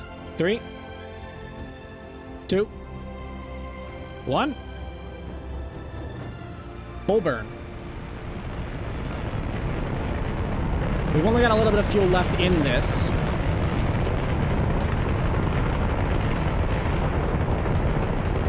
This burn's gonna go on for 20 seconds. 3, 2, 1. And separate. Switch into methane. our methane thrusters. Our methane thrusters are remarkably efficient, and have solid. Oh, that switch of the camera means we have circularized our orbit, so we are in orbit now properly, meaning that will crash down, which is very, very nice.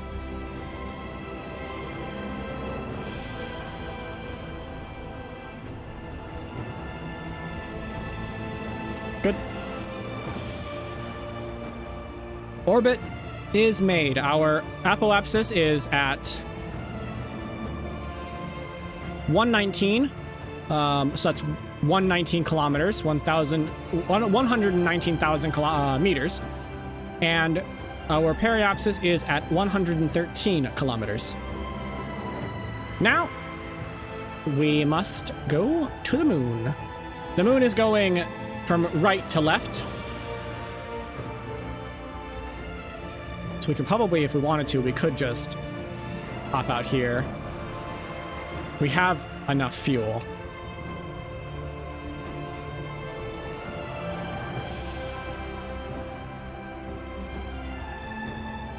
Only just, though.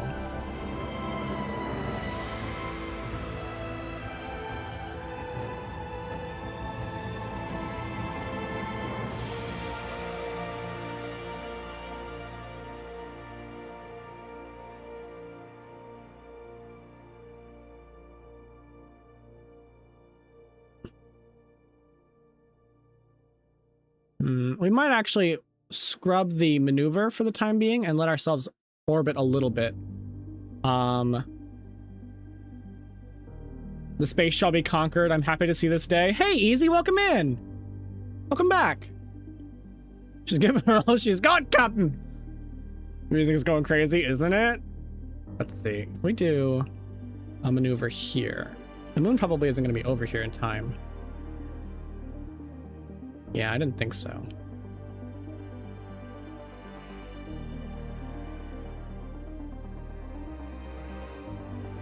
We might wait. Do a few orbits, because we can afford to do the orbits. We don't have any problems there. We've got power, we've got fuel, we've got no life support requirements. So let's actually go ahead and let the moon orbit a little bit. Maybe.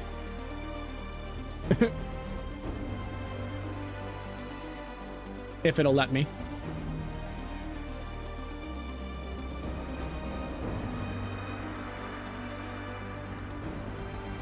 I guess it's not going to let me.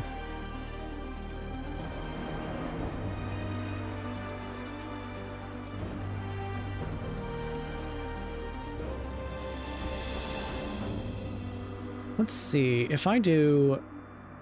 What would it be? Maneuver in 33 minutes. It's probably going to be over here, actually.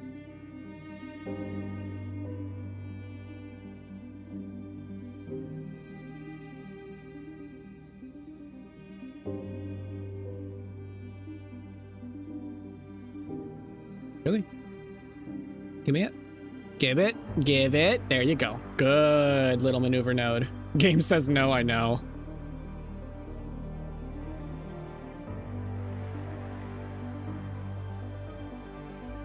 All right, switch over to this so we can actually see what we're doing over here. Grabs that maneuver node. Come on.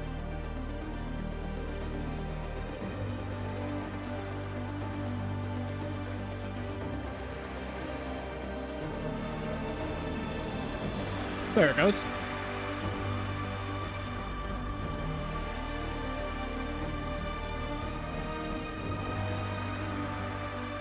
We don't want to run into the moon. What am I doing over here? I'm trying to get this. There we go. We want to be at about 30,000. Yeah, that'll do. Perfect. There we go. That'll put us on a close enough trajectory to the moon. We also want to move it up a little.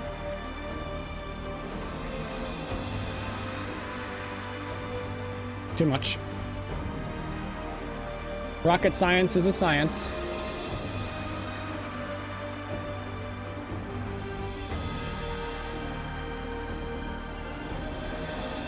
There we go. There we go. That should be good. I'm trying to make sure that the I don't use them. That's fair. I'm trying to make sure that the rendezvous autopilot, which we're going to be using, as well as the docking autopilot, is able to properly intersect with the moon bases, which is here. Orbital path, so I can orient and line up. Of course, it's doing this again. Give it 1 sec. Maneuver mode, just like a puppy.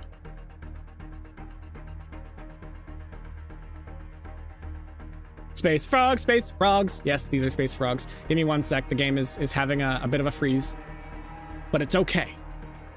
I just wanted to put it in phone mode. I disagree, though.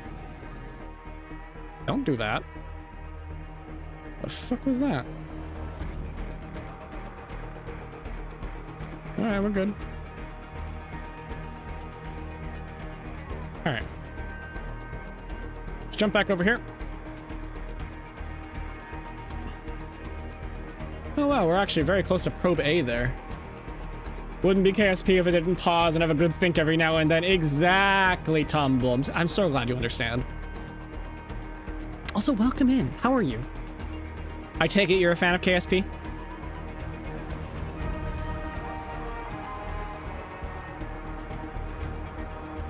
All right, 40 seconds to maneuver. We gotta boost this a little bit with the RCS.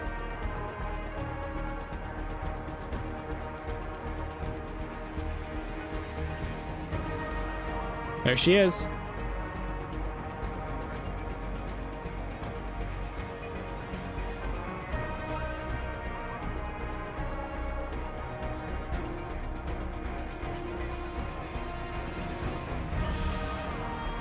I don't think Terrapicatus is in space, but that's not gonna stop us from finding out.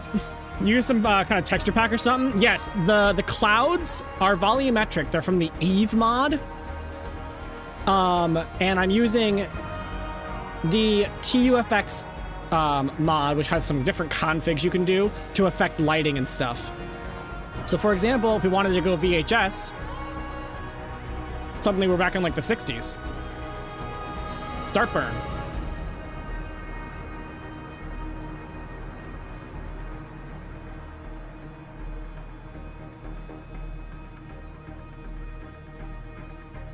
Yeah, let's go down.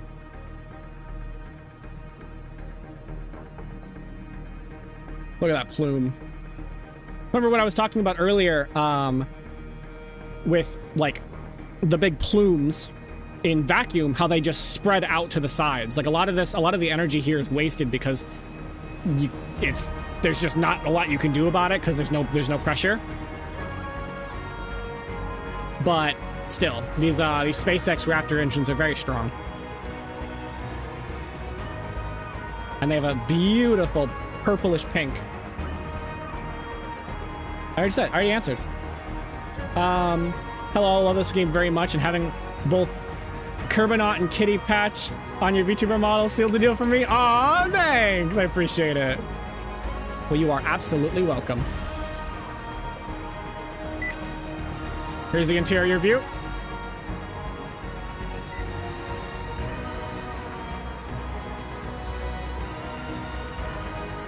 Got some external cameras as well.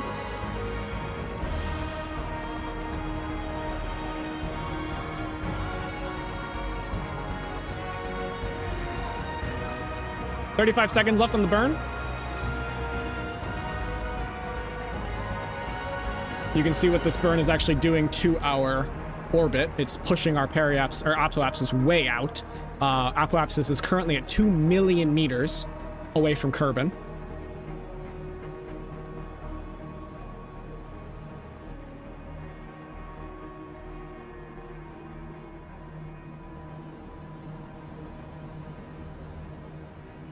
So do you think, chat? Are you satisfied with the Callisto? The Callisto orbital tug.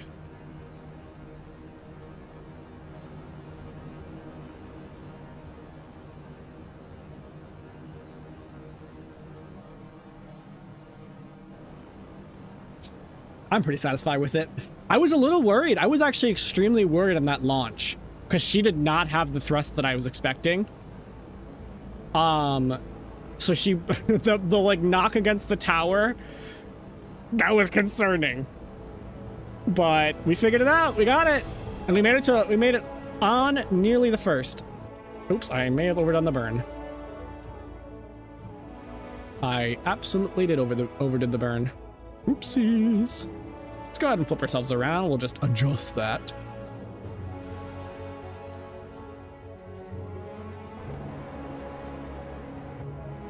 This is what happens when I do a space station around Kerbin. I have a space station currently already made around the moon because I'm doing a mining operation on the moon where I'm using the space station as basically a refueling point before heading off deeper.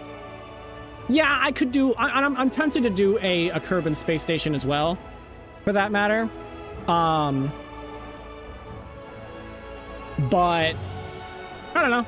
It just seemed more interesting to do it around the moon. This is just an extension to the bottom of that station that we're currently taking over there. Hence the gigantic docking port. Oh, wait. There she is.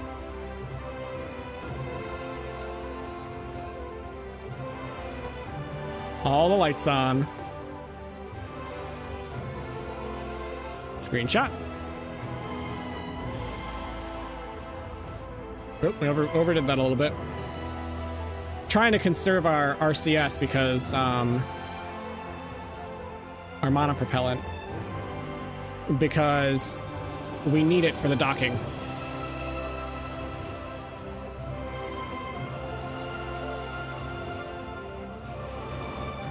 All right. A little more. A little more. Okay. Let's just drag this apoapsis back a touch.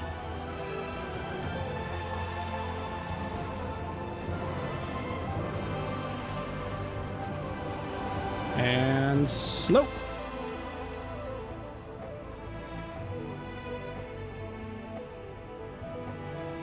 We need that Periapsis to be down to about 25,000. That'll do. Perfection. Chat. We are on an intercept with the Mun.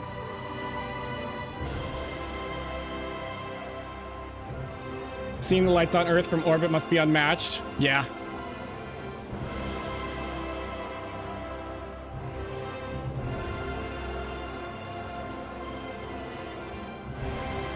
Hold on.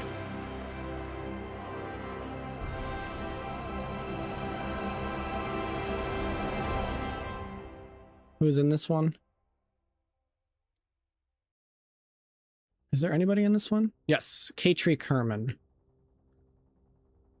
Here, Katri. Here you are.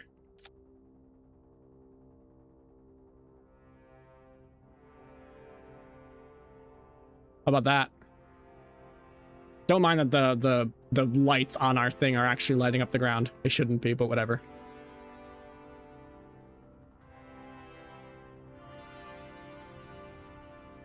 Yeah. All right, we got to make a quick maneuver over on the moon. Come on, Periapsis is still good. We're golden.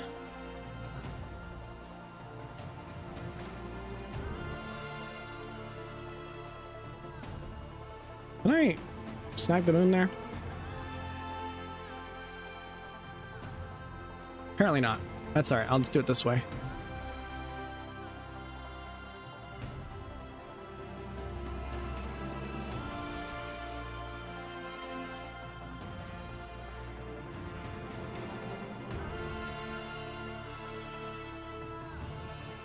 Go ahead and prepare a retro maneuver burn.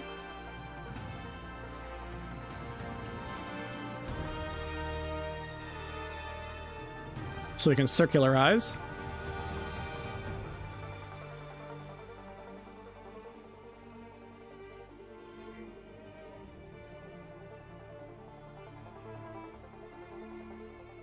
There we go. That should be good enough. And then the autopilot can take over from there. All right, let's go ahead and have this set up for that burn. I'm going to let the SAS do it, so it'll be fine. He's cooking. I am also cooking. Heck yeah, we love cooking.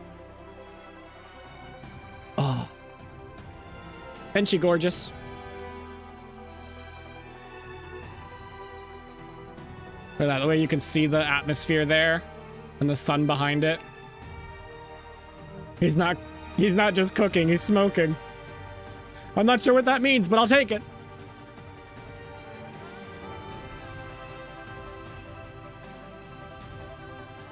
While we do this, I will give you guys a quick little sneak peek on the inside. Because we have free IVA, which adds interiors that you can move around in.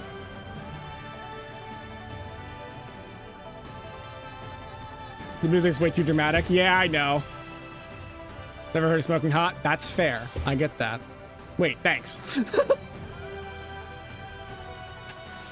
Currently a little dark in this section. There we go. There's some light.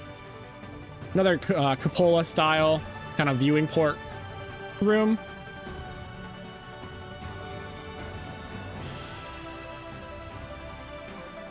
Did we come from this way? Yeah, we did.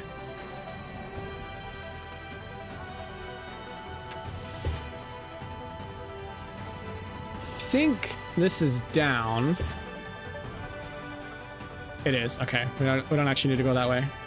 This is the way I need to go. This is such a cool mod, isn't it? Normally it's better lit. I'm not sure exactly why this is so poorly lit, but I think it's just because I'm using a bunch of the adapter modules. Is it this one? Yes. So here's a little laboratory.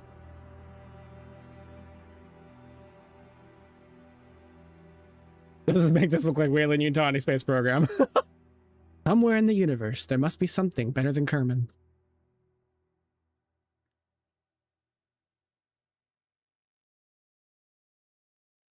There's something actually on the bottom there.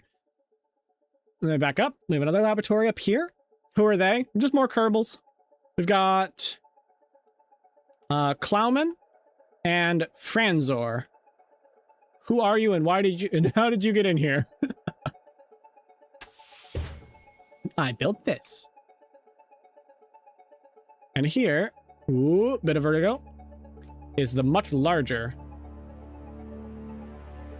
laboratory module. I can do all sorts of stuff in here. Pretty sure this is not available. Nope. But we can maybe. Nope. Okay, this one just goes outside as well. You can see the atmosphere edge there. Very cool, very cool. But yeah, that's the main focus of this one.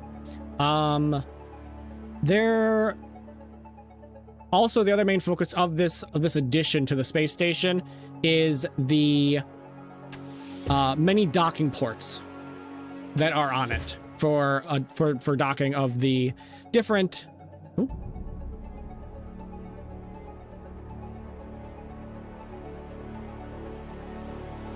Space. But yeah, as you can see here, got big docking ports for our refueling drones, our tanker drones.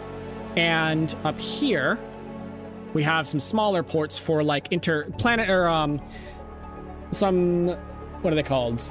Ships that are trying to go interplanetary that need to refuel for that trip. That way we don't have to make our rockets nearly as like absurdly large to get out of the planet's atmosphere. We can just send up smaller, more efficient rockets and then have them stop at the moon station and refuel and then head off from there. How many modules are you planning for the space station? Well, just you wait, Tumble. I'll show you how beautiful this station is once we get there, because the station is already built. This is simply an extension because I realized I needed it. I love how we're still turning with the SAS. It's just how slow SAS is compared to RCS. Oh my gosh, that's so sensitive because we're so far away right now. Wait a minute, I gotta check something.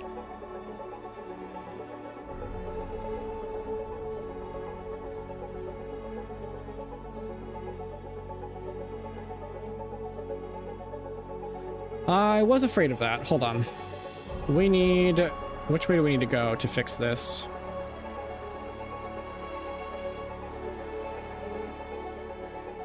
We're currently on a collision course.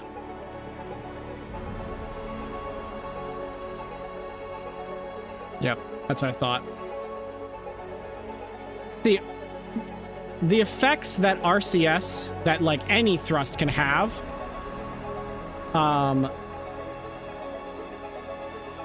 not that. Give me periapsis. Thank you. All right, that will literally fix it. That any thrust can have on a point of your orbit that is like literally millions of kilometers or millions of meters away from you is monumental. So even those little like puffs from our RCS to try and turn the vessel was enough to reduce our trajectory from hitting the Mun's gravity at about like hitting around like 25,000 meters, like where we're at now, to literally hitting it directly. I forget the name of the effect, but it has a specific name. What isn't out there? True. So we actually can't even afford to use the RCS right now. We're kind of having to we're having to wait for the game to stop freezing up.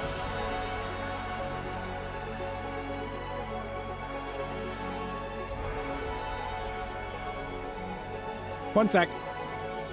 I appreciate all of your patience.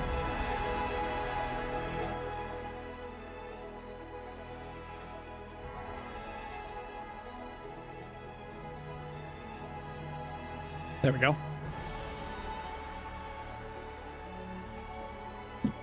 Thank you for the hearts. I appreciate you.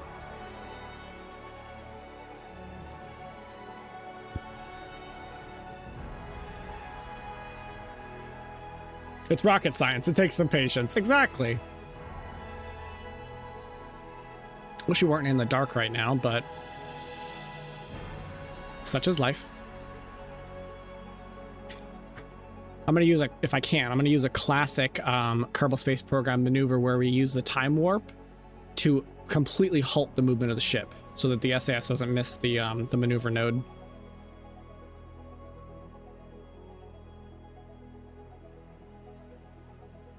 Like that.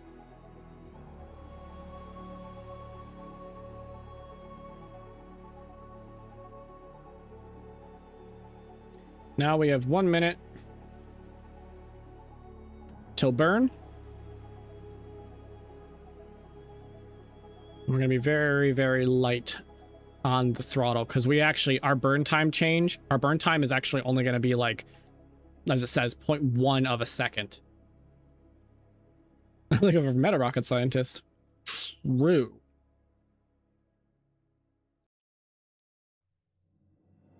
Speeding up time just a little bit to get through this last minute of waiting. There we go. We're in the 10 seconds. Almost there.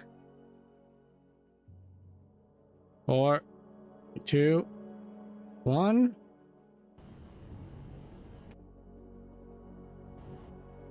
Did that do it? Perfect. All right. Now, at our maneuver. There we go. Where did that put our... That damn descending node is right in the way.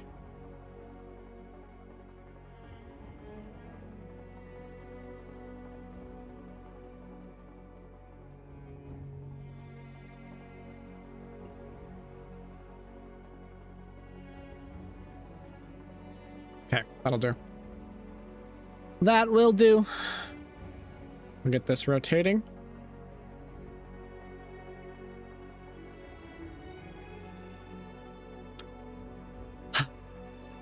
Not an ideal launch, not an ideal orbit, but it'll do.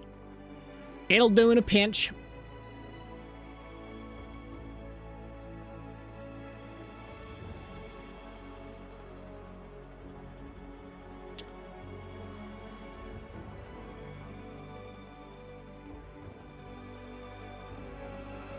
So Tumble, if you're still here, how many hours you got in KSP? I'm curious. I've got like 600 something. I'm not that many actually, but compared to some of my other games, but just curious.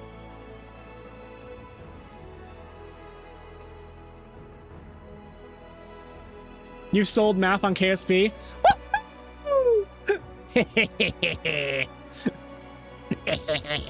I'm sorry, Cav, you will never see her again.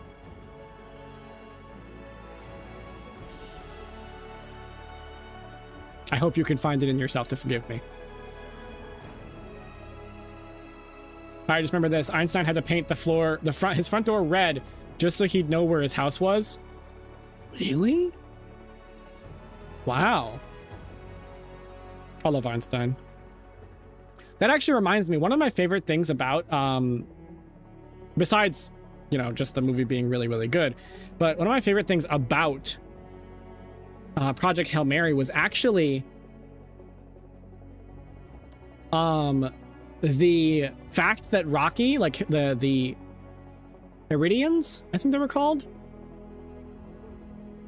the Rocky peoples, they didn't know about radiation and relativity.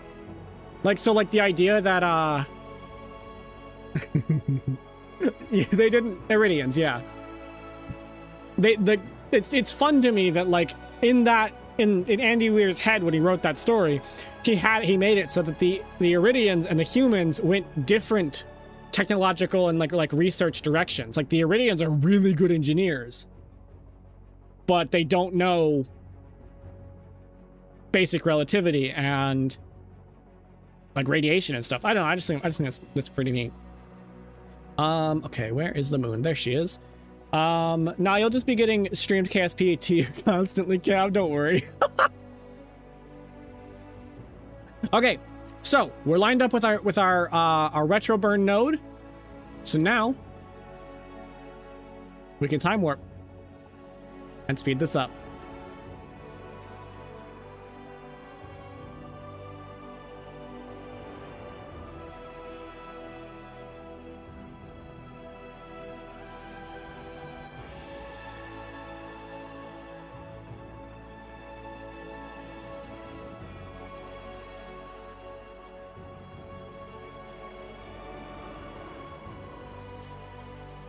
So we're gonna float out here at the apoapsis, because if you watch, we're slowing down as we approach our highest point in our orbit, because the entire time the Kerbin Earth back here is pulling on us with its gravity, forcing us to slow down. And then as we come back in, the moon will be right here.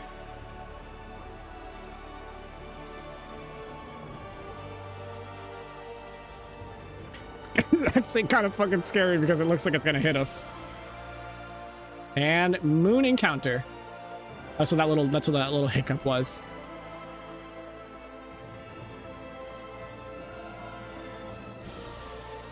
Look at that. Take a screenshot.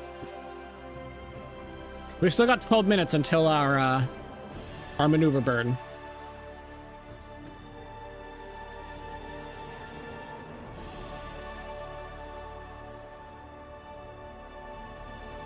Seven, 6, 5. Whip. Oof. This is spoopy. Slow down. We good? We're good. Okay, we're back at 1 times speed. Just want to verify. right now. Yes, our periapsis is safe.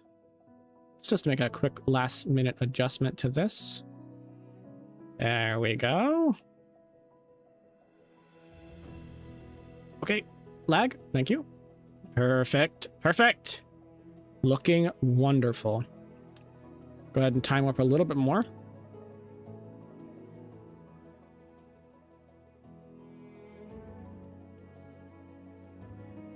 It'll drop us at 1 minute before our burn.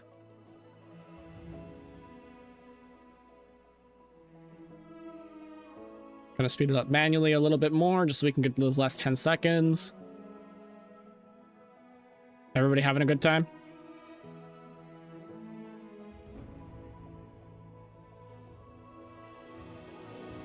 Seven, 6, 5, 4, 3, 2, 1, ignition.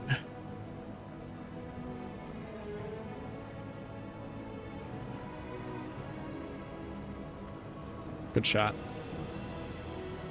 Orbit circularized. 16 seconds to finish burn.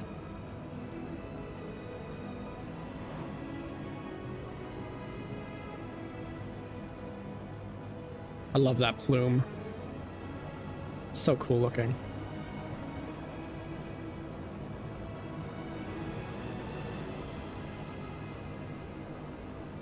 Stop. Close enough. Good, good. And now, because I'm really bad at doing rendezvous, we're going to go ahead, quick save, because safety first, and hand this off to the autopilot to go ahead and get the rendezvous with the LOS.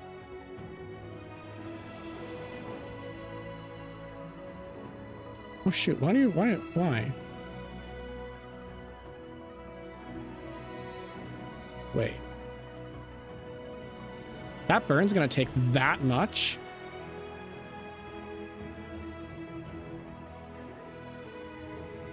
Really?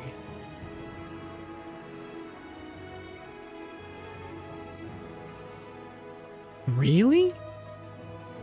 Why would that burn take that much? Better to save and not need, and to restart and not need to save? Yeah. I get the circularization, but why is the circularization taking so much? Hold on, disengage.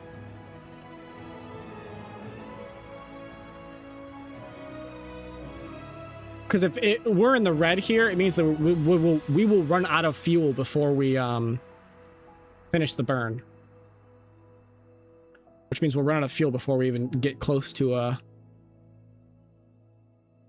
Hold on.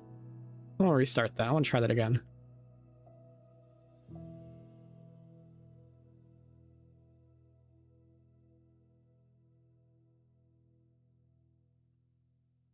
Yeah, like that should just be plenty. What was it doing that cost so much?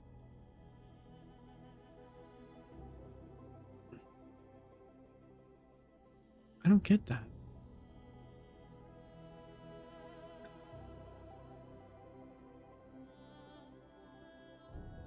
I'm super confused by that. All right, I'm just going to do it myself a little bit.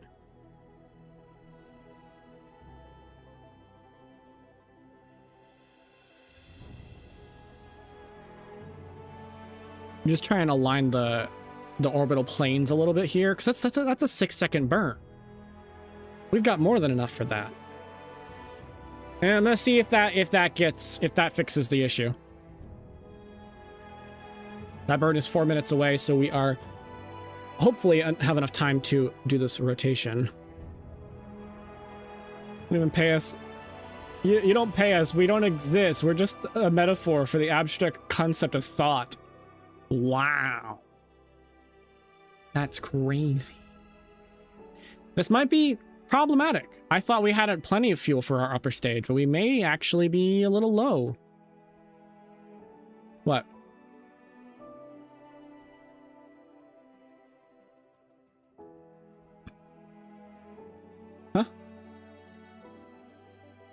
I know, I saw. I've been reading it.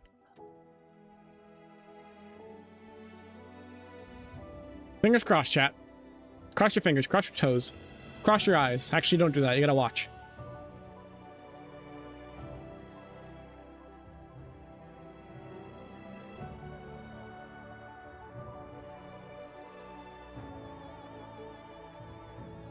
Okay, that looks pretty much lined up.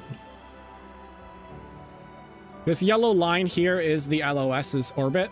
It's a very low orbit, but it's... I don't understand why that was so demanding. This is a 6-second burn versus like the couple minute burn it wanted to do. Oh, I figured it out.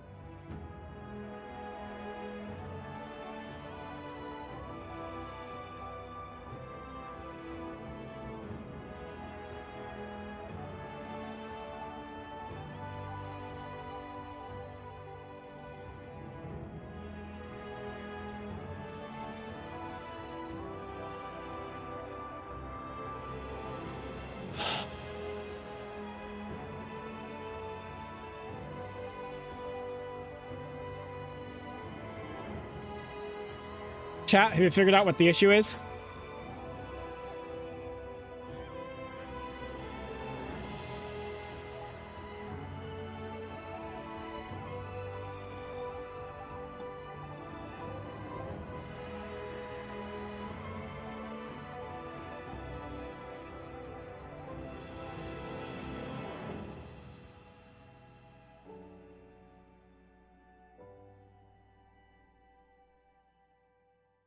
Anybody? Anybody have any idea? No, we can't do that. It's not going to do anything. The LOS is going this way, to the right. We are going left. We have to completely flip our orbit. We came in incorrectly. Our initial orbit capture of the Mun had us come in from this angle, and it set us into an orbit like this. The LOS is going this direction. The LOS is going counterclockwise. We're going clockwise.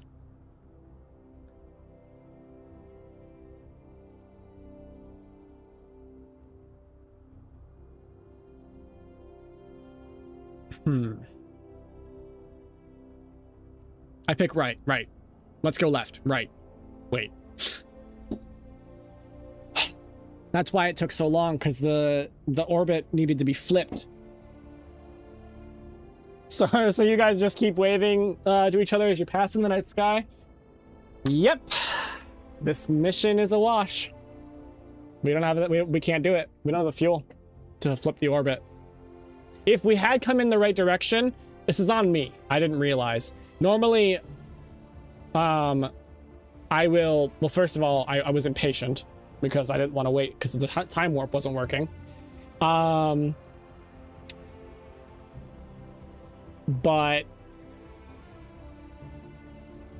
normally what I'll do is I'll come in with the orbit and hit this way, going from Kerbal.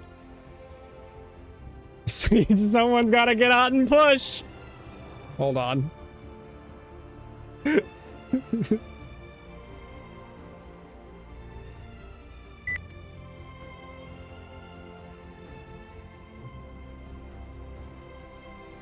I have literally no fuel left. Yeah, we don't have the fuel for this actually.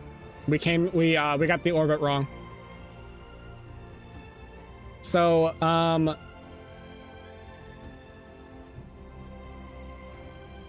funny you mentioned that.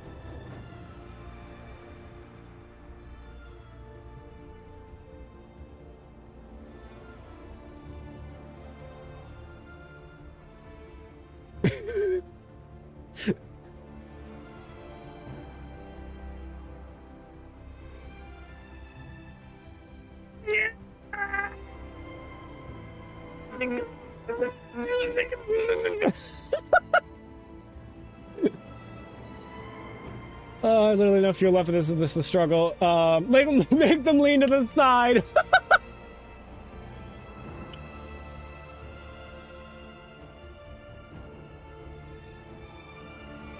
Yeah. Leave one in the steer. There's a lot in there. Don't worry.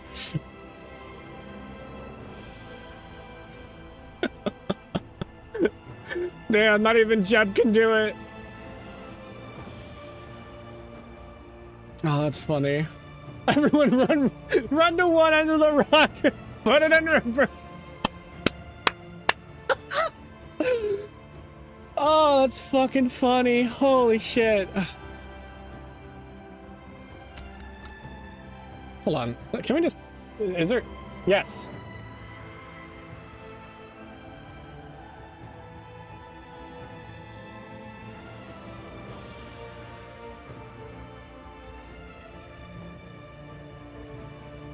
Okay, that was, damn.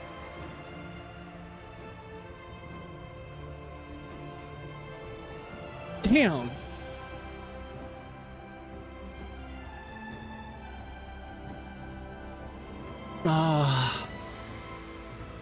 The song is called Where Stars Fall.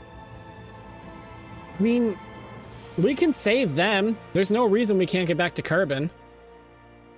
Honestly, we just leave the fucking piece and then...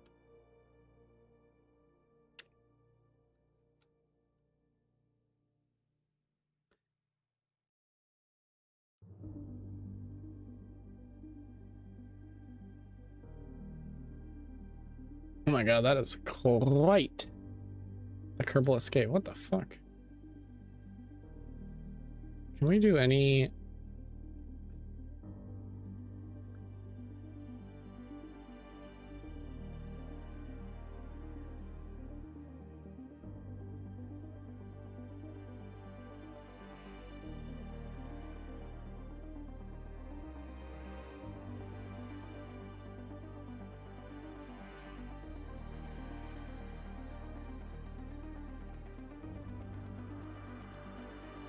Actually, you know what? Fuck leaving space junk.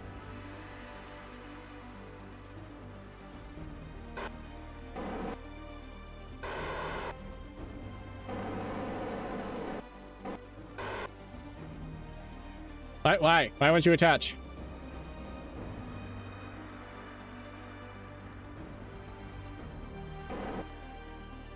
Hold on. Put a bit more distance, see if that works.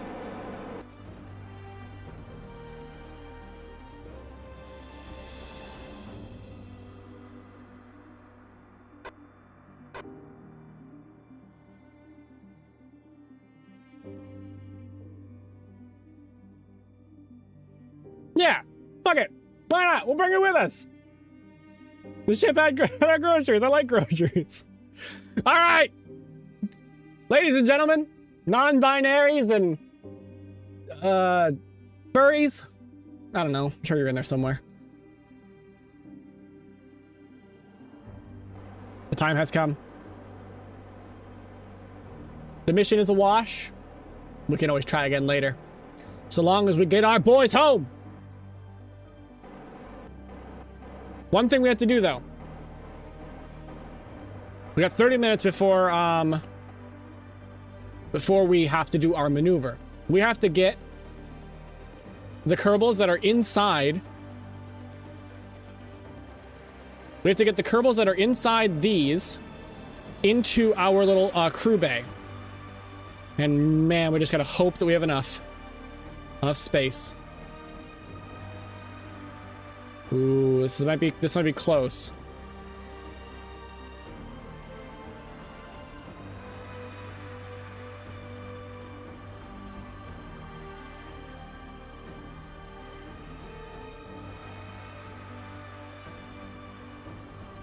They're frickin' lucky I brought a crew bay. Drawing straws, yep.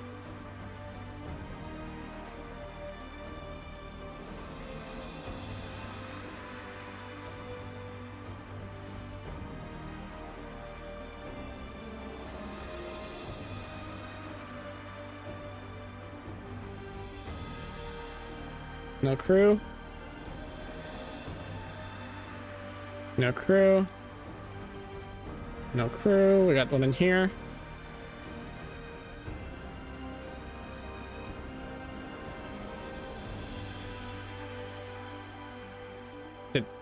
What?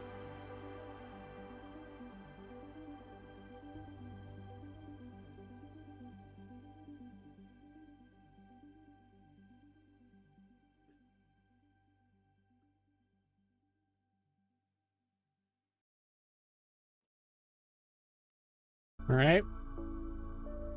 Nope, we can't play that. I don't want to get hounded by that one company who made Project Hail Mary. Come on. Actually, really? Fine, fine. The game is doing that again. Give 1 second.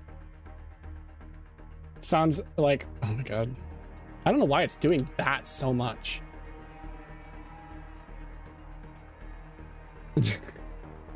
Paper, scissors, shoot. 203.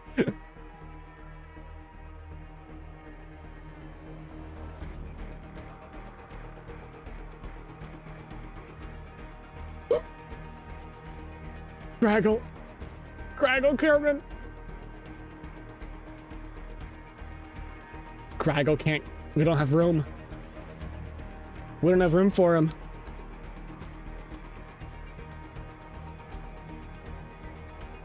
I mean, we're bringing the part with us. Maybe he'll survive re-entry. He's on the interior end on this one.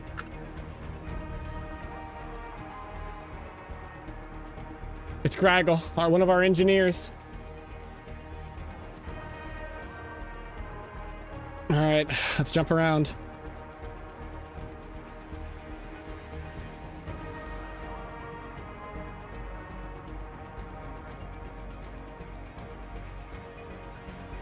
There she is. Big, beautiful ball of rock. Don't wiggle too much. Yeah, exactly. Switch back to maneuver mode.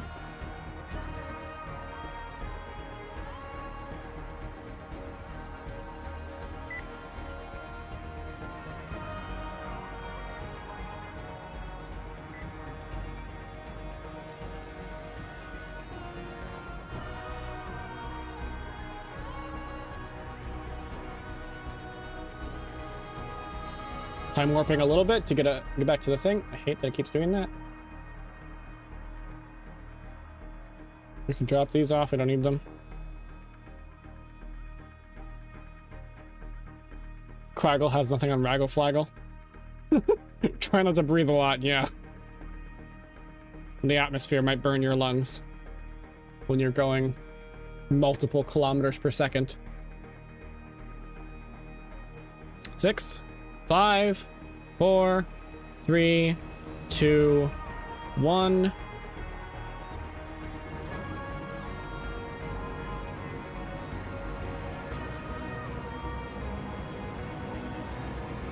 Well, boys, it was a good proof of concept. All right, this booster stage is gonna run out of fuel. 3, 2, 1.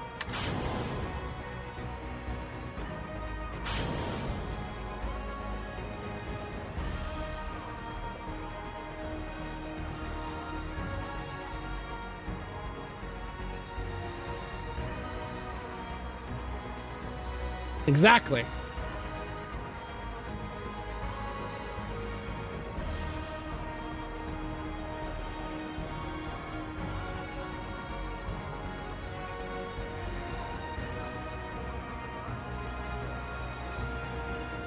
We need our periapsis to be around below 70,000 in order to get into Kerbal atmosphere to slow us down and basically complete the return.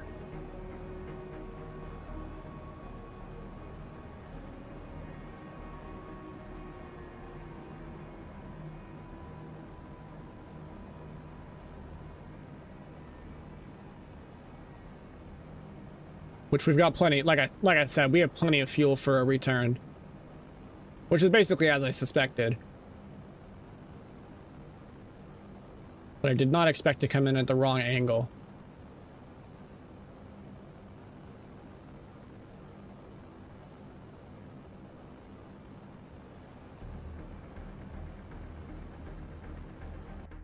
Here we go. Good. We're set. We're on a return. We're gonna go ahead and tip.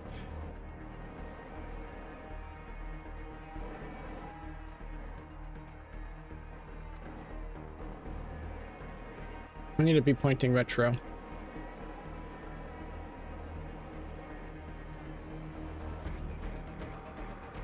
This music is perfect for this.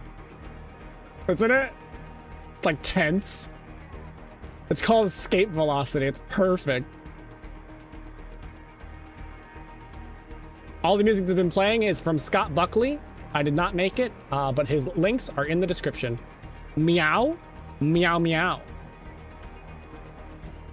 You can fucking chill with the overuse of the RCS, Jeb.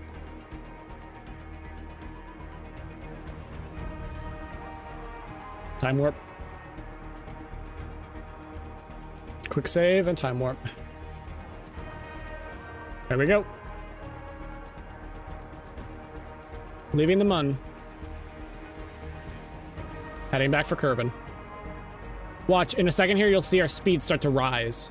Because we're escaping the Mun's orbit and getting out of its gravitational influence. But the moment that we do, we're going to be pulled by Kerbin. And it will start speeding us up as we fall back towards it.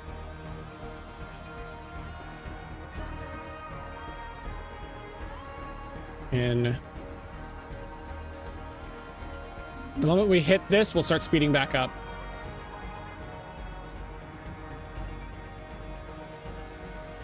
And back into Kerbin.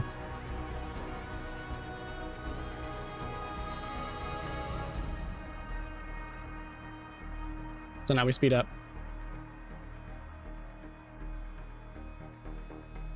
Quick save again. Ooh, easy there.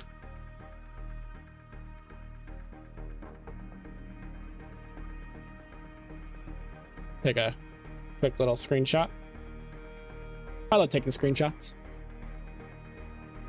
Ladies and gentlemen, and all in between. Hey, Austin! We're falling home. Austin, the mission was a failure. We couldn't actually make the landing because we actually were on the opposite orbit to the station. So we didn't have enough fuel to make the necessary rendezvous. So we scrapped the mission and we're heading home. We have one Kerbal who's still in this extension, which I'm gonna drop the moment we hit atmosphere. It looked like you were towing Earth. So we're gonna just hope and pray for Graggle. Not like this, I know! All right, here we go. Once we hit 70,000, because we're at 800,000 right now.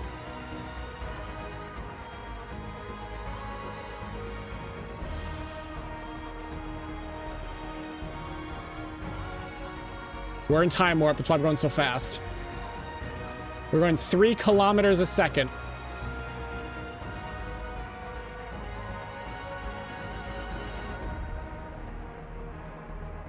Turning over, retracting solar panels.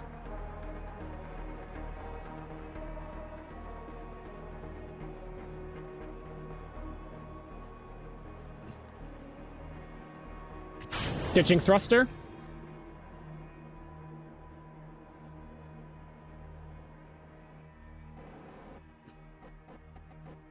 Good luck.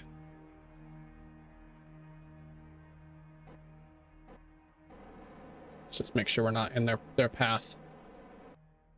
And we've hit atmosphere.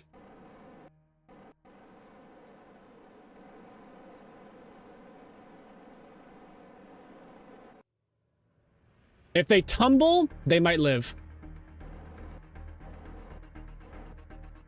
Here you go. You can see the heat shield starting to turn red.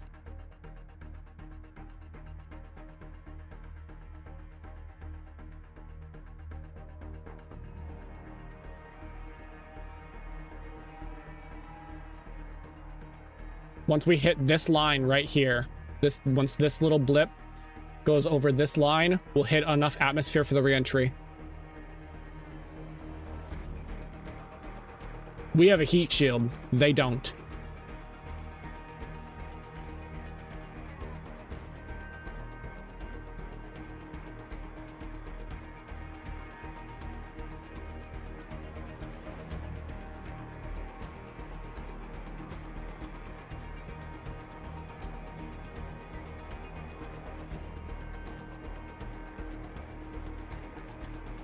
You know, I distinctly recall... Wait a minute. Hold on. Wait a minute. Our fucking periapsis was at like 30,000 a second ago. Hold on.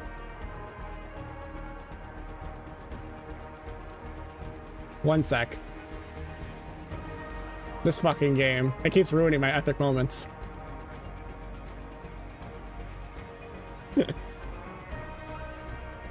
This is why we have quick saves.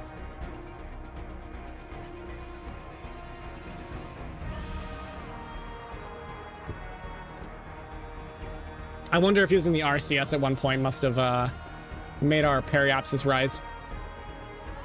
Sorry. Quick, Matriarch, rewind it. We need to adjust before we get in there.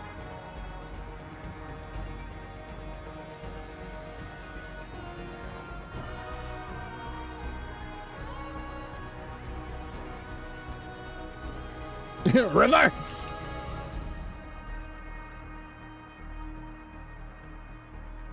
Does everyone got popcorn?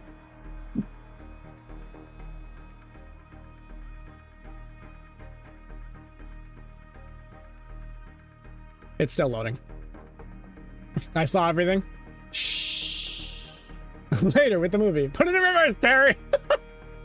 I love Austin. I love that you're back for like just in time to see the re-entry. I would love if it came back right now. Damn, it didn't do it.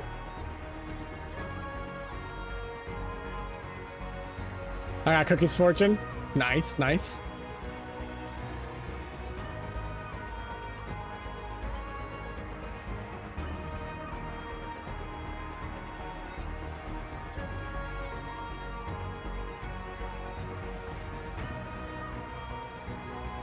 The idea that the Kraken sometimes decides, maybe I'm going to really stun lock them by not cooking a Kerbal today.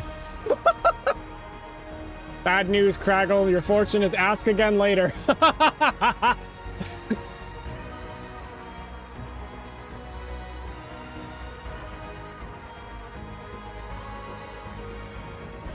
Oh, no.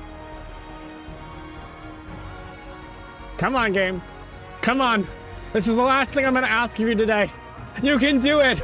You can do it. You can do it, game.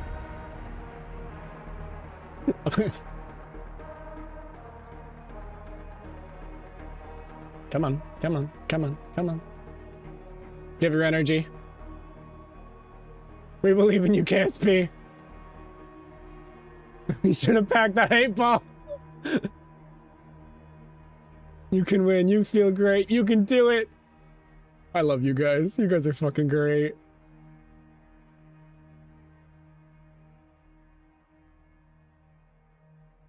Come on. Come on. Come on. The song fucking finished. What? Come on. So you guys come here often? Seen any good movies lately? That's Grovner's go-to.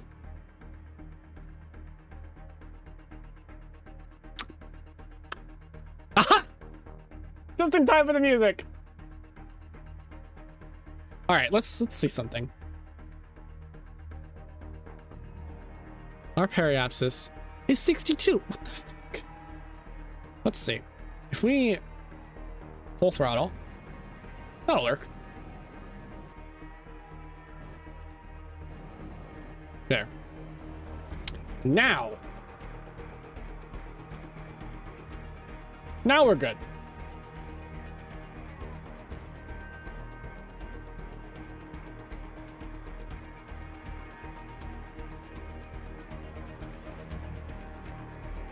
Don't steal my, don't steal my thunder pie, right? Roger that. All right, Periapsis is still at 29,000, which means we're coming down very straight.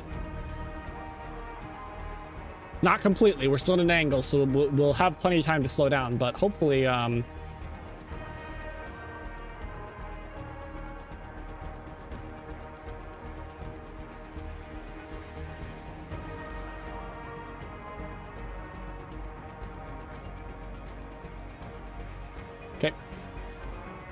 First.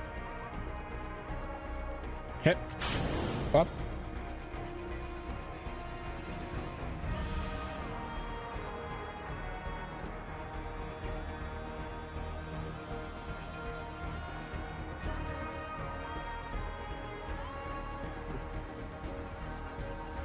I set them into a spin to hopefully protect them. Flip. Now we're going. We're about to hit air right now. There it goes.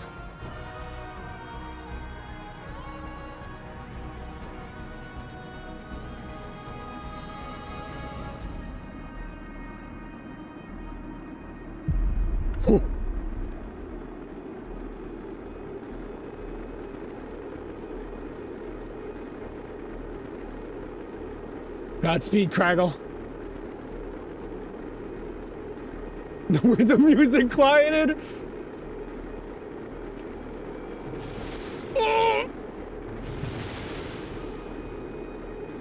Craggle. Craggle's like right in the middle of it. So she's got a lot of ablator.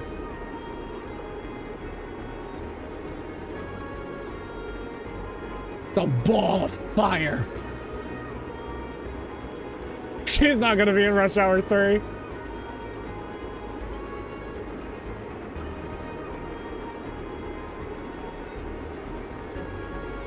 I'll try spinning. That's a good trick.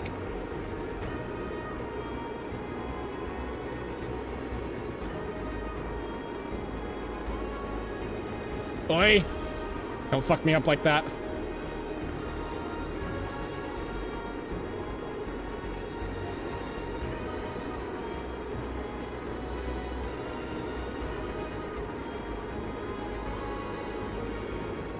Look at side on.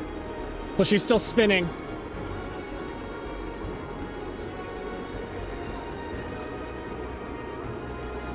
Oh, look at that. Look at the way it just redirected. I think it is. Question is she gonna fucking survive? Oh my god, look at it. She's here. Problem is, she's gonna have to jump out. I don't know if I can jump like get back to her fast enough, because I also have to make sure they survive. She's falling off. Fuck! Look, she's going straight down because she's slowed down so fast.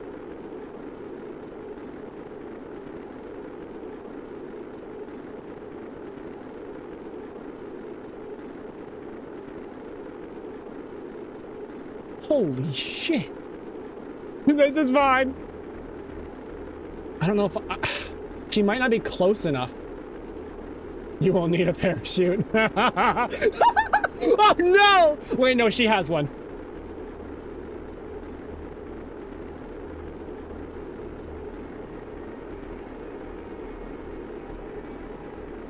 Uh-oh.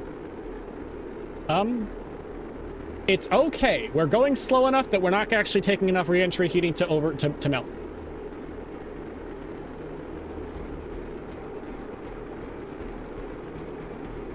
I stand corrected. Captain, we forgot to give Kyle a parachute.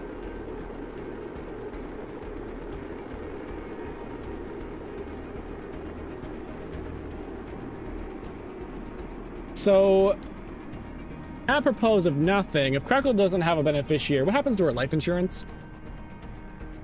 Good question.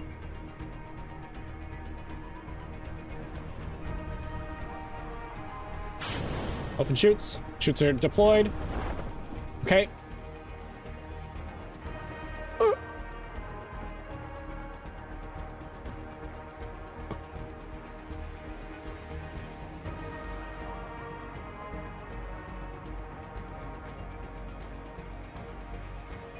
We took too long.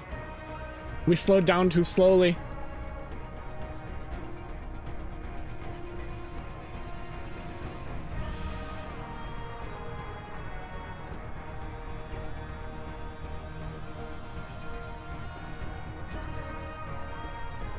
Rest in pieces. Craggle didn't make. Wait.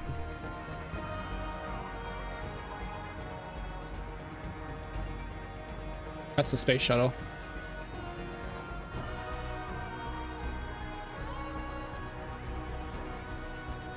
Just wondering if there's any debris, but I don't see anything. No, I don't think she made it.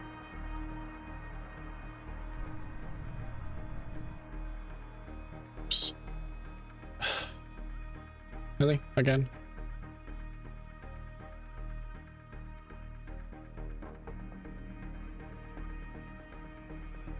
Screams, I know.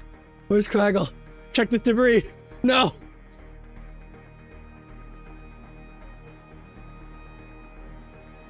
I don't see it.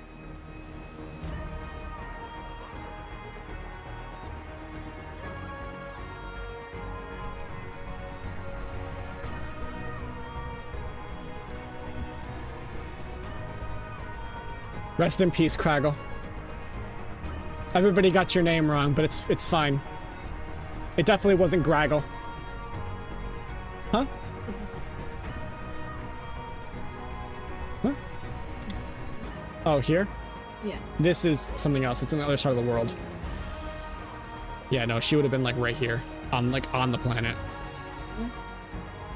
No, that was the scarab.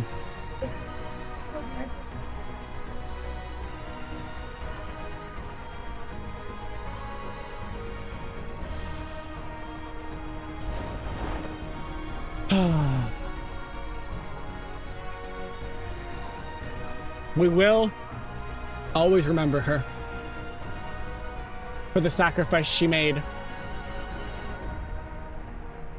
And definitely just not that she was distracted and playing KSP on her computer. 07. The way we're going down with the sun setting in the back is fucking perfect.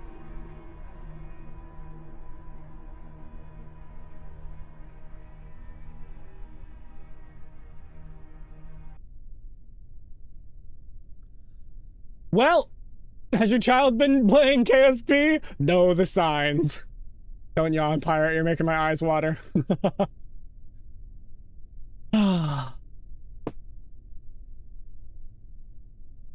Well, mission failed, but accomplished. Mostly they survived.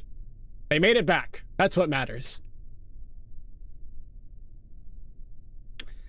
I do think I'm gonna call it there. Did you make it to the moon? We did, but Everett, we ended up because I wasn't thinking about it at all. Mission fail accomplished. So I wasn't thinking about it because I usually when I do my moon in rendezvous, I usually go around like this side. Like I usually will like basically catch the gravity here, and then retro burn into the orbit.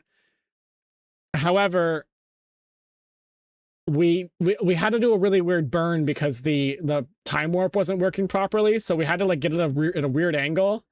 And so we ended up coming around the left side of the moon, and so we got a clockwise orbit when our target, the LOS, Research and Resupply Orbital Outpost, is going counterclockwise. So we ended up not having enough fuel for that, so we had to scrub the mission. We made it. We orbited. But we had to scrub the mission and let the parts burn up on re-entry. And in that re-entry was a very particular Kerbal Craggle, who we didn't have space for in our internal habitation shelter. So 07 Craggle. She died so we can all soar.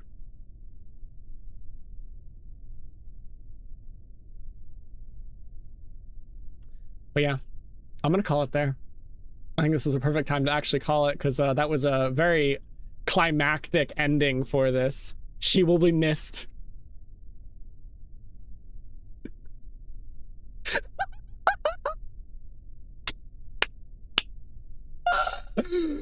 Oh my god, that was fucking funny. Be seeing you pirate, I hear a captain as long as I can be a cadet. Hell yeah! You're all always welcome back. I think we will absolutely be doing more of these. This was a lot of fun. This is such a perfect little ending. Let's see.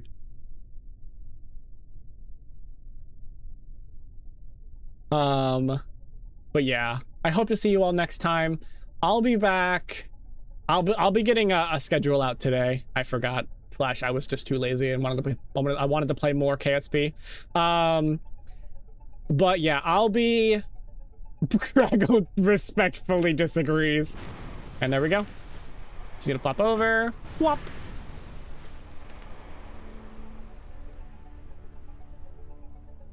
There she is. They made it back. Splash. Streaming Saturday. Yes, I'm streaming Saturday. We're playing this again. I like this game a lot. I am hyper focused on it right now. Space is cool. Stay in school. This stream is dedicated to the memory of Kragle. Yep. And yeah. Matriarch, when are you streaming next? You're streaming probably tomorrow, I'm imagining. Memorial for Kragle, Saturday, 2 p.m. EDT.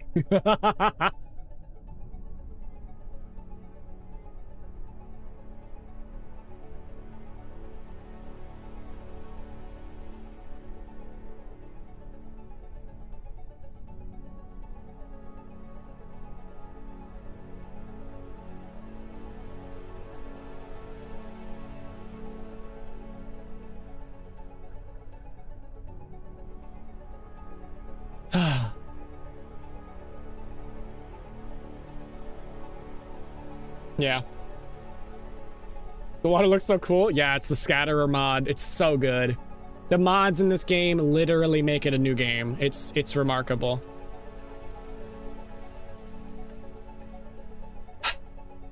I appreciate you all. I'll see you next time. Great shot for the end of stream. Yep. All right. 07. We'll succeed next time.